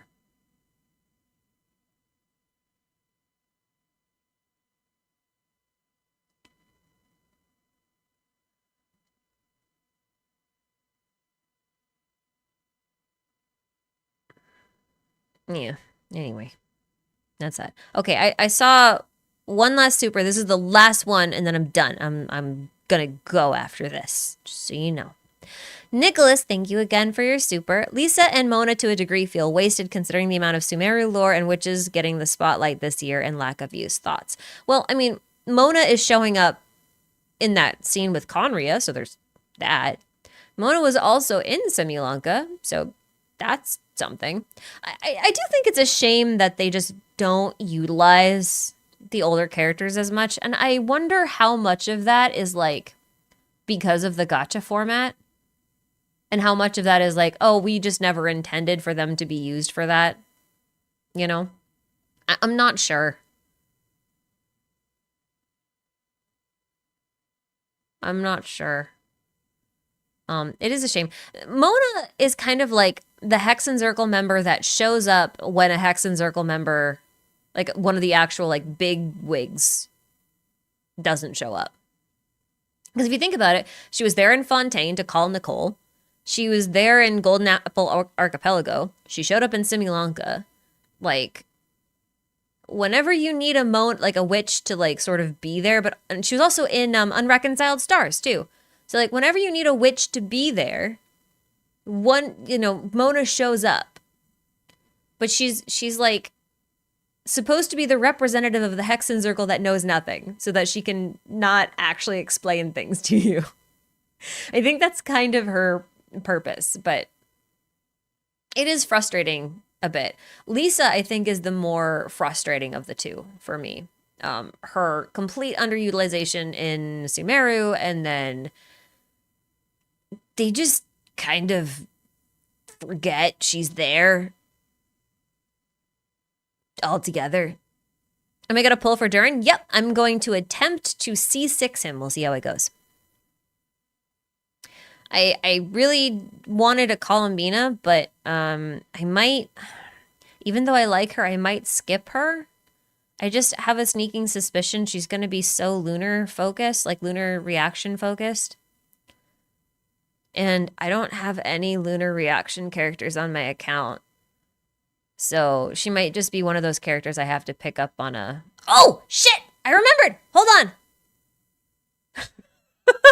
She might have to be one of those characters I pick up on a rerun. So I'm gonna try and max Durin instead. Hold on. I remembered something. This is important. This is the last thing I'll leave you with. Okay. Hold on.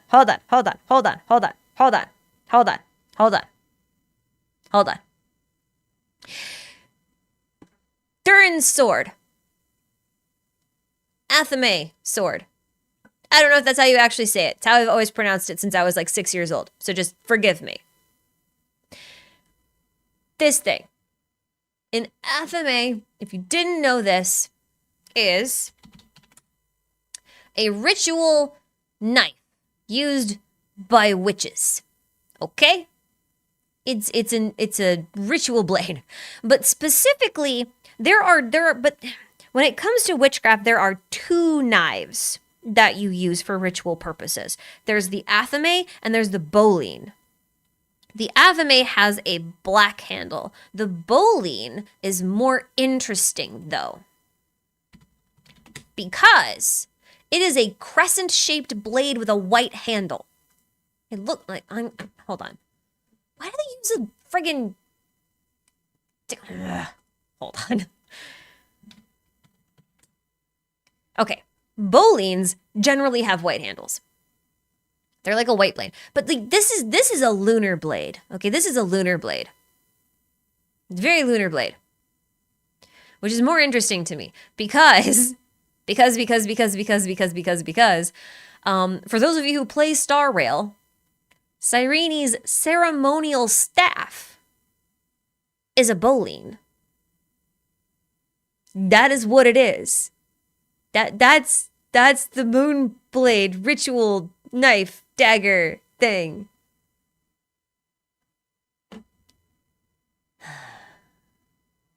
Curse you, Alicia. Everywhere I go, I see remnants of her. Oh, actually, here, look. Here you go. Here's an Athame, black handle, and a Bolin, white handle. There you go. That's the pair. That's the pair that you use. Mm-hmm. Honestly, it can be any blade. It's just, whatever. So anyway, dragons, moons, vampires, blood, ritual items, woo! Cool stuff. I meant to mention this earlier because the thing that I was trying to get at, and I kept getting really distracted and sort of lost in my own explanations, was that the Bolin, in many ways, looks like if you had 3 of them and you sort of overlapped them, they would look like the Triskelion. No? Yes? Do you see the vision? Do you see the vision? Do you see the vision? You guys, you see the vision? Hey, they're Bolins! They're Bolins! They're moon ritual knives! The witches are following the moons! Okay, I'm done. I've tinfoiled enough for today. No more tinfoils. No more tinfoils. I'm closing it all. No more. All gone. Goodbye. I wanted... This is where I was going with that, by the way. This is just where I was going with it. And I... wish I would have had it all kind of in one spot, but I didn't, so I'm done. Okay, I'm gonna go now. I'm gonna go. Thank you all for coming out. Thanks for watching. I hope I answered everybody's questions. I know I probably didn't, but I tried. I always try. I don't always succeed, but Anyway, I'm gonna go and go back to work.